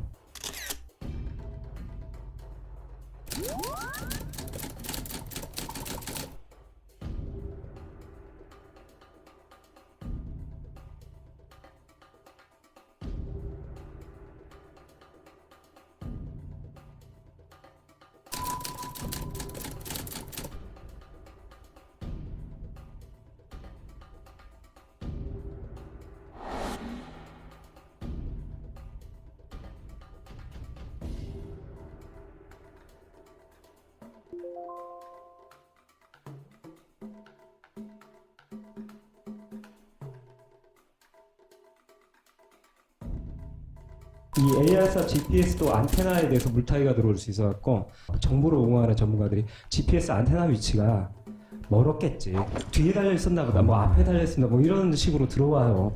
그걸 너무 잘 알길래 제가 이걸 하나 갖고 온 거예요. 뭐냐면 입수된 자료 중에 4월 15일 오후 3시쯤에 세월호를 살려고 하는 분이 직원을 데리고 와서 세월호 안을 쭉 돌면서 사진을 찍어요. 사고 전날. 4월 15일. 그때 조타실도 가서 사진을 찍었어요. 거기에 GPS 수신기, AIS 송신기까지 화면을 다 찍어놨어요.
이게 정박된 상태에서 양쪽이 지금 이 자기 위치 좌표를 지금 잡고 있잖아요. 그러니까 양쪽을 비교해 보면 안테나가 얼마나 떨어져 있나가 정확히 나오죠.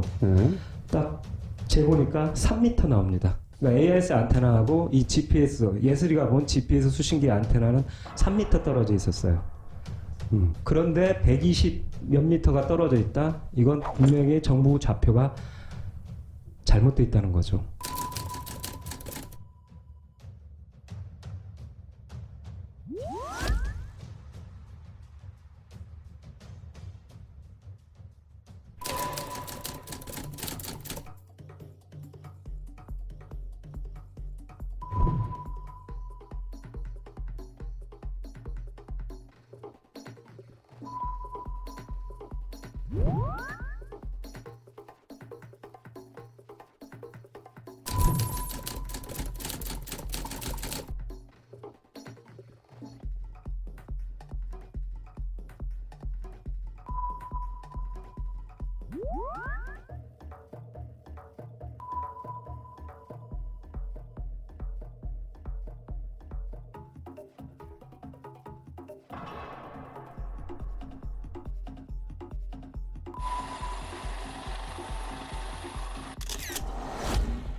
AIS의 데이터를 해석하는 가장 큰 원칙은 수신 순서입니다. 그래서 그것을 임의로 중간에 송신 시간을 추측을 해서 그것을 받은 순서 외에 다른 어떤 것을 가공을 해서 순서를 바꾸게 되면 큰 문제가 생기는 것입니다.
(127m가) 나고 있잖아요.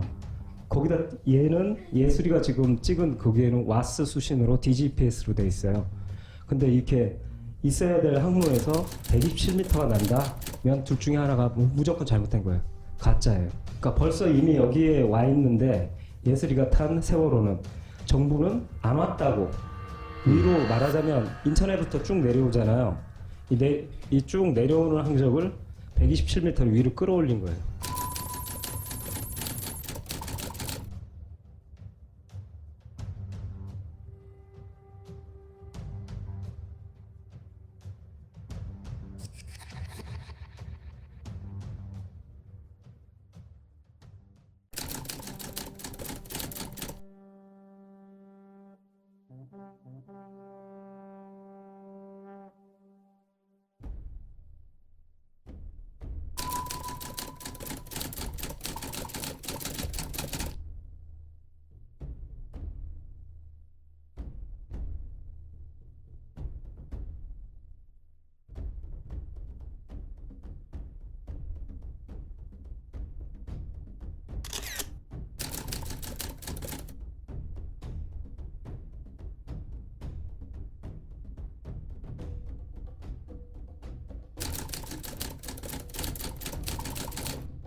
이번에는 큰 구간을 잡아갖고 제가 이렇게 72초, 31초. 네, 왜 그러냐면 그런 이의 제기하시는 분이 있어요.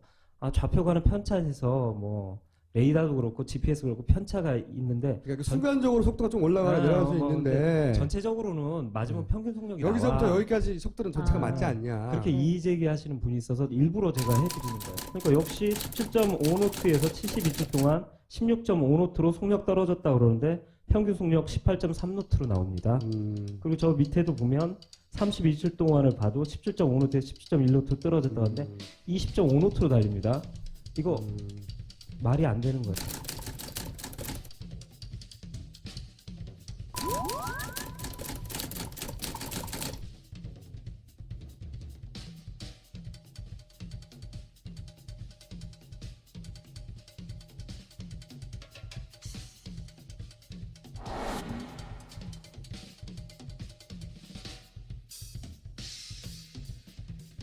GCSC에 의뢰해 최근 전달받은 자료입니다. 왼쪽은 지난 5월 해수부가 세월호의 선박 자동 식별 장치 AIS 정보만으로 구성해 발표한 최종 항적 기록.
지나가는 자동차 경적 소리는 다가올 때는 파장이 줄어들면서 높은 음정으로 들리고 멀어질 때는 파장이 늘어나면서 낮은 음정으로 들립니다. 이를 도플러 효과라고 하죠.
이렇게 100m 이상 끌어올려졌다면 관제 영상에 혹시 그렇게 끌어올려진 흔적이 있지 않을까? 이런 생각을 하게 된 거예요. 그렇죠. 예술이가 조작할 리 없잖아요.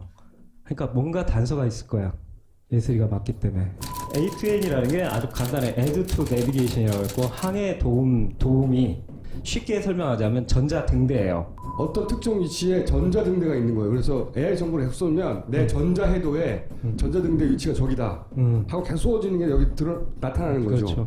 죽도와 병풍도에도 2013년 3월에 A2N을 전자등대를 설치했습니다. 죽도가 어디냐면 이 맹골도 입구예요. 그러니까 세월호가 인천에서부터 아래로 수직으로 쭉 내려오다가 일로 지나갔거든요. 예, 드디어 방향을 꺾기 시작하는 곳, 그리고 사고 난 점이 바로 그 아래 병풍도예요.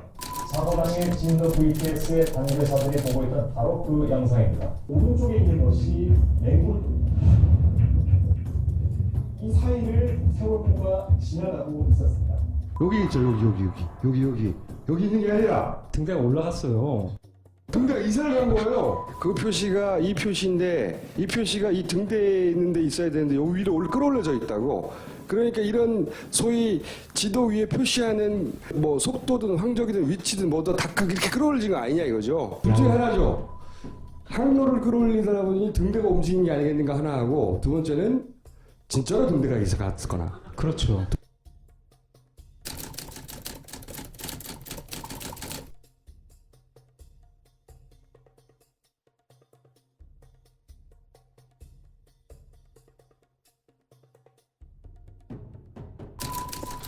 원래 이 위치에 있어야 되는 거죠. 그러니까 저희들이 이걸 계속 가서 이게 AIS 수신 받고도 자기 GPS 위치도 확인할 수 있어요. 그러니까 내가 원하는 좌표점, 그리고 저쪽에서 그 이런 항로 표지가 있으면 내 위치가 딱 나와요. 화면에 내 위치도 나오고 상대방 항로 표지도 나오니까. 이거를 들고 그 물리적 등대가 있는데 가서 찍어본 거예요. 그리고 이제 이사 간 데가 어디냐 찾는 거예요 지금. 안 보였어요. 등대가 어디로 이사 갔을 수도 있으니까. 그래서 내려갔어요. 절벽 밑으로.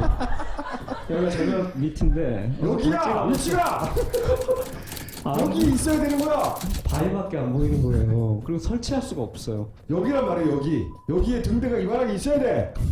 하여튼 전기가 공급돼야지 걔가 전기가 공급돼야지 데이터가 날리잖아요.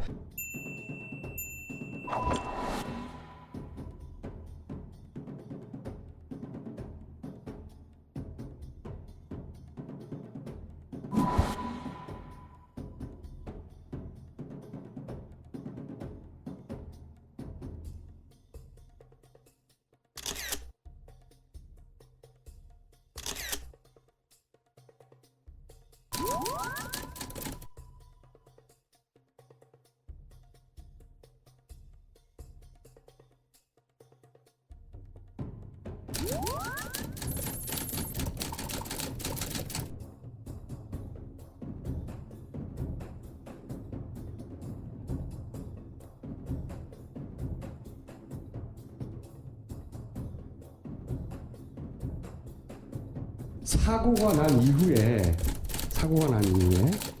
240m 정도를 뭔가 끌어올린 거예요. 항로를. 이 해도를 끌어올리다 보니까 전자등대 위치도 끌어올려 버렸어요. 그런 다음에 이게 끌어올려진 영상이 이미 공개됐잖아요. 그렇죠. 그러니까 원래 여기 위치를, 여기 있는 놈이 여기 위치를 발산해야 되는데 여기 있는 놈이 여기 끌어올려진 위치를 발산하도록 신호를 바꿔버린 거예요. 그런 일이 일어났다고 우리는 추정하고 있는 거죠. 그렇지 않으면 여기에 있는 놈은 여기 위치를 발산해야 되는데 엉뚱하게도 여기 위치를 발산할 이유가 없고, 그런데 여기 위치를 발산하고 있는 것은 오로지 세월호 관제 영상으로 공개됐던 그 영상에서 이렇게 잡히고 있거든요. 그렇죠. 그러니까 이게 틀리면 안 되니까 이걸 끌어올린 다음에 저 위치를 저 위치로 발산하는 걸로 바꿔놨거든요. 알겠죠? 근데 요 등대에서 자기 위치가 아닌 엉뚱한 데를 계속 발신하고 있다는 거지. 근데 그거는 사고가 난 이후에 그 값을 입력한 게 아니겠는가. 해도를 옮기고 나서.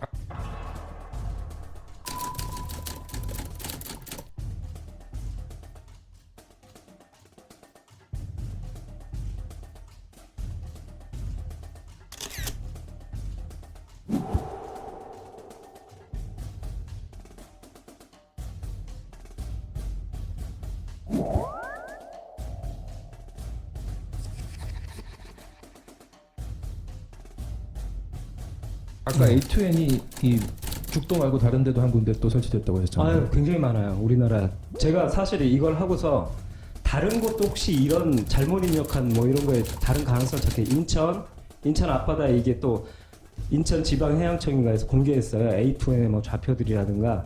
그래서 저 거길 가기 위해서 기왕 산 김에 저희들이 강진, 인천, 가고 그 주변 A2N들을 다 잡았어요. 그래서 한 잡힐 수 있는 건 또 배 타기는 그래서 그 연화를 쭉 따라가면서 쭉 잡아갖고 그 구글 지도에서 그 위치들을 다 보니까 다 등대 그 근처에 딱딱 찍혀요. 죽도만 지금 아마 제가 볼 때 세계 유일에 전 세계 유일에 자기 위치가 아닌 240m 위를 송신하는 희한한 A2N일 거예요.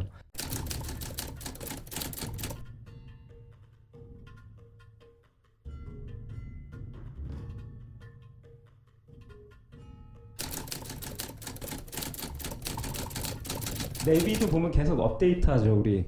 왜냐하면 도로가 신설되고 그러면 변경되면 업데이트한 것처럼 주간 단위로 계속 이걸 발간해요.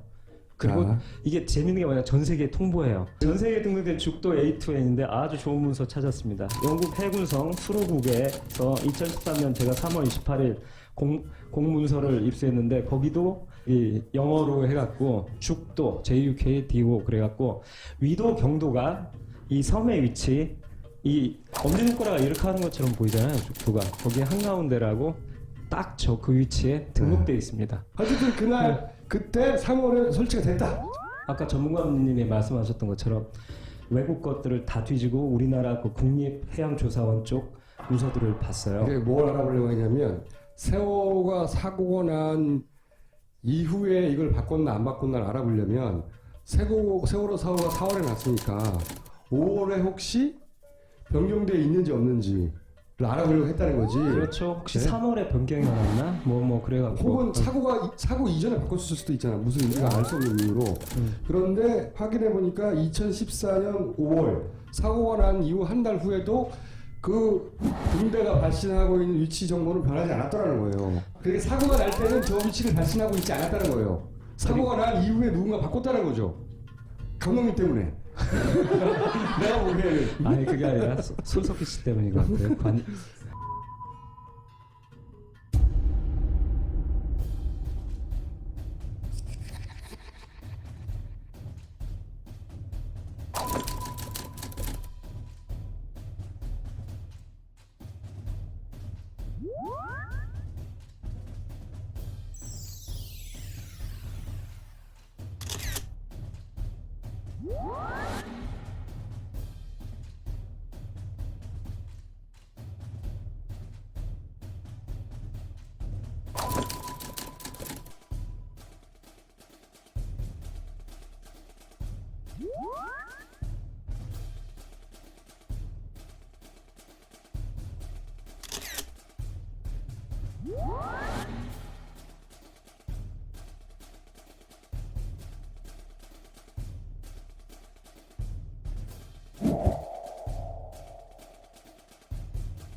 죽도와 병풍도에도 2013년 3월에 A2N을 전자등대를 설치했습니다.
관제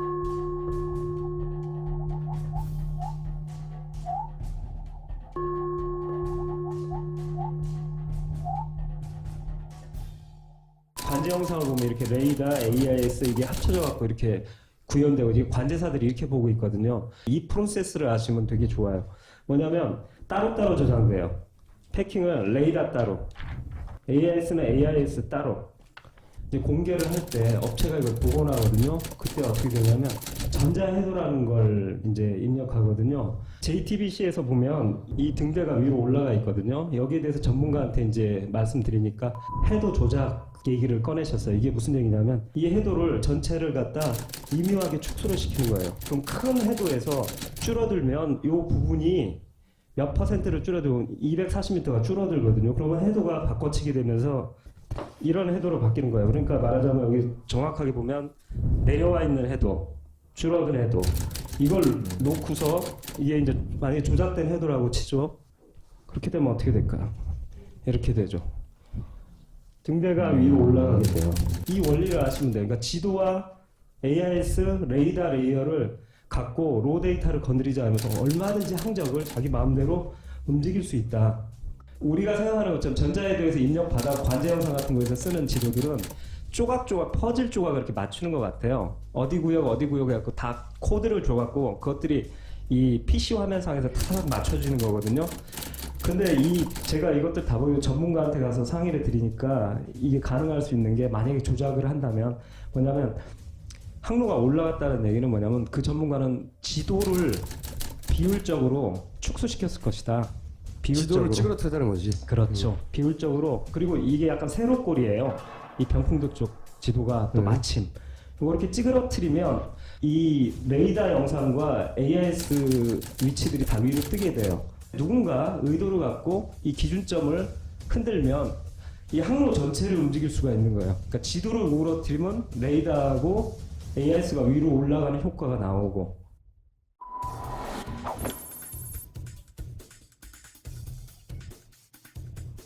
죽도와 병풍도에도 2013년 3월에 A2N을 전자등대를 설치했습니다.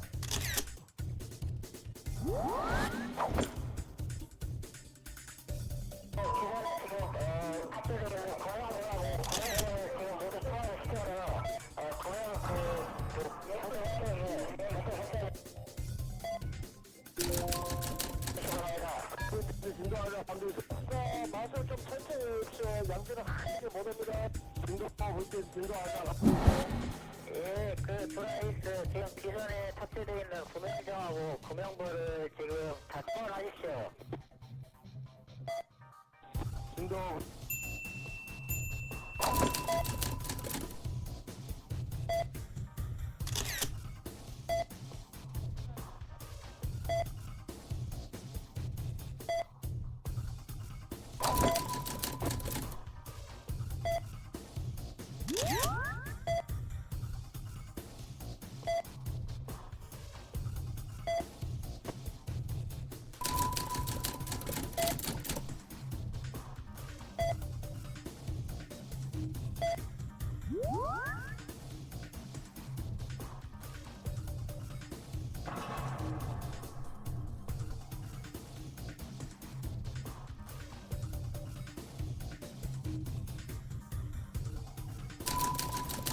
VTS 드라이더 어감되어 있습니까?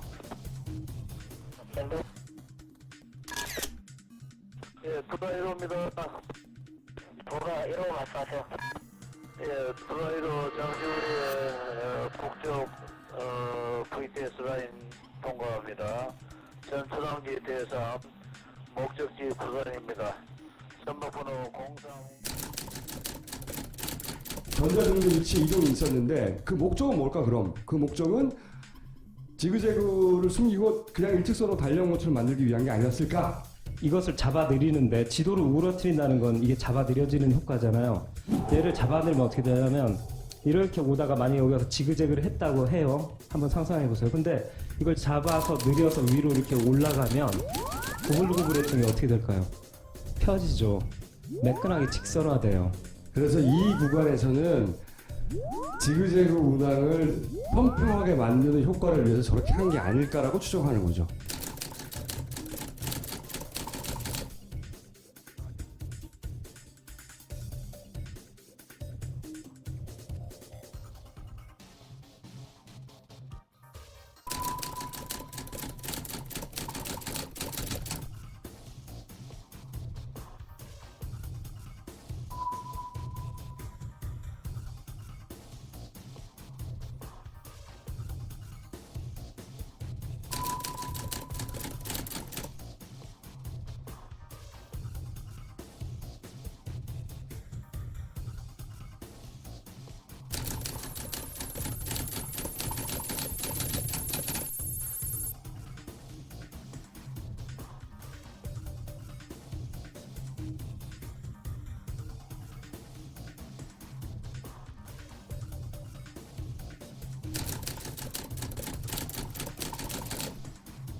이 CCTV에서 단서를 가겠습니다. 채널 63에서요. 이게 참 좋은 게 뭐냐면 갑판을 찍다 보니까 바다와 지나가는 배라든가 섬들이 보이는 거예요.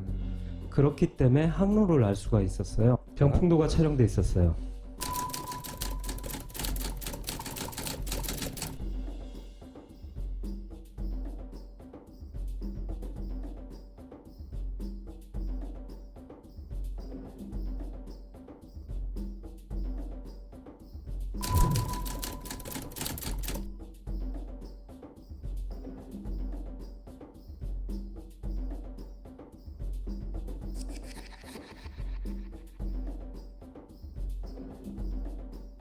내가 화각을 아는 렌즈에 대해서 알고 있는 카메라로 제가 여러분을 딱 찍잖아요. 여러분과 그 사진을 보면 저의 거리가 정확히 나와요. 48분 9초, 이건 48분 11초인데 요때 병풍도의 크기를 딱 재니까 보시면 알겠지만 사이즈가 달라요. 그래서 항적을 표시를 해보니까 이게 일종의 지그재그예요. 두 가지인 거죠. 하나는 배가 더 가깝고 네. 한 200여 미터 더 병풍도에 가깝게 움직였고 네. 두 번째는 반드시 간 게 아니라 우리가 얘기했듯이 지그재그 구간이 그 1분 내에도 있더라는 거죠. 그렇죠. 해군 레이더 항적이에요. 얘의 위치에 얘를 끌고 내려와 봅니다.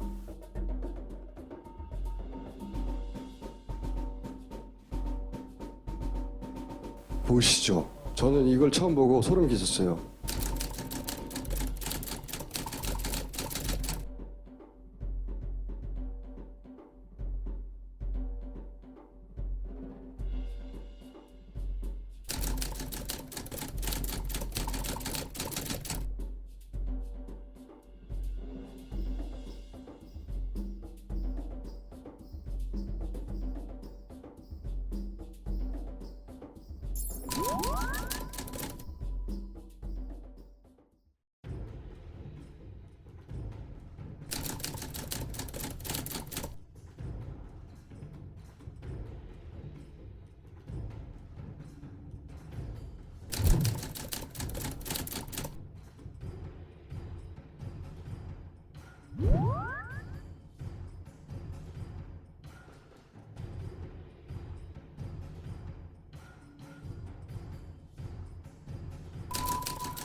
스마트폰이나 PC 등 각종 저장 매체와 인터넷에 있는 디지털 데이터를 분석해 디지털 증거로 만드는 기법, 디지털 포렌식입니다. 파괴된 시스템을 갖다가 정보는 삭제된 건 복구하고 파괴된 시스템은 그 원인을 살펴가지고 그 원인을 알아내가지고 역으로 복구하고 하는 그런 전 과정을 갖다 우리가 디지털 포렌식이라고 합니다. 컴퓨터의 회계 장부도 또 사고 장면이 찍힌 블랙박스도 CCTV도 휴대전화도 범죄의 흔적을 없앨 목적으로 데이터를 삭제했더라도 어떤 것이든 복원이 가능합니다. 세월호 침몰 사건에서도 디지털 포렌식 기법은 큰 역할을 했습니다. 사고당의 정황이 담긴 휴대전화 메시지가 복원돼 선원들의 혐의를 입증하는 증거로 사용됐습니다.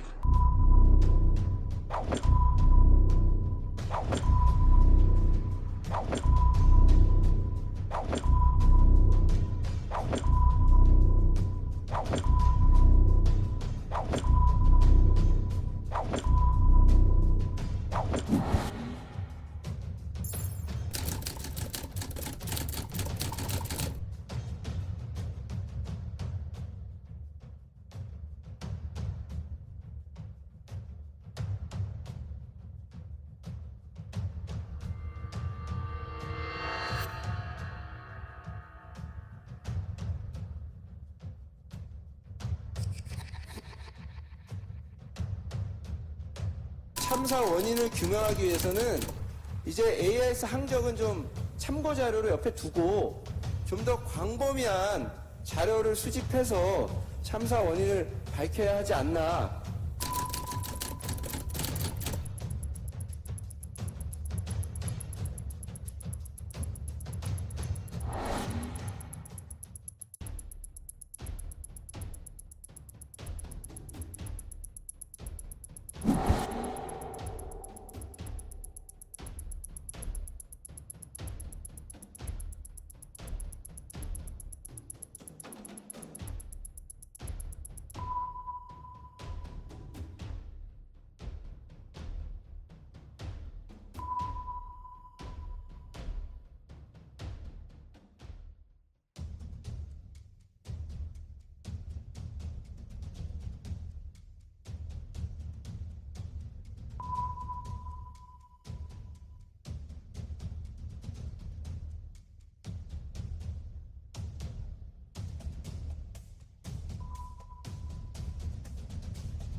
사실 지난 방송 나오고 나서 제가 굉장히 포탈 유심히 봤어요. 왜냐면은 포탈이나 각종 커뮤니티에서 반응을 보면 이걸 얼마나 예민하게 생각하는지를 알 수 있거든요. 저쪽에서. 잠시 후 새벽 한 서너 시쯤 댓글 부대가 등장해서 그 댓글 1000개를 달더라고 다시. 이 음모론자들아 뭐 이런 거죠. 그리고 나서 이제 진보 커뮤니티 대응팀이 들어가요. 거기는 유형이 있어요. 처음에는 조롱하는 조가 있어요. 조롱. 이 음모론자들의 얘기를 믿니? 니들 바보같이? 단순 조롱. 그 다음에 친노랑 연결하는 애들이 있어요. 역시 친노 친문들은 이런 거 믿지. 진짜예요. 패턴이 있어요. 그리고 또 전문가가 등장합니다. 아, 나는 지금 이런 전문가인데. 그러면서 전문가들은 특징이 있습니다. 전문 용어를 쓴다. 그리고 이것이 결국 음모론이라고 한다. 그리고 메신저를 공격합니다.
세월호 참사의 원인에 대해 많은 가설들이 난립했습니다.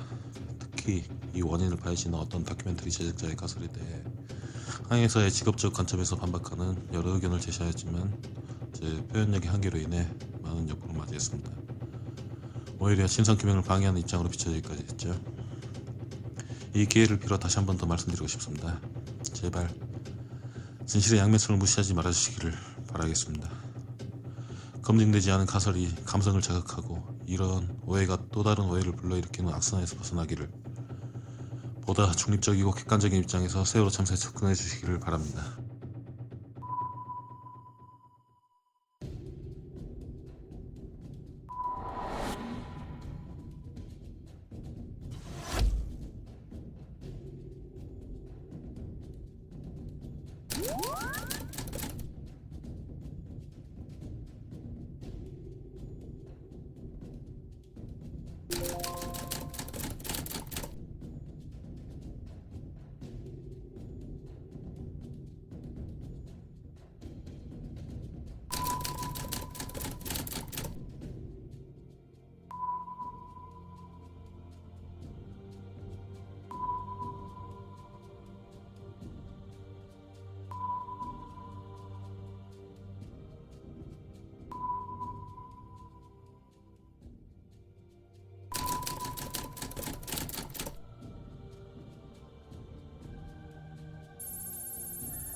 뒷부분에 저 주황색 표시가 나타나죠. 예. 저 주황색 표시는 세월호에서 떨어진 컨테이너입니다. 아, 예. 예, 이렇게 컨테이너를 감지할 수 있을 정도의 레이더라는 점을 감안한다면 예. 세월호가 이 급변침을 하기 전에 주변에 충돌할 수 있는 어선이나 선박은 없었다고 볼 수 있습니다. 예.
자연계에는 존재하지 않은 고가의 인공 아미노산을 값싸게 만들 수 있는 신기술을 국내 연구진이 세계 최초로 개발했습니다. 아미노산의 광학적 특성을 마음대로 조절할 수 있는 아카라는 물질입니다. 두 가지 형태가 섞여 있는 아미노산 용액에 아카를 넣어주면 치료에 사용되는 아미노산만 골라내 분리할 수 있습니다. 남아있는 천연 아미노산도 분자 배열 방향을 바꿔 전체 용액을 치료제 원료로 활용할 수 있습니다.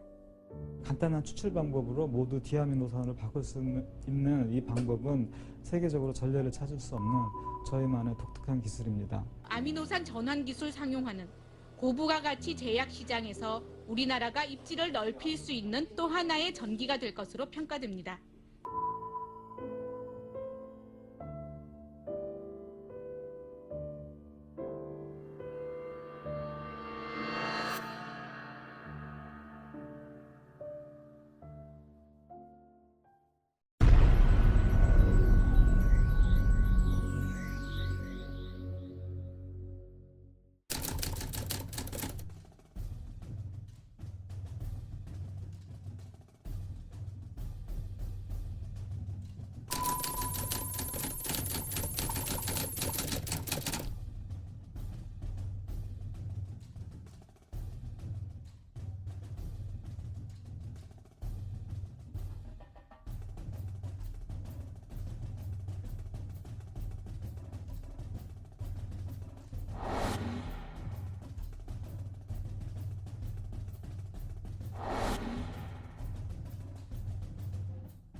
사고 2주 후인 4월 30일 채널 A, 종편 채널 A에 그 아실 겁니다. 이영경의 직언직설이라는 유명한 프로가 있는데 거기에 이제 여러 가지 그 여러 패널들이 나와서 세월호 관련 좌담회를 하는데 보수 쪽 군사 전문가 한 분이 그 나와서 이런 발언을 방송 중에 합니다.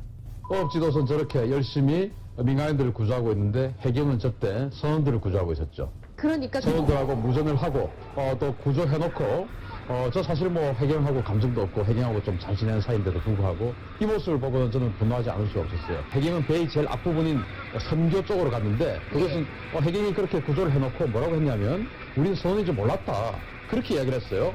그런데 무전을 하면서 우리가 선교에 있으니까 선교에다가 좌현 선교에다가 배를 대달라라는 무전을 이 선원들과 하면서 해경대가 거기 간 겁니다. 해경은 선원들과 무선 통신을 하고 선원들을 구조하기 위해서 선교로 가서 선원들을 구조하고 있었다는 게 앞서 우리 신 대표 말씀하신 대로 서로 무전으로 통신하면서 갔다는 거 아니에요? 우리 언론에서 한 번도 지금 공개하지 않은 것 같은데요. 제가 뭐 하여튼 어떻게 좀 들었습니다. 들었는데 해경이 저 선교와 즉 항해사들과 무전을 하면서 우리가 여기 있으니까 이쪽으로 배를 대고 구해달라 라고 하고 그쪽을 알았다 간다 라고 하는 무전이 있습니다 지금. 확실하세요? 근거가 있으셔야 됩니다. 이거 저는 보지 않고 들었는데 예. 그것을 저는 좀 조사를 했으면 좋겠습니다. 이준석 선장은 사고 이튿날 해양경찰관의 집에서 잠을 잤습니다. 모텔에서 재운 선원들까지 구속 전 누구와 접촉을 했는지 드러나지 않았습니다. CCTV 영상은 2시간이 지워졌습니다. 또 최초 출동한 123정은 왜 선원들 먼저 구조를 했는지, 퇴선 명령은 있었는지도 규명이 미흡합니다.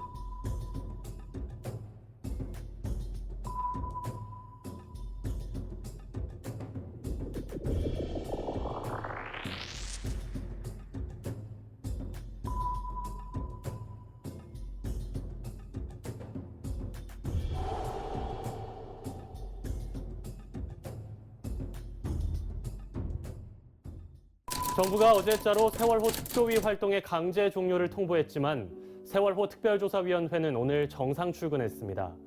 정부의 예산 지원이 중단돼 앞으로 활동에 많은 어려움이 뒤따를 것으로 보입니다.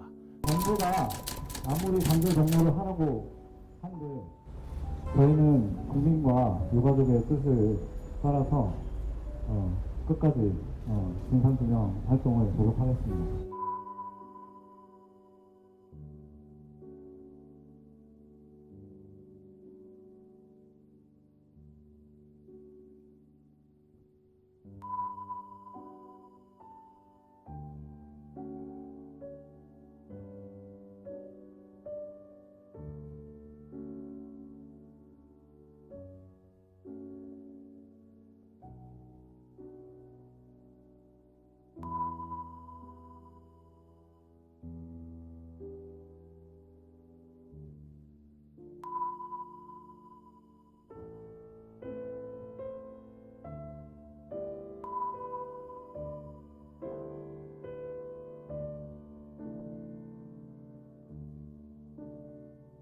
그렇다면 이처럼 전례 없고 무리한 법 해석으로 특조위 활동을 강제 종료시키는 이유는 뭘까요? 청와대에 대한 특조위 조사를 막으려다가 그게 여의치 않자 활동을 조기 종료시킨 것이라는 분석이 지배적입니다. 그 당시에 그 장관님하고 특조위원장님이 하셨던 게 제대로 안 된 거는 뭐 어떤 문제입니까? 저기 청와대 쪽에 좀 문제가 있었던 겁니까? 아니 장관님 지금 이게 굉장히 논란이 많은 문제인데 조금만 얘기 좀 해주세요. 이게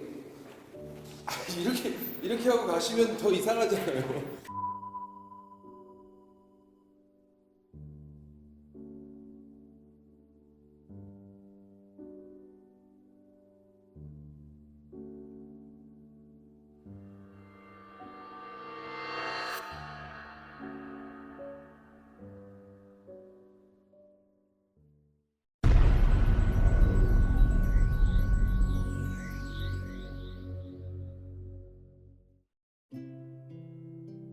그리운 이들의 이름을 하나씩 아껴 불러봅니다.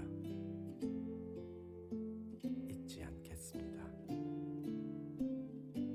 1번 고혜인, 김민지, 김민희, 김수경, 김수진, 김영경, 김예은, 김주아, 김윤정, 문지성, 박성빈, 우소영, 유미지, 이수연, 이연화, 정가연, 조은화, 한고은, 강수정, 강우영, 길채원, 김민지, 김소정, 김수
홍순영, 5번 김건우, 김도현, 김민석, 김민성, 김성현, 김완준, 김인호, 김진광, 김한별, 문중식, 박성호, 박준민.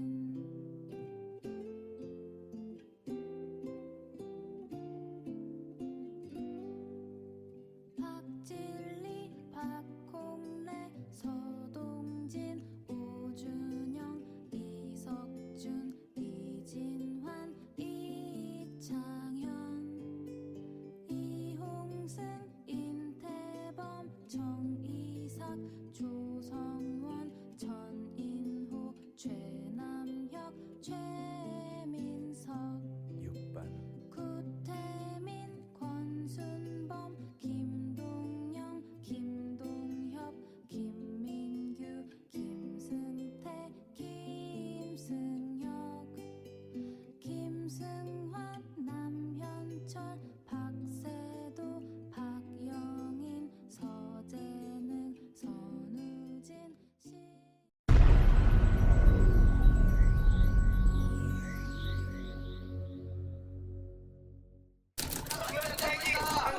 엄마 사랑해요. 아빠 사랑해요. 우리 아들 마지막 모습이 지켜주지 못해서 미안하다. 제가 이제 대신 수혈 대신 공무원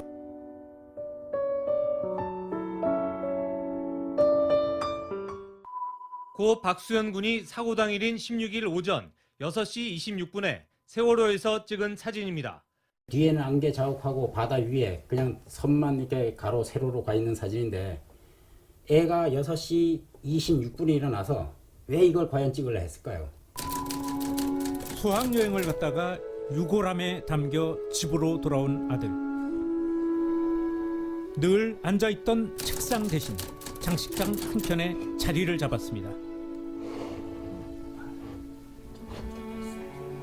드디어 집에 왔네요. 정말 가슴이 아주 찢어지고 터져버릴 것 같은 생각이 들고 있습니다. 침몰하는 세월호에서 해경을 향해 의자로 객실 창문을 두드렸던 아이들. 바로 당시 수연도 그 객실에 있었습니다.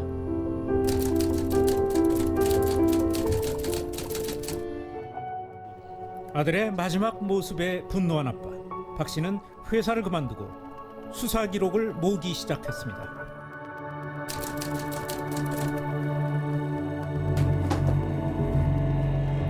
이렇게 모은 자료가 얼마나 되는지 아십니까? 20만 페이지, 3테라바이트. 박 씨는 이 기록을 읽고 또 읽었습니다. 그리고 그가 얻은 결론. 그렇죠. 이건 뭐 전문가라는 사람 불러가지고 이거 사기쳤구나. 검찰이 사기쳤구나 이렇게 생각을 했죠. 뉴스타파는 지난 28일 보도에서 사진을 찍은 장소가 관건장치가 설치되어 있는 좌현 쪽 난간이라는 점을 확인했습니다. 4층 우현 쪽 객실에 묵었던 박 군이 좌현 쪽으로 나와 사진을 촬영한 겁니다.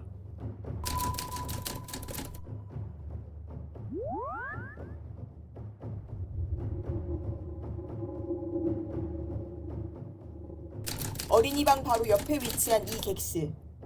B-19호입니다.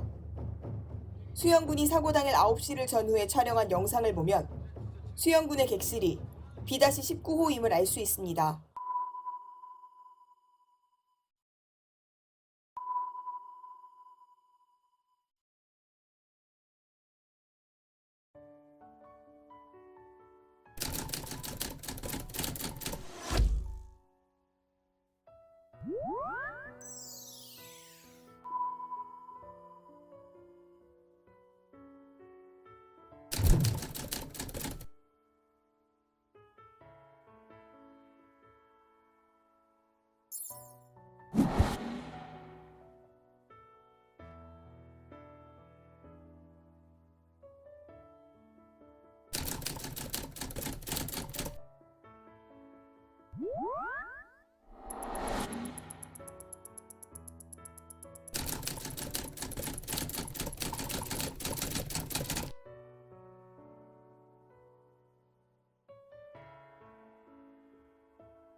어떤 말, 어떤 인사, 꺼내야 할까? 이젠 소용없지만 잘가. 네가 서운해도 이해할 수 없어도 조금만 헤아려 줄래? 우연 쪽에도 같은 난간이 있지만 난간 아래쪽에 철제 구조물이 있는데 이 부분이 박군이 찍은 사진에선 보이지 않습니다.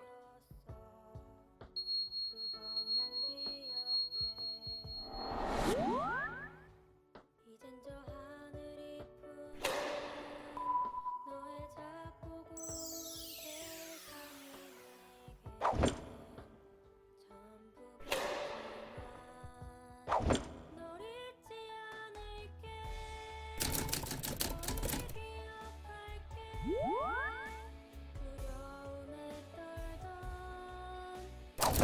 잊혀주지 못한 나지만 우리 기억 속에서 살아가자. 사랑하며 추억 속에 잊지 말자.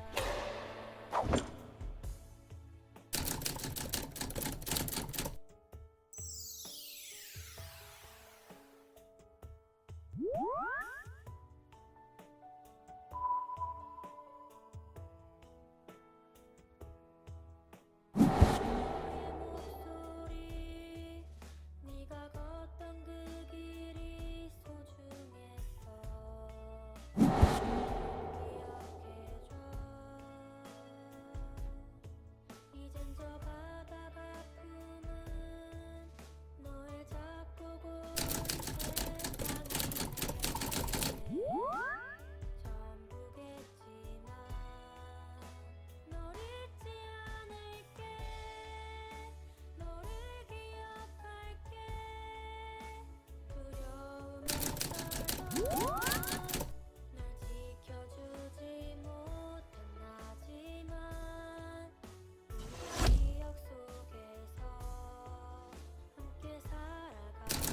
사랑하며 추억 속에 이 손 놓지 말자. 작은 부탁 하나만 할게.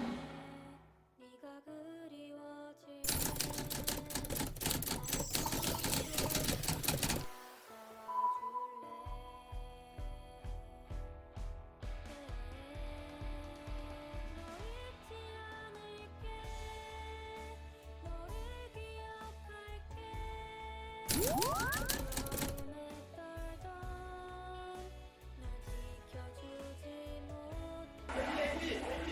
애기 여기요!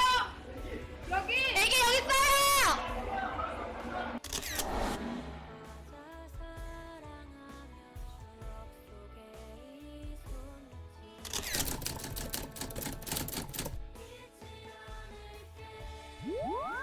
너를 기억할게.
화면은 박군이 찍은 난간 사진과 똑같이 3D로 시뮬레이션한 화면입니다.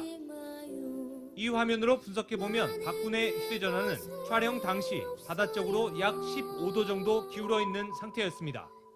휴대전화의 해수면 높이 17.4m에서 15도 기울어져 있을 때 휴대전화에서 수평선까지의 거리는 14,898m로 계산되고, 이를 바탕으로 이 시뮬레이션 화면을 박군의 사진처럼 수평선 위의 하늘이 같은 비율만큼 보이도록 조정한 뒤 역으로 계산하면 기울기는 5도로 나옵니다.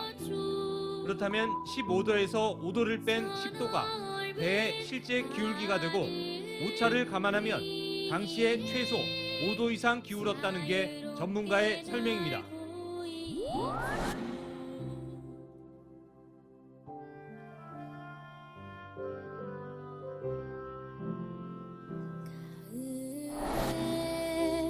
곡식들을 비추는 따사로운 빛이 될게요. 겨울엔 다이아몬드처럼 반짝이는 눈이 될게요. 아침엔 종달새 되어 잠든 당신을 깨워줄게요. 밤에는 어둠 속에 별 되어 당신을 지켜줄게요.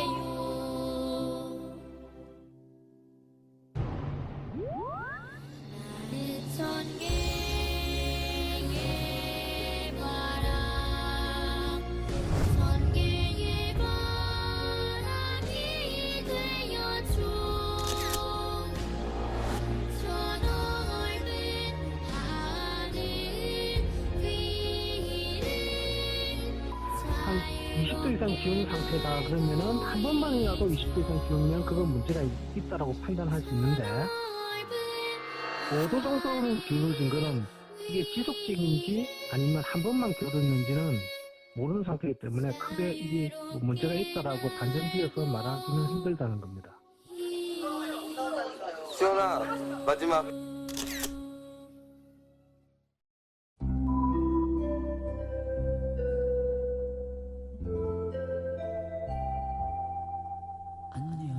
내 아들하고 같이 이제 뭐 광국지 저쪽에 이제 연꽃 찍으러도 가고 뭐 이렇게 해서 많이 나갔었습니다. 저 갈대습지도 뭐 같이 나가고.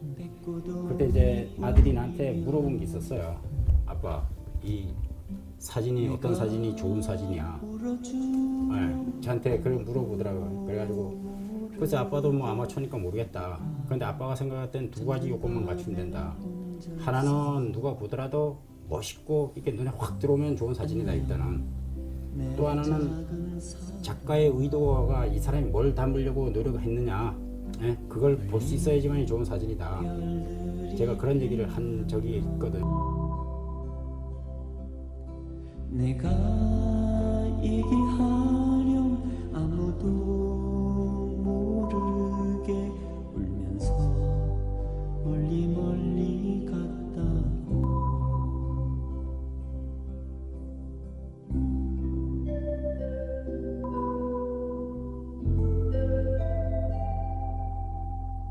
안녕 귀여운 내 친구야.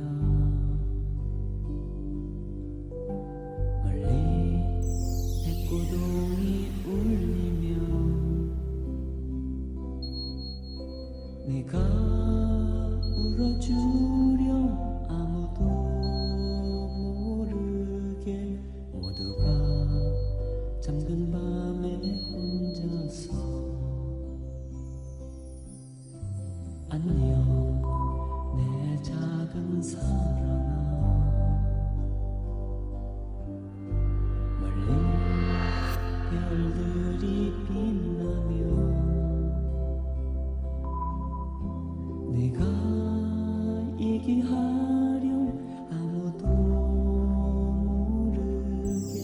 울면서 멀리 멀리 갔다고.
있어서